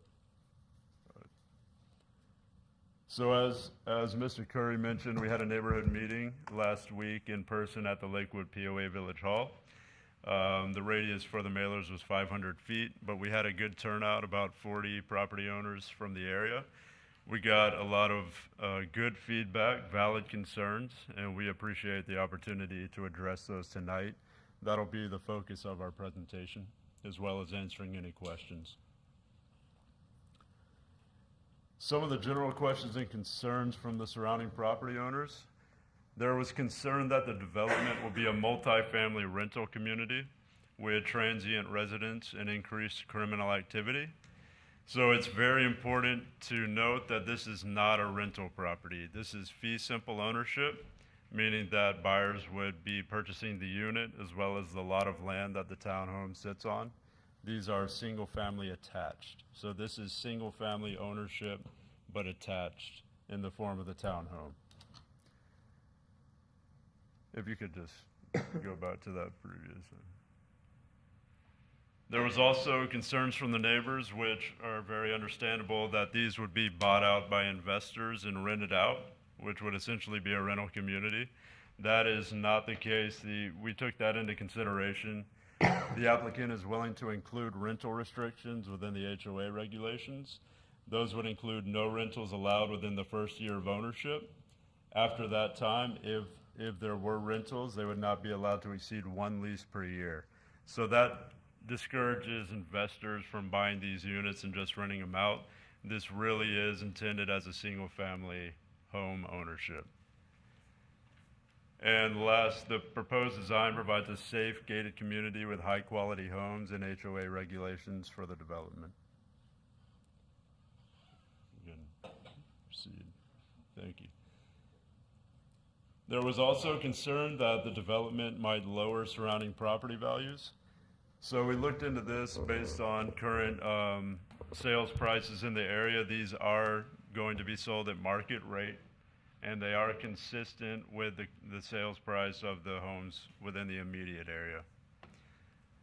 This is also, the home builder is K. Hovnanian Homes, or KHOV.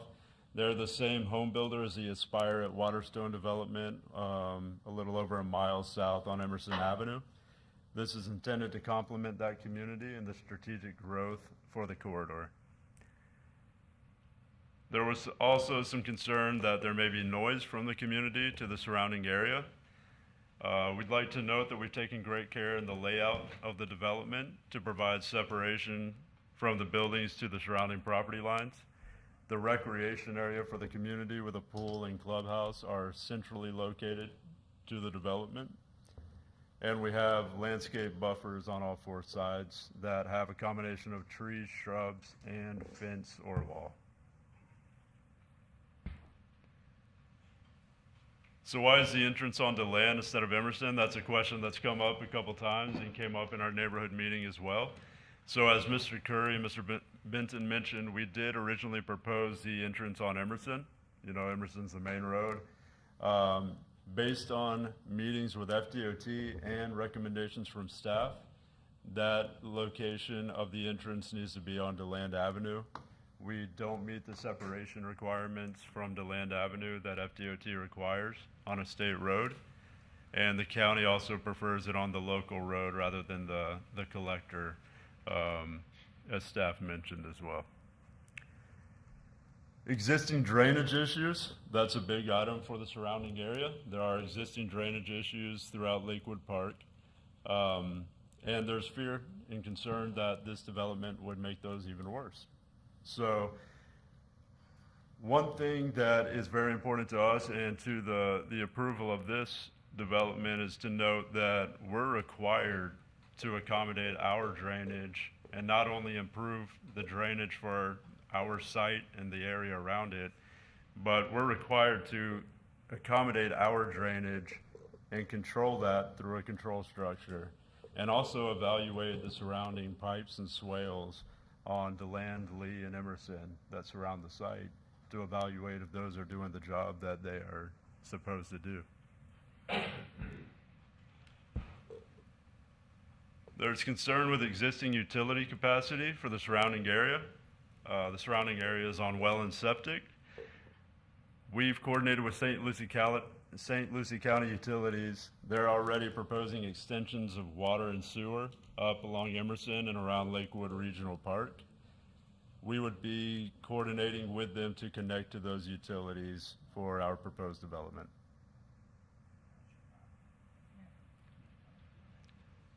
So just to recap the site plan, this is the proposed preliminary site plan, 97 single-family attached units, 6 acres of open space, centrally located pool and clubhouse. We are providing right-of-way dedications to the surrounding roads, which we'll show a little bit later. And if you can click one more. Again, just want to emphasize this is fee simple ownership. There will be regulations in the HOA docs restricting rentals. The density is just under 5 units per acre. That's allowed by the current future land use, the RU district. So the proposal is just for the rezoning to the planned development. And we'll have our civil engineer come up to just speak through the drainage conditions and the utilities for the site. Okay. Good evening. Adam Schildmeyer with WGI, civil engineer, project manager for the application. Again, just to complement what Jared's already talked about, and staff did a great presentation already.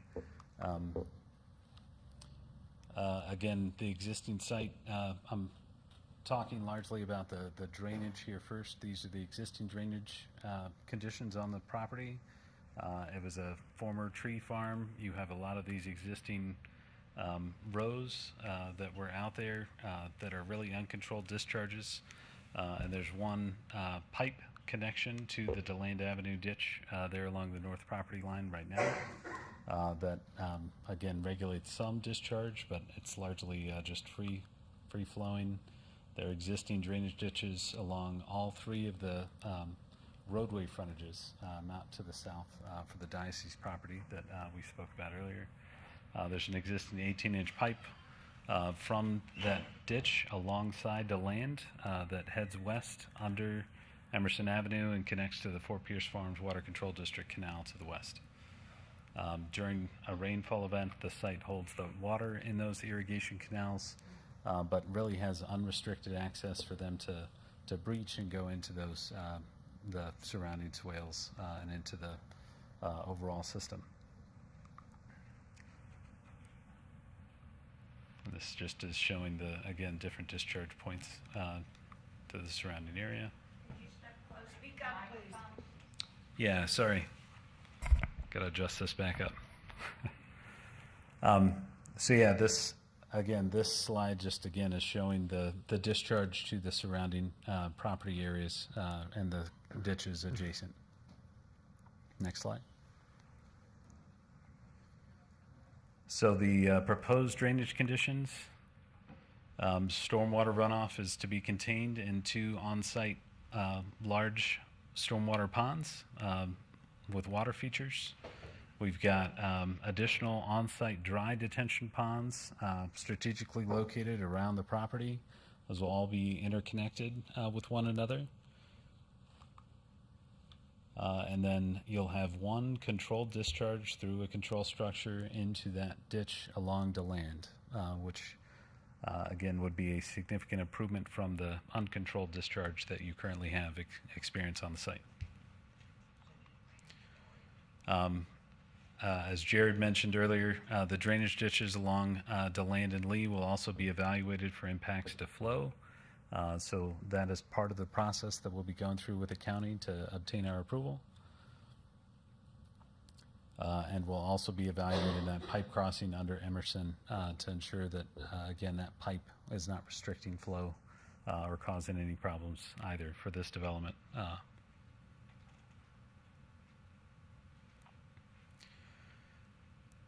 The utility connections, again, similar to what Jared had spoken to and staff had pointed out earlier, St. Lucie County Utilities had planned to bring utilities, particularly water, up from the east side of Waterstone, up Lee Boulevard, and to the west towards Lakewood Park Regional Park.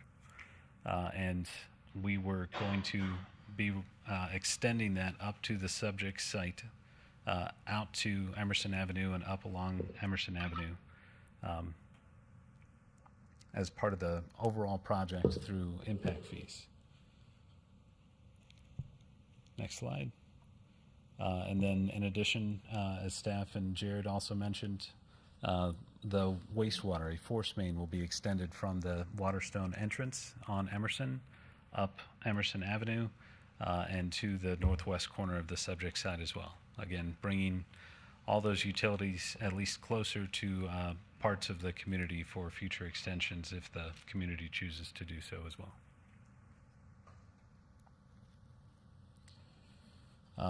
This has been discussed in a few different points already today, but just this is the access and FDUT standards. That western property line on Emerson is simply too short to add another access to that frontage. So again, in coordination with staff and FDOT, that access was shifted over to DeLand.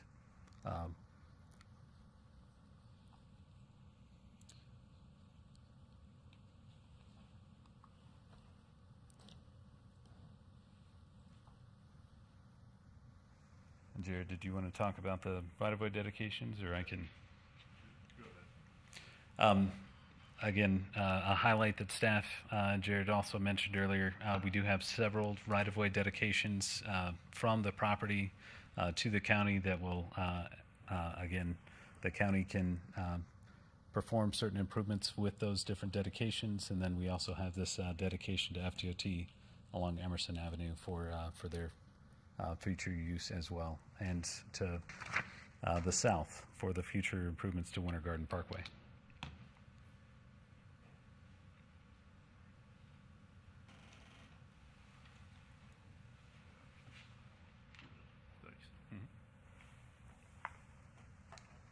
All right, thank you, Adam. So we're just going to end with a few conceptual renderings of the project. This is looking from the south, another looking from Emerson Avenue. You can just see the layout and the buildings. Kind of start to see how the landscape works throughout the site. These are the conceptual elevations. Again, these are intended as single-family homes, but attached. That allows us to lower the price point of the homes a little bit to make them better opportunity for home buyers in the area, and there's a demand for that within this area in the housing market. If you can proceed to the next. The buildings are a combination of four homes per building and 6 homes per building. So that was a 6. This is one of the 4 home groupings.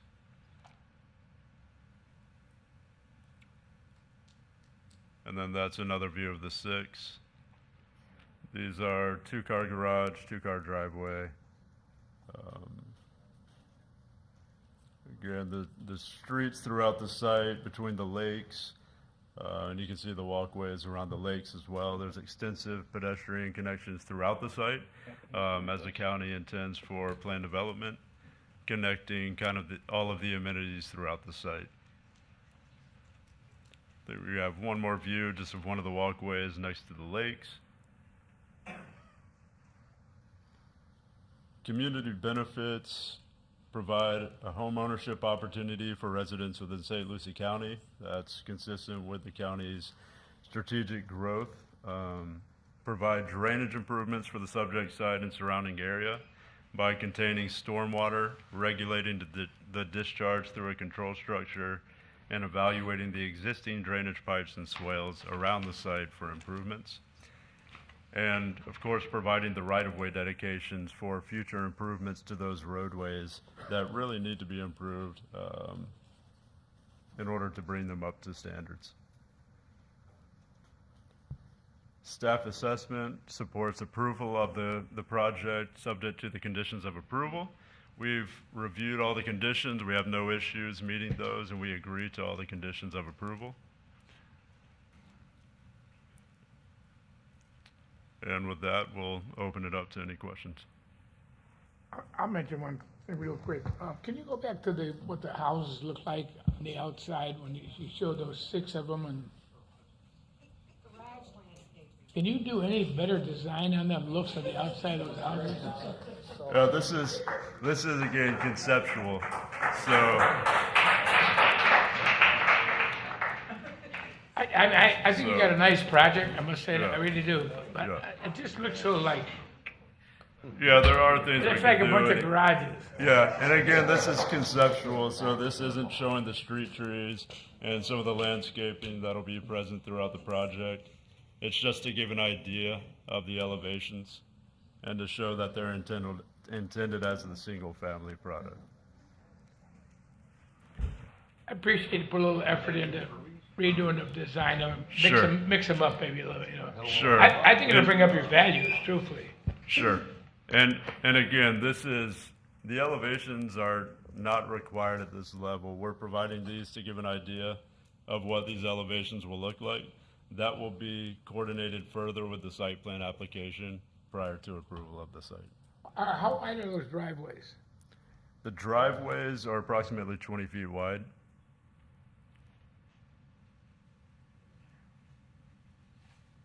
Any other questions? Yep, I got 2. Have you had any discussions with the Pope to the south there to see if they'd sell you or give you the right of way for a piece of land? I have not. The property owner has discussed with the property owner to the south early in the process. They were not interested in being part of the project, and that's private property, and we unfortunately don't have any control over that property. And then another question, being that they're attached townhomes, is there anything at this point we could that you guys would be able to put in there about, like, when it comes to re-roofing, if they have attached roof lines? I wish it would be required on all of them, but when somebody re-roofs half of a roof of a duplex or a building like this, and you have mismatched shingles is the HOA planning on making that the building insurance part of the HOA fees, or is everyone individually insured their own roof so they can patch their own roof and re-roof their own roof. and have Right. that. Understood and understand the issue. It hasn't been finalized at this stage, but that is something that would be covered by the HOA regulations, how the roof and replacement is handled. Is it something you guys would be agreeable to as a condition, like you would be on the rental requirements, that the HOA fees include building insurance, so that way they're not individually insured roofs, so you have that mismatched patchwork of shingles that always looks horrible? Yes, we'd agree to that. Yep. That's all I got. Did you say these are detached units? No, these are attached. Yeah, so it's single family attached.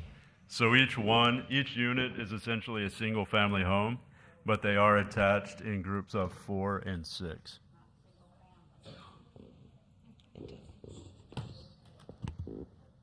They all look like they're attached. They are attached. Yeah. Yeah. There's They're- nothing in between them, to walk between them at all. No grass or anything.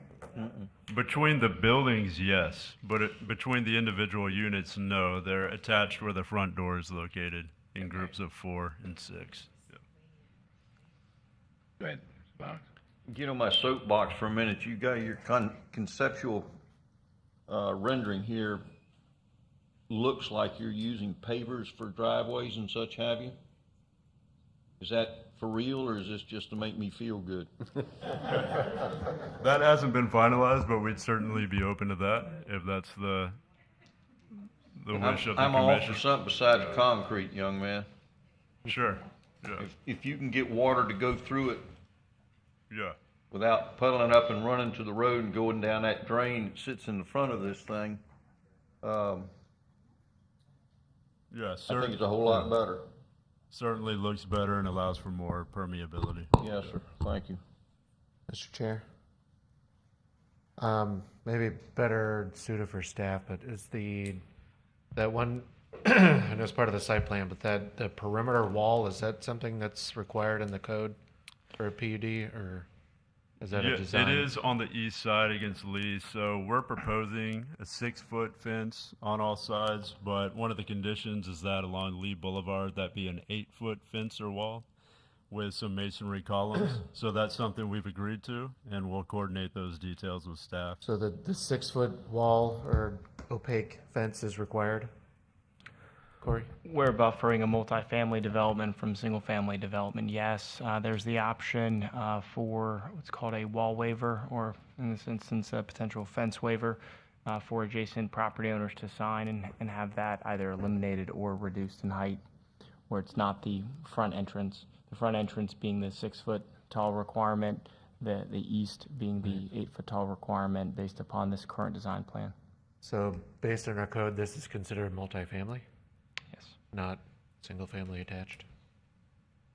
I think that should be something considered, but I mean, I don't know what the neighbors want at this point. I mean, we'll hear from you, but I just feel like the giant 8-foot wall is, I would consider these, they're single-family homes that are attached. It's not a multi-level, multi-unit building, in my opinion, but or based on what that is. And the giant 8-foot wall just feels weird in the middle of Lakewood Park, in my opinion. I think so more of We agree. certain design standards with a fence and landscaping, and I'd rather see someone's backyard than a giant wall. I mean, in my opinion. Commissioner Taylor, and we do have a representative of our Environmental Resources Department as part of a plan unit development. There's, in my opinion, the capacity for this board to guide and recommend reduction from 8 feet to 6 feet. One of the considerations of that design is required by code when the span exceeds 100 feet. It is required to be articulated. So some of the sections set back further, landscaping, again, on both sides of that fence to soften it. And it's been our staff's recommendation that should the applicant propose something other than a masonry wall with columns, that the vinyl fence or wood fence be articulated with columns. So it'd be a hybrid. Right. To enhance that design. Okay. Thank you. Chair Lowe. Yeah, I would like to add that, so the code, the staff code required buffer is 10 feet wide with the 8-foot wall or fence.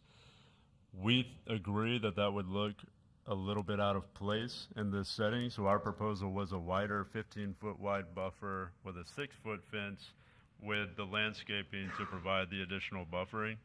But that is subject to staff and the commission's direction. Our preference would be the 6-foot fence with more landscaping than that. I think mine would be too. Thank you. Vinyl fence. Any other questions? Chair Lowe, Yes. I'm with you, Mr. Taylor. People say fences make good neighbors, but fences are one thing, walls are another. It feels too much like who's keeping who out. And one of the lovely things about Lakewood Park is the openness of the street grid, the friendliness of the neighbors. Okay, everyone, you can flow through. This is an old style neighborhood, and that's the beauty. You guys don't end up with traffic jams, right? Because you have an open grid. If there's a car stalled out or they're trimming trees, you just go around the block. And this is right next to the TVC, and one of the hallmarks of the TVC is that they require the openness of the street grid.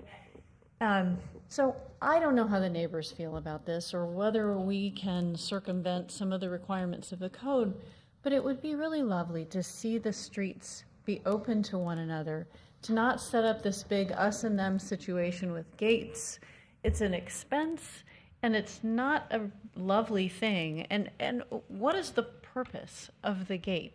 Who's securing who against whom? It's just the whole idea doesn't feel like it's the proper method in the context that it's in.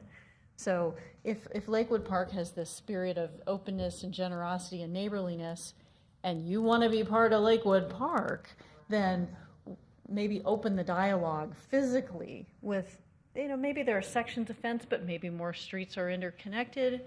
And the scaling of the multifamily could be helped by some of the things that we were talking about in the prior development, where you shift the units back and forth a little bit so there's articulation and not this sense of barracks along the back wall. The back wall is what the neighbors see.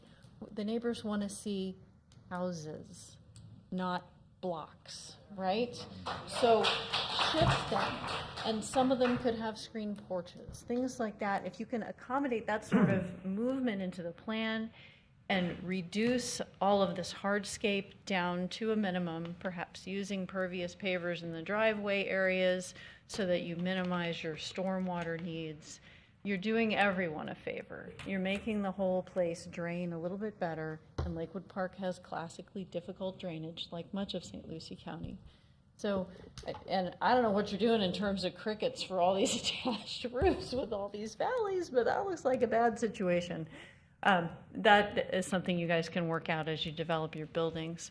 But it would be lovely to see connections to neighbors, to not be stay out of my space, I'll stay out of yours. That's not neighborly. And you're getting a lot of feedback from your neighbors now. You want to be a community. And you also want to blend in with the TVC that's going in across the street eventually, where there's this openness of the grid.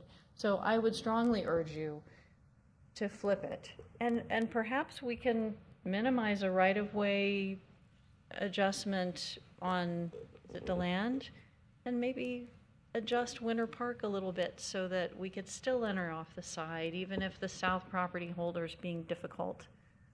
Maybe we could do a little give and take there and have the road be a little narrow for now, but eventually get wider and enter off the south so we're not jamming up all of our neighbors and people are backing out and causing accidents. Those are my thoughts. Thank you. Thank you. Anything else? Anything else? Nothing else?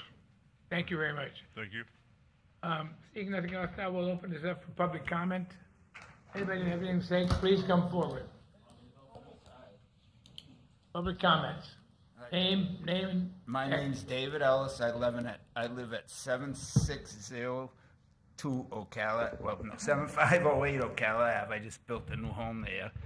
And anyways, my biggest concern, one of my biggest concern is the infrastructure we have cannot handle it. We have one firehouse, one fire engine, and one ambulance, right? And like I retired from a fire department, and if you're gonna have two family homes attached like that, someone burns food or whatever, NFPA would have two engines going in a ladder. That's standard by NFPA. Right now you have one little small firehouse, you got one ambulance, and when you have a medical call, you got that fire engine going out with a medical, so you got really you have no infrastructure to even handle the area, and they're not even compliance right now, our area with NFPA. Now you want to put multi-family homes, and you're not even in compliance right now with it. So before they do anything, they need to improve the firehouse, improve and give us the infrastructure right. I don't know what it requires for cops, but with all the developments that's been going on in our area, we do not have the right infrastructure for any more development till they bring up to code like it should be. So, thank you. Thank you. Next, please. Good evening, members of the board. My name is Ruth Shaw, and I reside at 8407 DeLand Avenue. I just purchased my home last year, so it hasn't even been a year since I purchased my home. And the reason, I did not plan to speak this evening, but the reason I'm here is because there was mention of Waterstone. I purchased a property in Waterstone in 2021, so not that long ago. And I can tell you that I've left Waterstone, and they have an HOA, but I've left Waterstone because of the amount of rentals now, Section 8 houses now, in Waterstone. And yes, it's supposed to have an HOA. There are ways around, investors are gonna come in, buy these properties, and it's going to lower our investment. We don't want that. Lakewood, I chose Lakewood Park because of Lakewood Park. It's the community that it is. We don't want a PUD there. It's gonna bring down our property value. I see what's happening in Waterstone. There are for sale signs all over the place. We don't want that in Lakewood Park. We want Lakewood Park to remain as it is. The neighbors, we look out for each other, and we don't want a decrease in our property value. We deserve to have something too. So that's what I wanted to say. Thank you.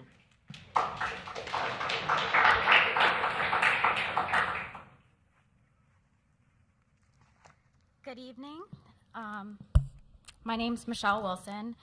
My husband Troy and I live at 8604 DeLand Avenue with our 2 kids.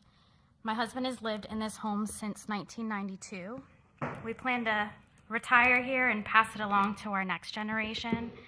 Our driveway will be directly across the street from the proposed townhome community entrance. So our house is the northeast corner, right where the entrance will be.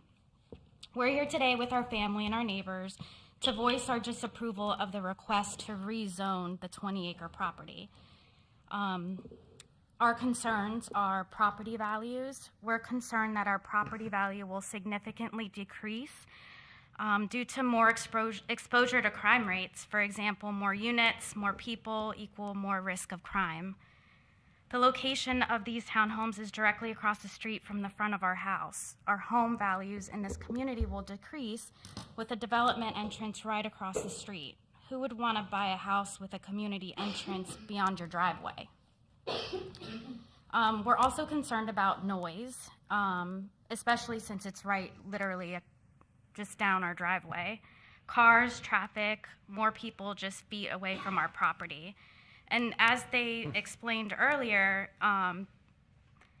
they're gonna have, let me back up. Our quiet community will no longer exist. Traffic will be at least 97 to over, they just said 689 cars coming in and out daily, going in and out of DeLand Avenue. That's not including Amazon, mail carriers, Instacart. I don't know if you guys figure any of that into the cars. We're concerned for the safety of our kids and community. In fact, just a month ago when I was leaving early in the morning around 6:30, to head to work, there was an accident on the corner of Emerson and DeLand. So bad that that guardrail has to be repaired or replaced. Last, the water damage is also an issue for our community. Where will all that water go when these large townhome buildings are built to code? And I also wanted to mention that there is no ditch on Lee Boulevard, unless I'm mistaken, but I've never seen a ditch along Lee Boulevard. And they want to give some footage to the county, but what happens to the ditch that's there? I think that's all I have.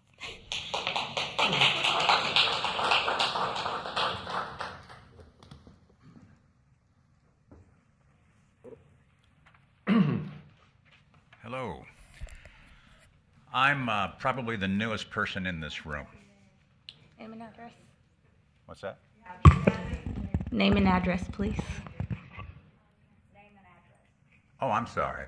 My name is Vaughn Kaufman. I'm at 7303 Miramar Avenue. It's a brand spanking new house. We just built it. We're still working on the yard. We just moved in. I'm the newest resident here and probably in Lakewood Park. We looked up and down the state of Florida for the right place to live. We fell into Lakewood Park, luckily because of a friend of ours that lives there, and we started looking around, and we were mind blown at how, in fact, she described it, Ms. Slack described it the best. And it's true. It's charming. I look at this plot, and the first thing I'm asking are, where are the gun turrets? And, you know, that's military housing. You know, it really is military housing. But my biggest problem I have, quite frankly, they've addressed the drainage and whatnot. That's normal drainage, what happens when we get a blow. But most importantly, I was told by my contractor that I have to have a sprinkler pump if I want sprinklers in my yard, because I'm on city water. I have to have a sprinkler pump because we don't have enough pressure.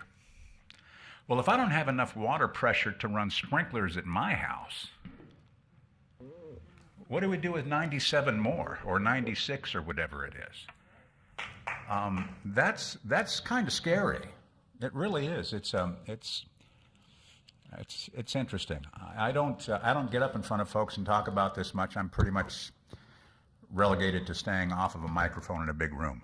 But I just can't see it, folks. I really can't. You know, and you can call it a townhome if you want. Let's face it, they're apartments. They're connected, they're apartments. You need a flat, townhome, whatever you want to call it, it's still an apartment. And it literally looks like military housing. I've lived in enough of it to know. So, anyway, my 2 cents. Thank you so much. Please come forward.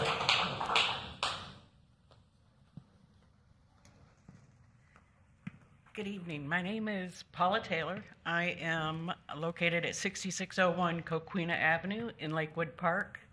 I am the president of the Board of the Property Owners, and I can tell you that the property owners in our area are not happy about this whole development. I have spoken to many of them over the last couple of weeks since this has all come out in the news, and it's really not something that they're interested in.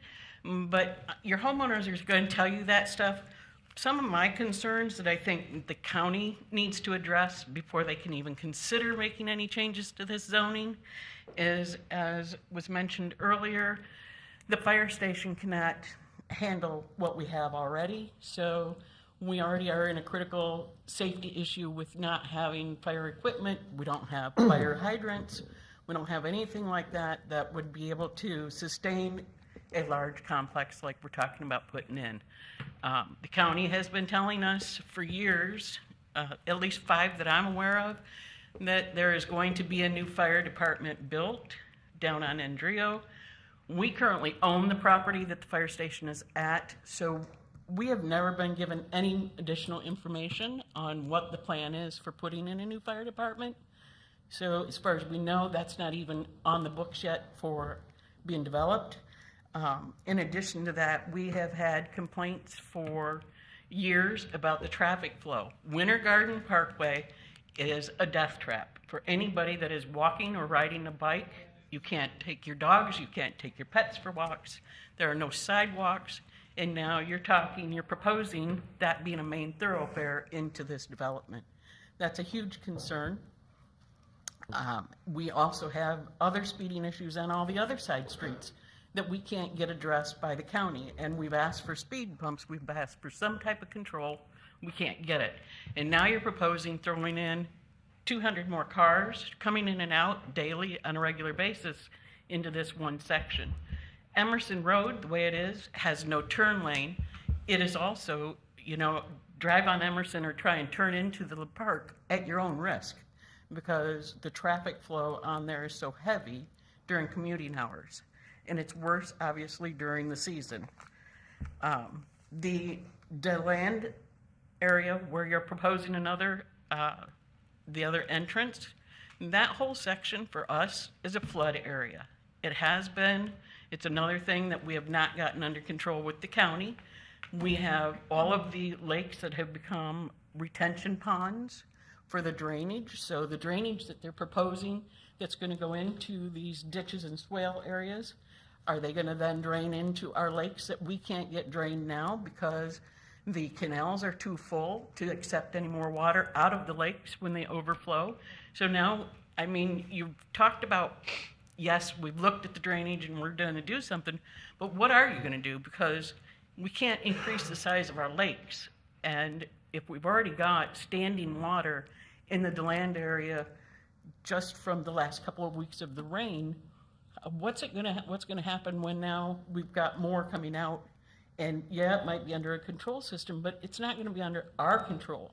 It's going to be under the control of where this development is, which means they're going to release that water into our ditches, our lakes, at their will and what's better for them. But it's not going to necessarily be good for us if they flood our houses. Thank you. Thank you.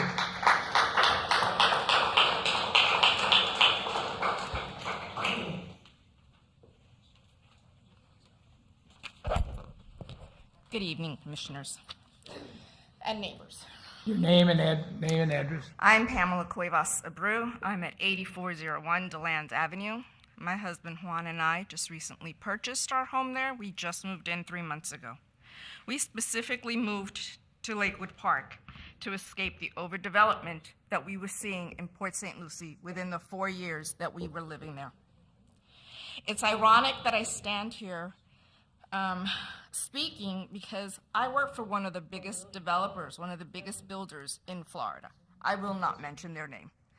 And so it's ironic that I'm standing here fighting a competitor who wants to build very ugly office buildings, as you can see from the rendering, in our backyard. As a realtor, I will agree that the Treasure Coast is not immune to the growing demand for more housing. It's a crisis facing the entire state, the entire country. And thus this demand and the challenges it presents must be addressed. And of course, when asked how we address it, we immediately think of building new homes, new communities, displacing animals, clearing landscape, and pouring concrete. This can be attested to by the 2 other developments that you guys have been having hearings upon within miles of us. We want economic growth for our community. And as homeowners, we want a strong and robust real estate market because that translates to equity in our homes. However, there's a fine line between healthy growth and perverse overdevelopment, or what is known as the urban sprawl. There should be a respect for what is already established, like Lakewood Park community. It's a neighborhood.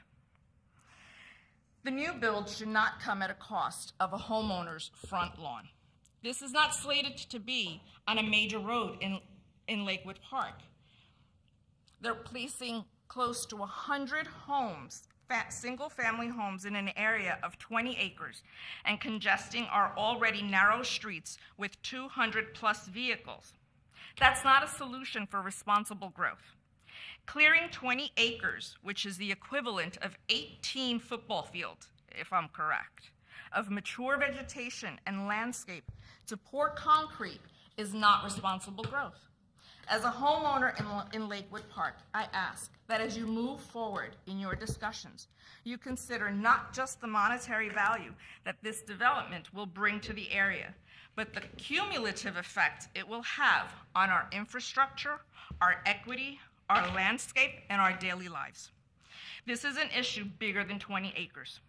I paraphrase from the song, please do not allow K-Hov to pave paradise and put up a parking lot. Thank you.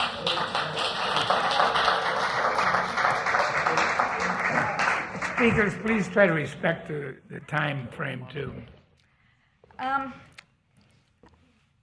I wanted, first of all, to apologize for losing my temper earlier. I'm very passionate about St. Lucie County. This is my home. I was born here. I have been in Lakewood Park now living for 10 years, but I have been going to family member homes in Lakewood Park since I was 4 or 5 years old. No one has a right to a PUD. We have worked so hard years ago to get the TVC put in place to protect so that our area would not end up being developed the way that it is being developed. And yet tonight I've sat here and watched as 2 others have just been, okay, we don't like this, we don't like that, you don't like this, okay, well, let's do this, okay, approved. 4 houses per acre. No more. Not 5, not 6, not 7, not crushed, not condensed, not stacked. 4 per acre. This is a single-family home development that has been there for years. It is a joy to live with my neighbors in this area. We are there for one another. Many of the issues that we are talking about, and I learned just a little while ago that I heard we'll be losing wetlands. Lakewood Park is a bird sanctuary, and losing wetlands is something that we do not need to do. Our area, when we had 20 inches of rain from a hurricane, houses were flooded, garages were flooded. There was a canoe going down the road in front of my house. My daughter, I was not in town, her husband couldn't even get to my house in his pickup truck to check on my house. Money instead of trees.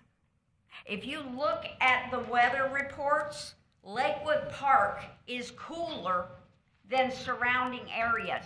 We're cooler because of the trees and the lakes, and we don't need any more retention ponds. It will be a rental very shortly. No one will be able to rent for a year. Well, after that, well, then they can only give a year's rental. It's called a VRBO. It's called rent them out for vacation homes. Food, UPS, FedEx, Amazon, the post office, 200 cars plus in traffic, increased water. Why? I have an article that was posted on TC Palm, and Ma'am, you gotta watch your time now. I realize that. We don't need more of what we've seen tonight being pushed. We don't need these garages, all garage front. Y'all didn't like the other development, but yet when you pull up the rendering of this, what do you see? Garages. You don't even see the doors because they're set so far back. This property can be developed. Develop it with single-family homes, 4 per acre, that fits in with what we already have, that doesn't destroy what we've already got, and doesn't add. And by the way, that 19 acres, when that 20 inches of rain fell, that 19 acres was absorbing a tremendous amount of that water. All these roofs, and nowhere for the water to go except to be funneled into a storm system that is not working, and you know it's not working. We don't want this. We're here. We're trying to tell you, please respect. We want towns, villages, and countrysides. No more PUDs. No more PUDs. Thank you.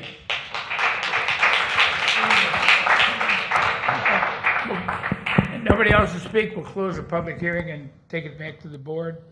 Chair Lowe, Chair Lowe and Commission, I have one more public comment that did not make it into the packet that I would like to read. This is from Alejandro Mel Valdez. Mr. Valdez currently lives at 1402 Nebraska Avenue, Fort Pierce.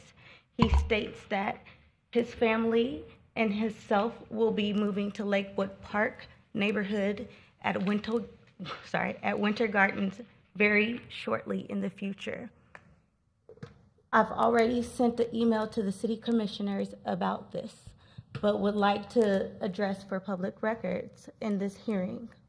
It is my understanding that this rezoning petition and the whole proposed project goes against the future land use element of the county's comprehensive plan, especially goal 1.1, that states ensure the high quality living environment ensure the highest quality living environment possible through a mixture of land use,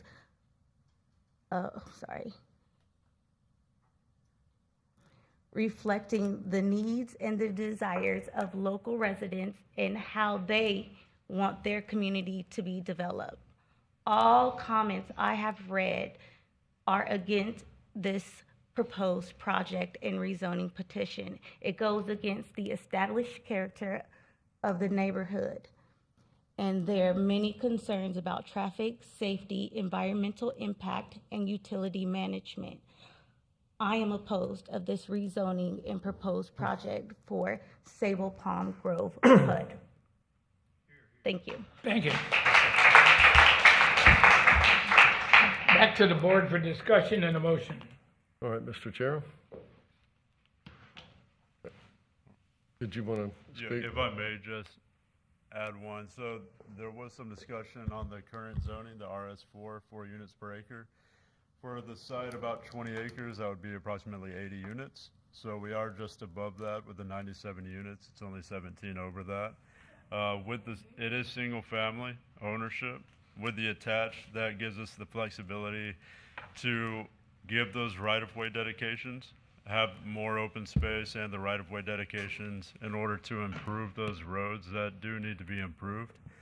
And then it also wasn't listed, but after the neighborhood meeting, at which time there were some concerns on speed of cars and traffic on DeLand Avenue, we have reached out to Planning and Public Works to discuss traffic calming measures that may be implemented on DeLand to help increase the safety, such as speed bumps or some kind of speed signalization that you see on some of these local roads. So we do want to improve the roads. We do want to be a part of the community. We do want to be part of the Lakewood Park POA. So we respectfully request the approval of the rezoning. Thank you. Thank you. Back to me. We'll go back to the board. Okay. Mr. Dell. Part of our duties as planning and zoning commissioners is to maintain the quality of life for those that are already here. Obviously, this project lacks continuity with the surrounding community. It also lacks a workable traffic pattern. Staff, does it have adequate police and fire protection? Chair Lowe, members of the commission, the Development Review Committee includes representatives of the Sheriff's Office as well as the St. Louis County Fire District. They conduct a preliminary review at this time, but prior to any final site plan approvals, there has to be demonstration of those types of public facilities. We understand that short term, there's the consideration for modest expansions or enhancements to the fire station off of Florida Boulevard or Fort Pierce Boulevard. There's 2 potential fire station sites. One would be within the Indrio and I-95 development near Cobelgard or Johnson Road. And then for several years, there's been the consideration of a new station at Taylor Dairy Road, south of Indrio Road to the east. And how about adequate utilities? As was highlighted, we understand that the applicant is coordinated with the St. Lucie County Utilities team for both the prospects of extending both water and wastewater lines, as well as having capacity to supply those services for this development. That would require a development agreement with our utilities team to reserve and officially maintain that capacity, but we understand it exists to serve this project. Right. Thank you. Any other questions from the board? Mr. Chair, Make a motion? I had a couple of comments. Sure. It was just brought up during public comment, and I think I assume I speak for the board that we're not in this for the tax dollars. You know, when I look at a project, I have literally no concern about what revenue the county's going to be bringing in, because I could give a crap about that. Also, I'm also want to point out I'm also been born here, was born here. I'm 5th generation Fort Pierce, and I do care about St. Lucie County and Fort Pierce specifically, and I think there is something to logical development, and I think this specific project is right on the cusp of being something that can really fit in with Lakewood Park and utilizing that piece of property to the best that we can and providing affordable residential homes. So if it's the pleasure of the board to move forward on anything, Valerie definitely gave my opinion a little more eloquently as usual. But I think some more connections with the roads, no walls, and I'd also like to see it kept to the 4 units per acre that is consistent with the rest of the neighborhood. That's where I'm at.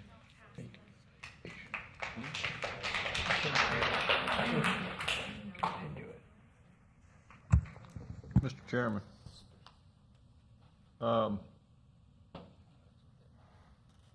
Benton, I'm not sure you were here 6 or 8 years ago when we had a development. I think it was west of US 1 someplace, and backed into a residential area, and we waived the wall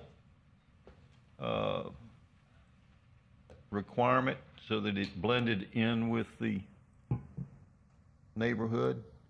I certainly think Ms. Slack has got a great idea. If we would consider that in our proposal with them, I understand the thought of isolation. Sometimes isolation isn't good. You know, it's like, what are you hiding behind that wall? If we gave up the idea of them having to put in the wall, it would blend in with Lakewood Park's area better.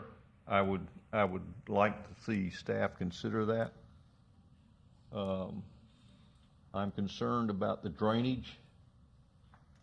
I know the pipe that goes under the land into the Emerson Avenue is an old pipe. I used to live 2 blocks from this, and it gets wet, and those old ditches and those old pipes don't drain like they used to. Is there plans to expand that? Vice Chair Lowndes, at this stage, again, it's a preliminary plan. The applicant is proposing a right-of-way dedication that would either allow for the final stormwater plan and site plan for this project to propose on-site and off-site improvements to drainage, or it also would afford St. Lucie County more space to provide for stormwater capture and capacity along those roadways. Is there any plan to make turnout areas on Emerson Avenue at the land? Or are we just going to wing it when they want to turn left or right? So again, for this stage, there's a requirement of a traffic statement to understand the volume, some distribution to understand the direction of those movements. A final site plan of this scale would require full transportation impact analysis that captures the types of volumes that are currently on those streets to the east, to the north, DeLand, Lee, Bayard, and how that traffic merges with this project to determine whether a designated right turn lane needs to be provided on westbound DeLand to turn right onto northbound Emerson, considerations of turn lanes on Emerson for the access, whether it's on the land or consideration of a more compact access point at Winter Garden Parkway. So again, those final details would come with a traffic impact report to ensure that level of service and safety are provided on roadway links in their respective intersections. Mr. Benton, I'm sure you and Mr. Curry both eyeball traffic surveys pretty close. I ain't a big fan of them. I know they're a part of it and it's necessary to move ahead, but it seems like they just sometimes forget to count a few cars.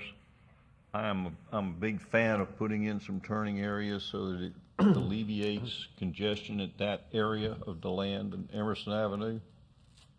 I'd ask that staff keep a close eye on that. Thank you, Vice Chair. Chair. The water and sewer lines, what's the time frame to run that? Because that's a really long, looks like a really long run of the sewer line down Emerson, and then the water line doesn't look like it's even ran up to the park yet for them to tie into. We would look for specifics to come from our utilities team.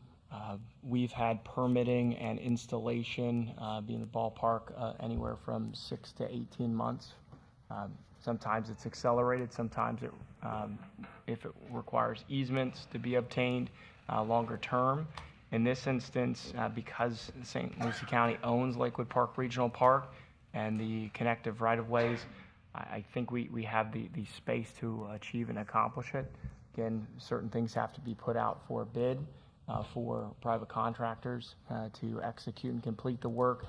And some of it would be managed and handled by the developer. Some would be managed and handled by St. Lucie County Utilities.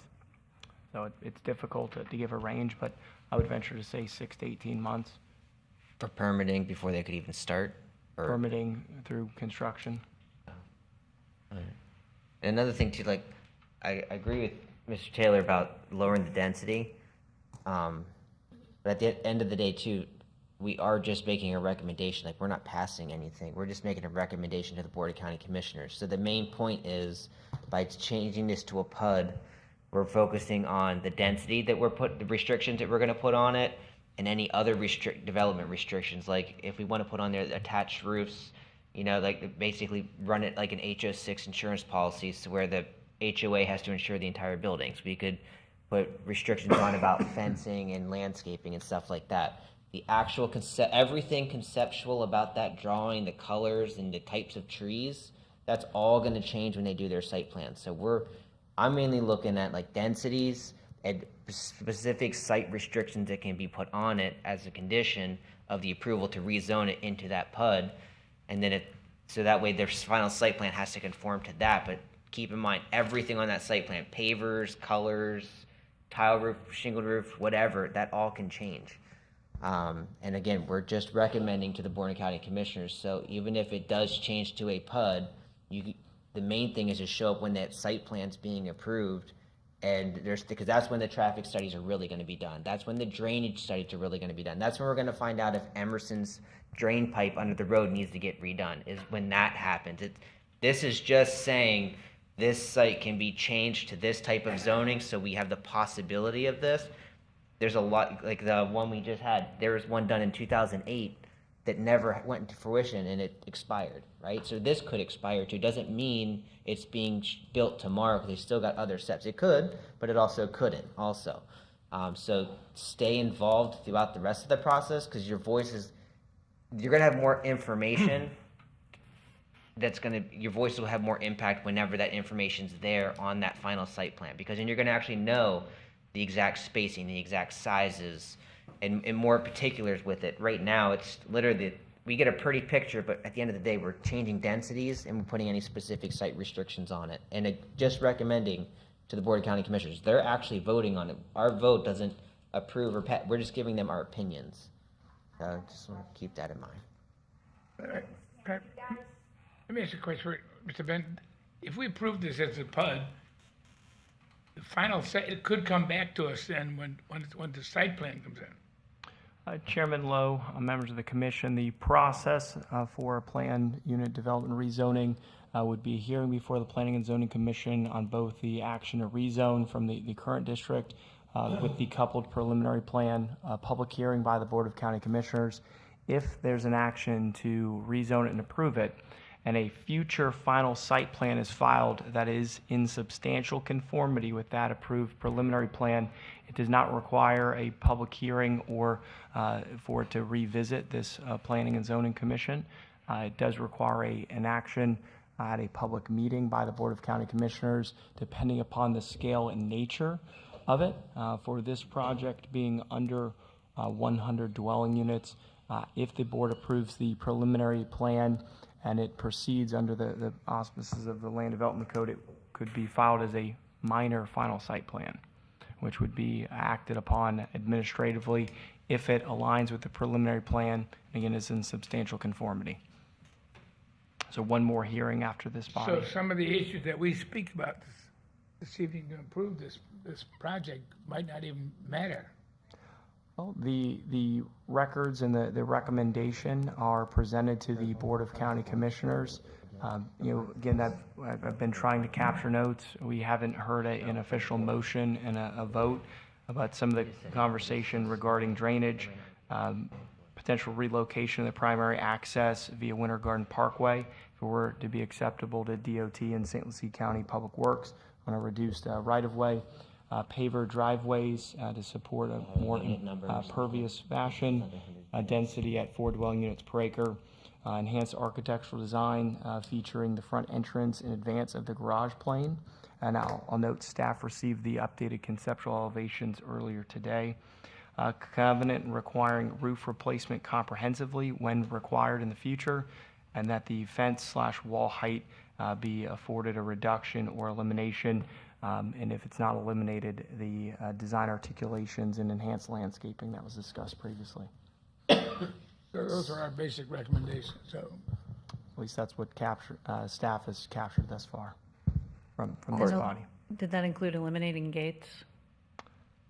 My notes did not have that, but certainly as a component of access. You don't have a wall, you don't got a weed.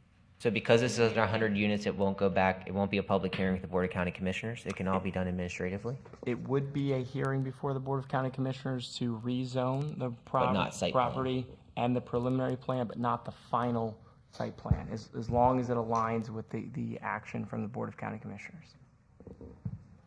Will there be any of those additional reports done between now and then, or no? It'll all be done after that? This body could recommend that certain additional detail be provided prior to the board's action, such as a traffic impact report, but they're not explicit requirements of the Land Development Code at this stage. However, they are certainly required prior to a final site plan approval. Is there anything about the drainage type of, any reports that could be done for the drainage prior to that? And that could be a recommendation of this body. The applicant, as far as a preliminary site plan is concerned, I think has provided more detail as to the drainage system than the baseline requirement for a preliminary PUD. But the final minor site plan would require much greater detail, the identification of where those control structures, catch basins, piping, outfall directions, elevation changes.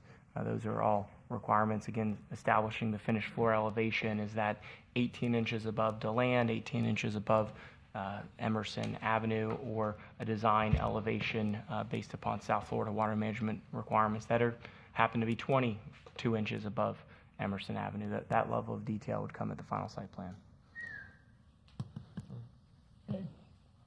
Mr. Chair, correct me if I'm wrong, because I remember bringing this up when we had set or recommended setting those thresholds for what went to the Board of County Commissioners and what was administrative approval. Are we able to give a recommendation at least to suggest that the Planning and Zoning Development Director waive that thing and have the final site plan come before the Board of County Commissioners as a public hearing? I think that can be part of the recommendation, and the board would have that latitude. Right. And if I may, Chairman, take one quick look. As Commissioner Taylor noted, the thresholds were updated. Multifamily developments can be approved administratively up to 100 units. However, since this will be platted, it may trigger the board's final action on a major site plan. I want to confirm that for an accurate record. If I recall, it was quite vague because the director could say, there's significant interest, this is a significant impact to a project that they can, move it along to the BOCC instead of an administrative approval. Chairman, if I may correct a prior statement that I made, a major final site plan would be required since the multifamily development involves platting. Okay. Because this would be any division of land located inside the urban service boundary into 50 or more parcels. So it would require a final site plan action by the Board of County Commissioners. Okay, cool. Thank you. I didn't. Thank you. Then never mind. Would anybody like to make a motion? I motion to approve with all the stuff Corey read off. With staff Second. recommendations. Second. Just With for the staff recommendation. For clarification, did that include articulation of the buildings so we don't have the blocky backs? Okay. That is a condition. Did we do that on the last? And can we bring the driveway width tighter, more in alignment with the garage doors, rather than having so much pavement, and increase the landscape requirement for each lot? I think we would look for the motion maker to consider a friendly amendment. The conditions, real quick, had the density at 4 units an acre, right? That is correct. And what were you saying, Ms. Slack, about landscaping? Well, reducing the widths of the driveway so they're more in alignment with the garage doors, leaving more green space, and including tree requirements. I don't know what our tree requirements are for townhouses. Do you? I kind of like them driveways. You what? I like them driveways. I wish all driveways were like that. I think you open your door and you're not stepping in the grass. You don't like that driveway? It's preliminary. It's continuous pavement. I know that. So picture this driveway now full of cars. Oh, I know. Okay, and the more width you give to the driveway, the more people tend to park all over them, and they're just cluttered up with too much stuff. I'd much rather, and additionally, when you reduce pavement, you're helping reduce the heat island effect and I'm gonna keep ask. Lakewood Park cooler. don't think If we these two can are do gonna cooler take roofs, much longer. cooler driveways, more landscape space. You sold me. All right. More narrow driveways. And I think that's it. We got to Amending your got it. motion. I amend my motion to include those. All set? I'll amend my second. No walls, no gates. Thank you. All set? Yep. Second. Madam Secretary, call the roll. Mr. Neese, Yes, ma'am. Mr. Taylor, Yes, ma'am. Mr. Benner, Yes, ma'am. Mr. Odell, Yes, ma'am. Mrs. Slack, Yes, ma'am. Vice Chair Lowndes, Yes, ma'am. Chair Lowe. Yes, ma'am. Mr. Benton, what time do you have right now? 11:30 p.m. You think we have time for E, D, N, E? Chairman Lowe, I know staff would commit to a very brief presentation. I'm not sure the level of public. Voted to approve. Pardon? Okay. Everyone, Have a seat, please. Have a seat. well, we recommended reducing the density, just keeping it consistent with the rest of the neighborhood to 4 units per acre.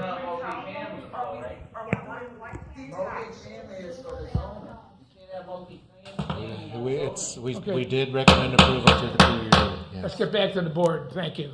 Can we keep it similar to what the neighborhood is, just like she said? What is the problem with that? 4 units per acre, it can still be apartment buildings, and it's not zoned for that. Is it gonna be single-family homes on a quarter acre each? Is that what it's supposed to What are be? you, Are are you you changing the zoning or not? So you can have multifamily, the way you voted on it. We don't understand, we're here for 5 hours. Gentlemen, the board made the decision, and we have to stand by it right now. That's, it has to go back to the What did you make, what decision? Sir, take it. It's, all we are is a recommendation board. Right. What did We you are do? not the final approval. We understand, but what But did we you want just to know do? what you said. What did you do? We don't So understand. they What can did you have recommend? multifamily. We recommended approval for the PUD at 4 units per acre. It can be attached. They gave the option to do a fence with, or an opaque fence with an enhanced landscape buffer and stuff like that, but it's not quarter acre lots like you guys live in. It's large parcels like that aren't done like that. Yeah, so we didn't do anything sitting here. It'll be a mess. Yeah, we do. We do need to go ahead and move on. We can talk. We've been quiet and we've been here for 5 hours for nothing. Corey, do you have a date of when this will when you think it'll go forward to the BOCC? Chair Lowe, Commissioner Taylor, we don't have a projected date, presumably early December. Okay. Based upon the direction this evening, we'll seek to consult the applicant to find out if they would like to modify the plan, seek approval of the current plan as presented despite the recommendation, or whether there's elements of this body's recommendation that they would yield to or not be able to achieve. And one of the primary considerations would be the access via an extension of Winter Garden Parkway in consultation with DOT and our Public Works staff to find out if there's a section that could fit in an approximate 35-foot right-of-way. Okay. Well, everybody's gone now, temporary. but I was hoping we could, let them know when the next meeting's going to be, at least an estimate. But everyone will receive notices again once it's moving for a second public hearing. That is correct. Updated signs on the Everyone will get property, notices. display ad, and mailed notice within 500 feet. Any other questions, email Corey. He's got all the answers. Thank you. Moving on to D now. Orange Avenue, 72-acre PNRD rezoning and preliminary site plan, PD 2304000-027. Irene Sedlmeyer, quasi-judicial staff presentation. Hey, good evening, Commissioners. Irene Settlemeyer, Senior Planner with the St. Lucie County Planning and Development Services. This is the public hearing regarding the application by Lisa and Gary White, the owners of the subject plus or minus 35 acres, to change the zoning district from AG1 to Agricultural 1 to Plan Non-Residential Development, and to obtain approval of the preliminary development plan. This public hearing was properly noticed. This sign was erected on Shin Road and a sign on Orange Avenue. A notice was published in the newspaper on October 6th, and notice was mailed to 18 owners of property within 500 feet. I will just, a small issue that the notice went out and said that it was a rezoning from Ag 5 to PNRD rather than Ag 1 to PNRD. But because we think that notice was sufficient anyway. It's less of a change from Ag 1 to PNRD than Ag 5 to PNRD. So the property is on Orange Avenue, southeast corner with Shin Road, about 2.5 miles west of the Turnpike. This aerial shows the subject property and the mix of uses in the area. You can see some of the industrial uses in the, I think that's Carboy, the Carboy Industrial Park that was platted in 1989, and then some industrial uses there, some industrial uses over in this vicinity. Okay, I know you don't want to hear all this. This is the current zoning atlas. You can see that the agricultural 5 is the predominant zoning district, especially away from the Orange Avenue corridor. Ag 2.5 is also a major zoning district in the area. There's also some Ag 1 and some light industry. A few other scattered uses, zoning districts. The proposed zoning atlas would change the subject site from Ag 1, this orange color, Ag 1, to planned non-residential development. So here we see the mixed future land use development. This is the future land use map. Pink is the mixed future land use development. That's the district that's the designation this property has. The mixed future land use designation is the reason they have to go to a planned non-residential development and cannot request, for example, the light industry zoning district.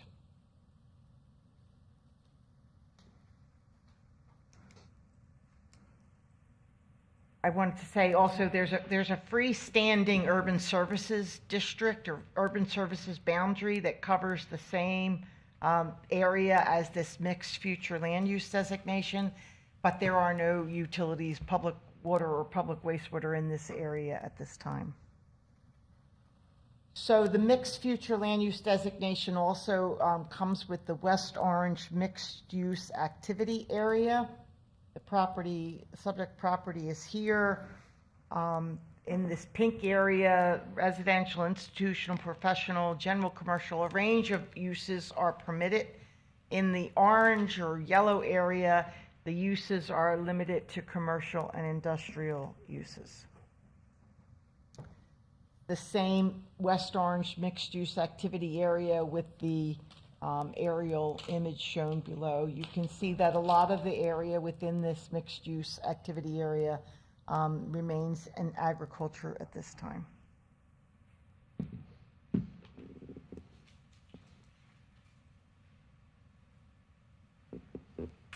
So as you know, in the planned non-residential development zoning district, that zoning district can include the uses that will be allowed and the development standards that will apply.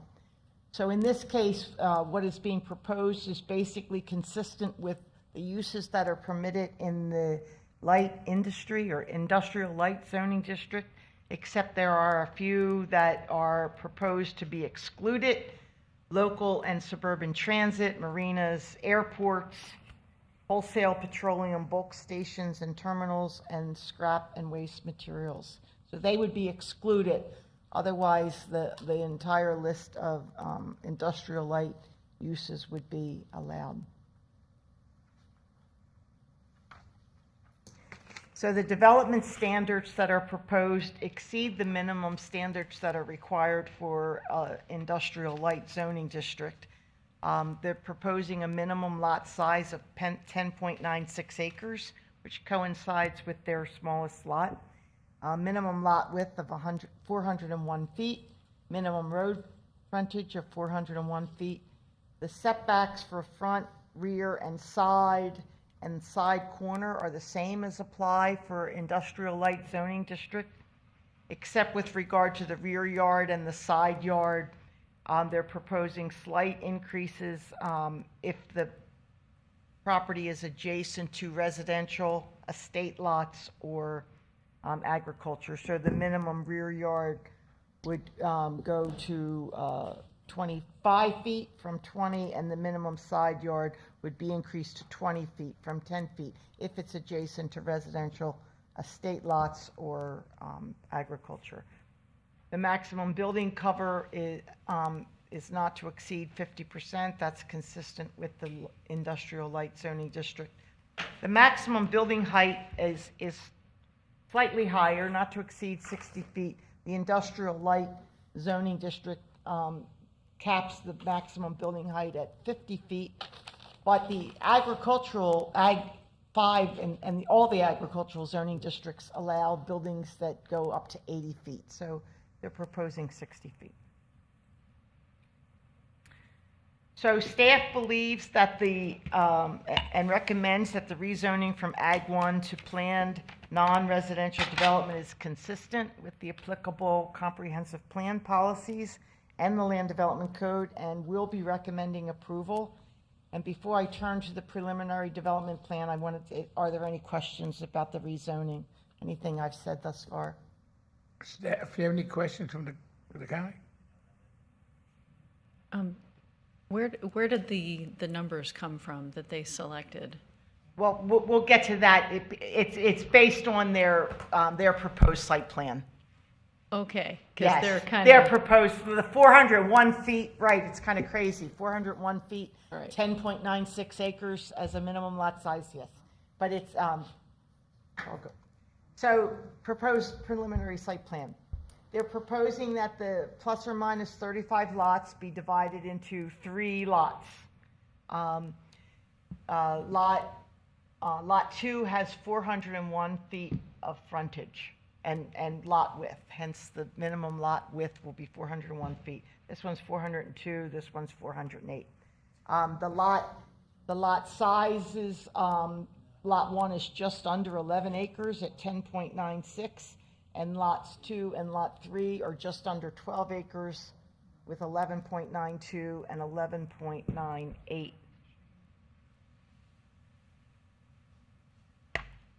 So proposed are 2 20-foot wide driveways onto Orange Avenue, one from Lot 2 and one from Lot 3. Also proposed is a 24-foot driveway to Shin Road. This driveway has to be at least 350 feet from the base building line, which is here, which is 100 feet from the center line of Orange Avenue. And this driveway must also be at least 25 feet from this property boundary. So it's possible that this driveway may have to move. There's a little bit of conflicting information. It's possible this driveway may end up on the south side of this residential lot than in this location. Yeah, so there's a conservative estimate on the base building line. We took the applicant is taking the conservative position that it will be 100-foot base building line. Anyway, so there's some chance that we might have to move. So here's a brief illustration of the landscape buffers that will have to be provided. This is just along the boundary of the property. When adjacent to a non-residential property, you have to provide a tree every 30 feet. You have to provide a continuous hedge, and the buffer must be at least 10 feet wide. When the boundary of the lot is adjacent to the road right-of-way, the landscape buffer must be at least 15 feet in width or depth, tree every 30 feet, and a continuous hedge that is maintained at 2 feet.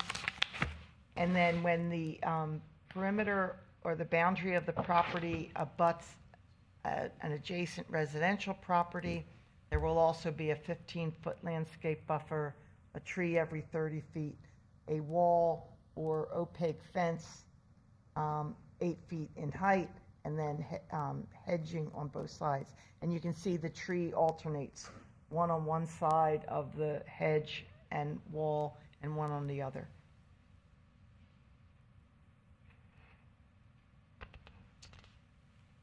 So that concludes my presentation. I'm happy to answer any questions that you may have. Staff is recommending that the Planning and Zoning Commission forward to the Board of County Commissioners a recommendation of approval of the draft resolution. The draft resolution does include numerous conditions, one of which, condition number K, will be deleted because that bubble plan for landscaping has in fact been provided. So staff recommends approval, and the applicant's representative, Todd Mowry, is here with Red Tail Design Group. to make a presentation. Any further question to the staff? Mr. Chairman, Ms. Edelmeyer, what's the purpose of having the landscape buffer around this piece of property? What is the purpose of having landscape buffer? Yes, ma'am, around this particular piece of property. Well, there's agricultural land and residential land, and this is going to be industrial land. And that's one of the requirements of our code, to buffer adjacent uses from industrial or commercial uses. It helps make divergent uses that are next to each other have a better transition from one to the other. Have you seen this piece of property? I have, yes, sir. We're going to buffer around the few houses that are on Shin Road? Is that the idea? Yes. Putting a buffer around that? Yes, and because other, yes, around the house for sure, around that one single-family house, but other development may come along in the future, and there may be new residential development or new commercial development. It's a way to beautify the community. Okay. We just saw, when we saw all those residential, all that pavement on those residential driveways, and one of the things people were saying was, we'll get trees. Trees really, they help with oxygen, they help absorb stormwater. I guarantee you, the trees and landscape that they put around this thing will be dead in 6 months. Well, then they'll have to replant. You think code's going to go out there and make them replant? Our code department's going to go out there and do that? Carter's has Tasty Barbecue to stop in for lunch after. And street trees also increase the value of the adjacent the adjacent real estate is worth more money when there's landscaping. Valid. Is the applicant here? Yes. Mr. Chairman, members of the commission, I don't know if it's the late hour or what, but for the record, Todd Meyer with Red Tail, this is a fun conversation. I miss you, Mr. Lowndes. I miss our conversation, so good seeing you, you know. Come back more often. I will. We have a presentation. Yes. If there are not a lot of questions relative to what has already been shown, I'll forego that. I know we're at a late hour. Be glad to kind of assist with that. This is really a very simple request. This is the 36-acre site that you're seeing here. It's really just being divided into 3 parcels. As a part of that process, we're having to go through the PNRD. It's unique in the sense that there is no development that's planned for the site. There are no proposed tenants. There's no proposed site plan that would be reflective of what we would normally see. So everything that we normally would expect with a site plan review will all be coming later through the final site plan review process. So everything from where dumpsters, parking, lighting, all those things would all be done at that time. So really what you're doing is you are proposing a development with nothing that's shown there as much as it's going to be about the uses that are allowed. So we're excluding uses that you'll see in the proposed amendment. We're trying to increase a lot of the amenities that were not normally provided in the IL district. This is really an MXD land use. The MXD land use, as you'll see from our site west through Carter's and on the north side of the street, is what's already in place in that area. Many of those light industrial lots, they're 200 foot wide. Ours will be 400 feet wide. So all the things that we would normally be dealing with traffic generation, all that will come at the final site plan process. So you get the easy part now. The hard part will come later on when the real meat and potatoes of the project has to come together. Can you go back to your overhead for a minute? Sure thing. What do you want to see?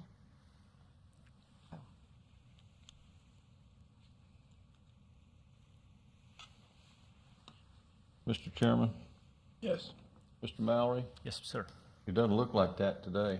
It doesn't. In fact, the other photo that you have in your slide actually shows it better.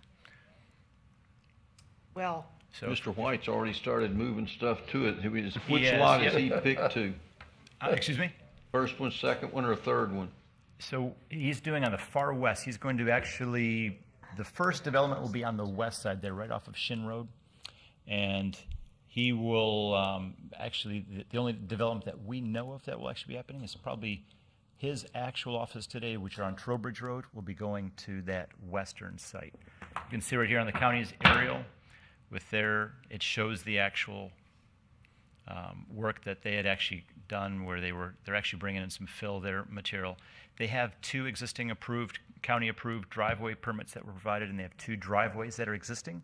Those 2 driveways on Orange Avenue are the exact driveways locations that would be used for the 2 easterly lots, the central one and the easternmost.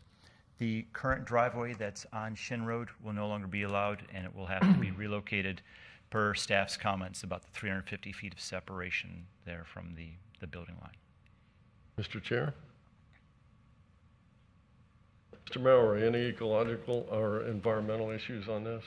This site actually has already had a full environmental assessment, been working with staff on it. There are several noted features that we'll be working with staff on through our final site plan review process. Okay. And so that will be done. You can see the site, it's fallow citrus, and you can see, really doesn't have anything as it relates to, there's 0 gopher tortoises that were found. There are no invasive species or protected species that we're needing to deal with. There are 2 small potential wetland areas that would have to go through a jurisdictional process. Okay. Any other questions? Yes, sir. I noted that you were talking about a right-of-way dedication along Shin Road. How does that impact the cutout property, the residential property that's in the middle of Lot 1? They would not be required to dedicate at this time. They're not developing or changing anything. Okay, so when we ask for this right-of-way designation, they're not actually doing anything with it? They're just offering it up to the county for future? Yes, this applicant would be dedicating the 5 feet along Shin. In the future, we would look to secure that from the cut-out single-family home parcel. Okay, and is that property owner, the single-family parcel, is that property owner here this evening or has provided any kind of feedback? Not that we're aware of. And they were noticed but did not respond? Correct. We actually met with them, and they're friends of the applicant, and so they've already all been collaborating and talking about it, and so there were 0 issues relative to that. They had no questions or concerns. Mr. Chairman? Thank you, Mr. Clayton. That's all I have. Thank you. Anything else? Thank you. Thank you. Thank you very much. Mr. Chair? At this time, I would just have a comment. I know it's not really worked out with where the driveway has to be based on the intersection there, but I think we would probably recommend that we keep it as far away from that residential house as possible. I think. It is required to be at least 25 feet. That's what the minimum that the code requires. Is there any type of variance that can be sought for that, or is that a hard and fast rule? I think someone could seek a variance. I don't know that it would get us. I meant this. from the intersection, just so we can stay further than 25 feet.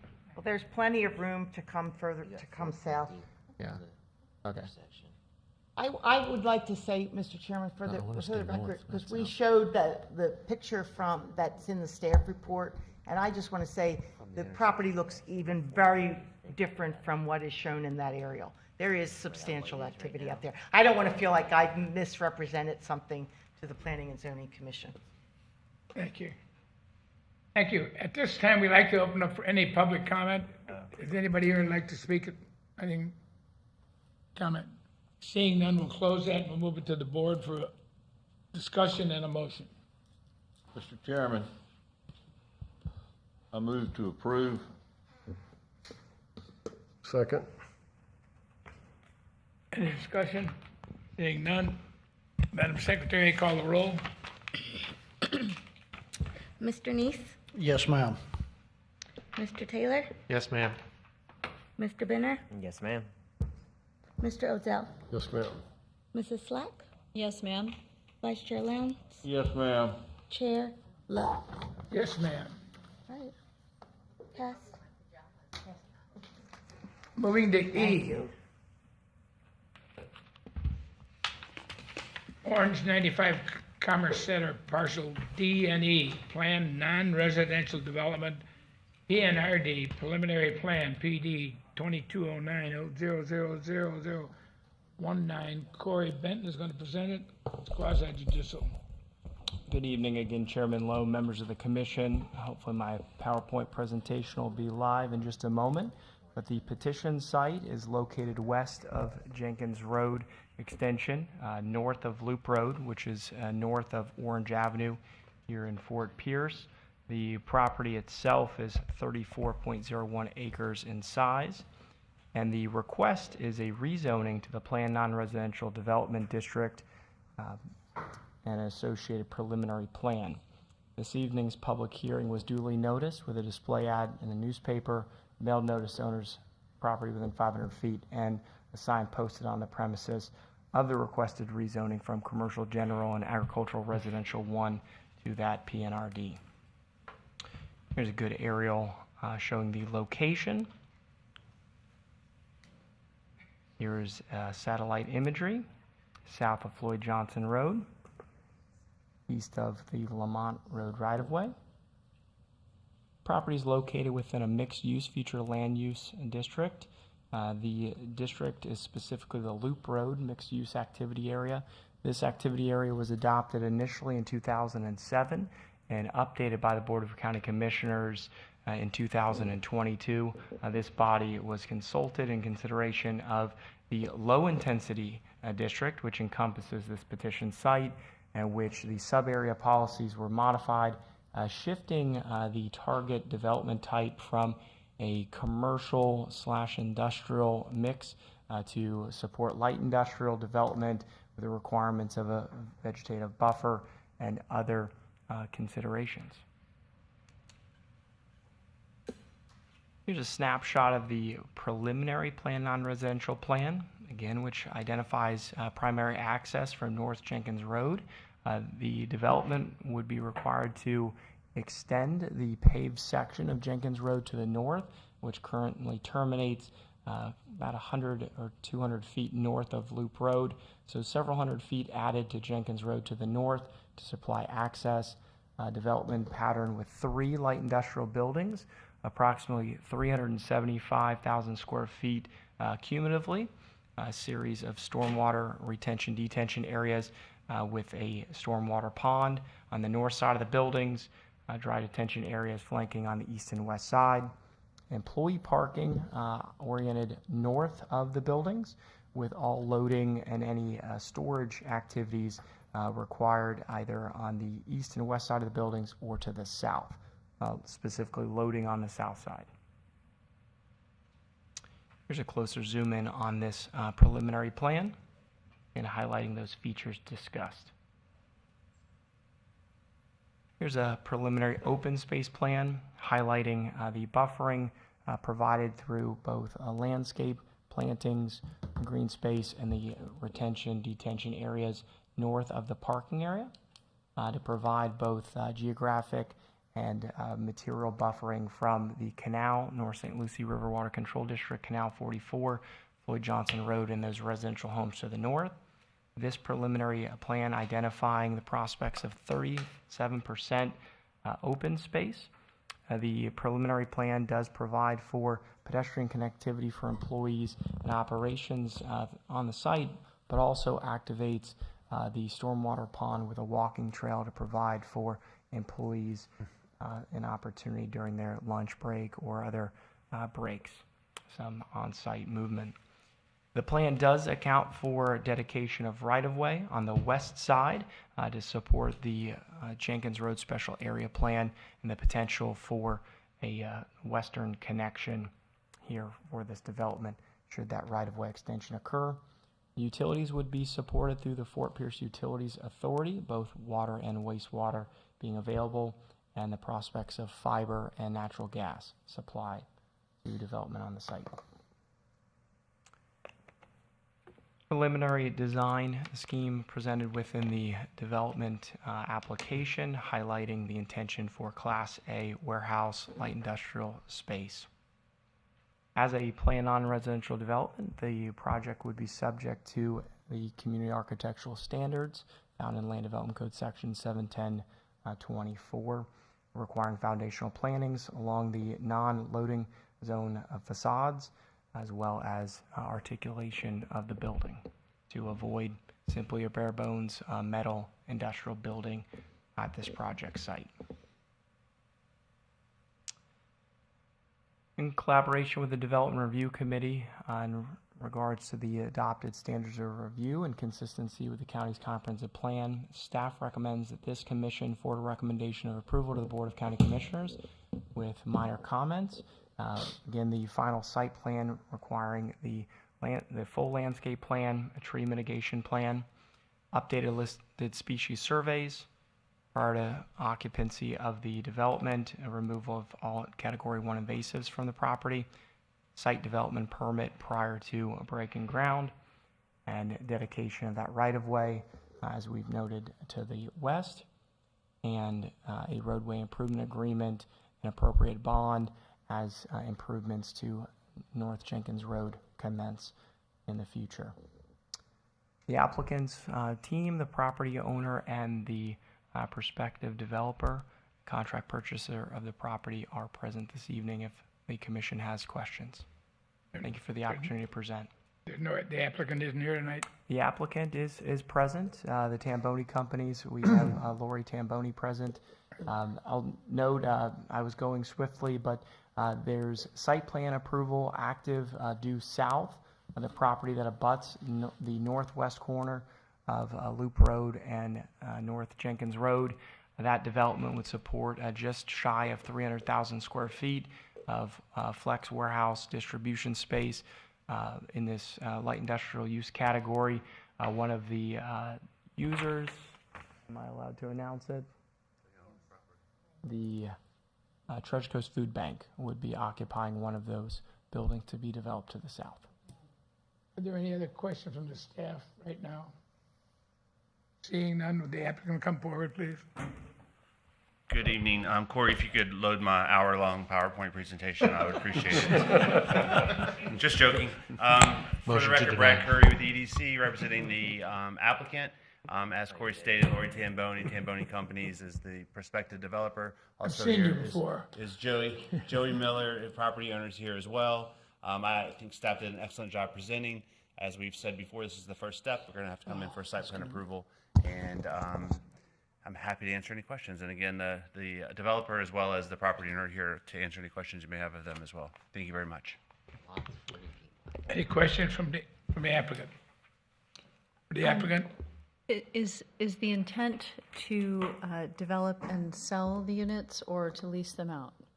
That's a great question, and I will have Lori come up here. I think she's probably going to say that they would own them or sell them. So on the south, they're developing the piece to the south, and they sold half of that to a person, but they're going to be developing the other half. So they might be something. Right now, there's no plat that would allow us to sell that, but in the future, we could come in with a subdivision plat that would show those as parcels. So it could be something we would do in the future, but right now, there's no plan. You kind of answered it. Okay. Thank you. But anyway, good evening. I'm Lori Tamboni with Tamboni Companies. And right now, we're open to mostly doing build-to-suits is what we're looking to do for ourselves on the north parcel. So that's our plan. Okay. What would you do with these buildings now? What are your plans to do with the building? What type of? Right now, we actually have more interest in local light industrial users. So the size of the buildings lend themselves very well to the local community of people that have outgrown buildings that they're currently in now. Some of them want to own their own buildings and move in. Some want to lease them. So we're getting a lot of different type of interests for that. Generally, these types of buildings are moderately low energy users, but they provide an enormous surface area that would be a good opportunity as a profit center to cover them in solar. And I don't know if you guys ever put that into your considerations when you're developing the buildings. We always are open to suggestions like that, and so yes, we always do consider that. We would like to be as green as possible. Yeah, I mean, we've developed millions of square feet in St. Lucie County, and we've kind of missed an opportunity, I think, with all of this wonderful surface area available to us, and the opportunity to bank power or to sell back power and help reduce the impacts of other development on our power grid. But there are a lot of really great tax incentives for this sort of thing. Yeah, so Please do consider it. It would be a really great opportunity, not only for you, but for the other future owners of the Agreed. the Good development. idea. Thank you. Thank you. Chairman Lowe, if I may, the applicant did host a neighborhood meeting back in August of 2022.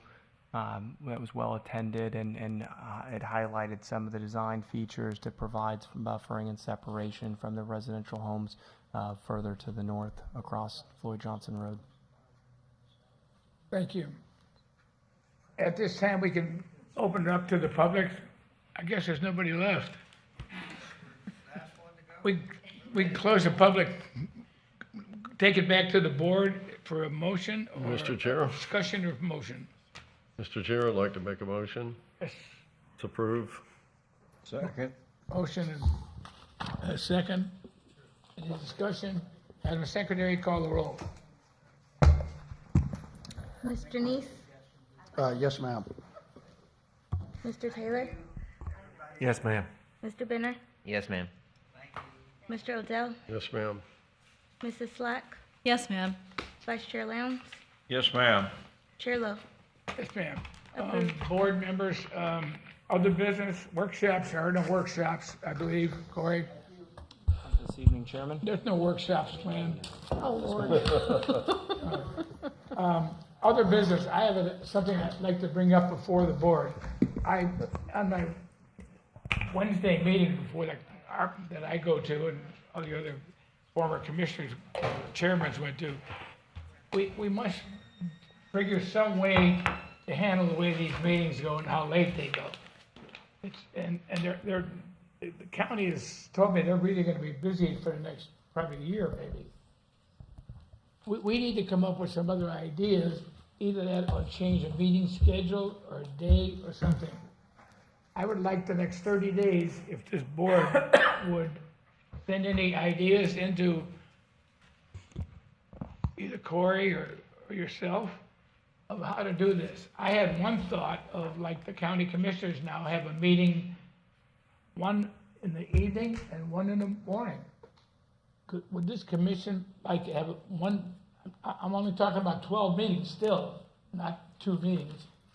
But one in the morning, say at 9, and then the other one in the evening, maybe at 5:30 instead of 6. So we're not here till midnight. I want you to send in your thoughts, that's all. Send them into them. If you had any ideas how to improve this board, what we could do. You'd be years long. Yeah. Do you have any ideas, thoughts now, or any suggestions or ideas? We probably should keep the timer more accurate, when people are talking, instead of letting them go for 10 or 15, 20 minutes on a 3-minute time.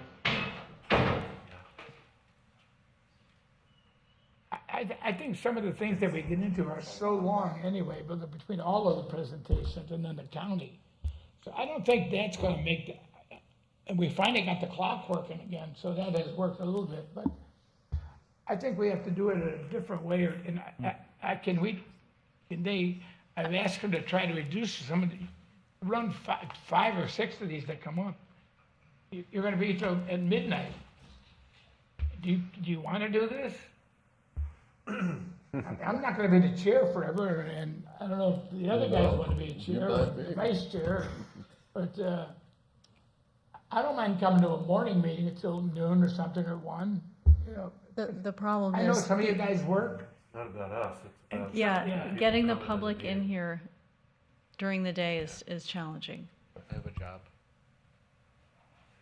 Why don't we do this? Can I leave it up to you guys to send any suggestions to the board? And if you want to leave it the same, I mean, that's fine too. Need some time to think on it. The county commissioners are paid to do their job, and they're working here a lot, but we're volunteers. But I also talked to the staff. The staff is on I'm getting paid off. right? The staff doesn't get overtime. The staff is stuck in this meeting salary. with us, Their salary. whether it goes on till midnight or it goes twice a month until 9. Yeah, they're They salary. have, there's, yes, they are. That's right. And But then they go to other work till people are next morning, salaried too. and we work until the work is done. And that's just how it is. And it's not great, but that's just life. But expecting the public to show up here during the workday, you're not going to give people the opportunity to speak about the issues they have about development if we move it during the primary workday. Yeah, their morning meetings, they try to limit public hearing, like controversial public hearings on morning meetings because of that. They try to keep those in the evening so people can actually get there. I say we put Corey on a timer. He has to talk twice as fast on all of his presentations. Half as many words. Yeah. You got about 3 slides per presentation and talk twice as fast. Commissioner, if I may. Motion to adjourn. Before we adjourn, I just wanted to make mention, staff as well as the Treasure Coast Regional Planning Council will be hosting a public input session on the towns, villages, and countryside in this commission chambers on Wednesday, November 1st. We would appreciate any input that you may have and participation. If you could get the word out to anybody who's interested or who lives in the area, or if anybody's still watching this meeting. What time? It will be at 6 p.m. Okay. What date, Mr. Crawford? Wednesday, November 1st. At 6 p.m.? Yes, And they're sir. doing 2 of these or just the one? There will be 2. The second one is not scheduled yet. Any refreshments? Who did the AB? And that's all I have. I hope you have a great night. Motion to adjourn. Is that okay, guys? So Yes, sir. moved. Thanks.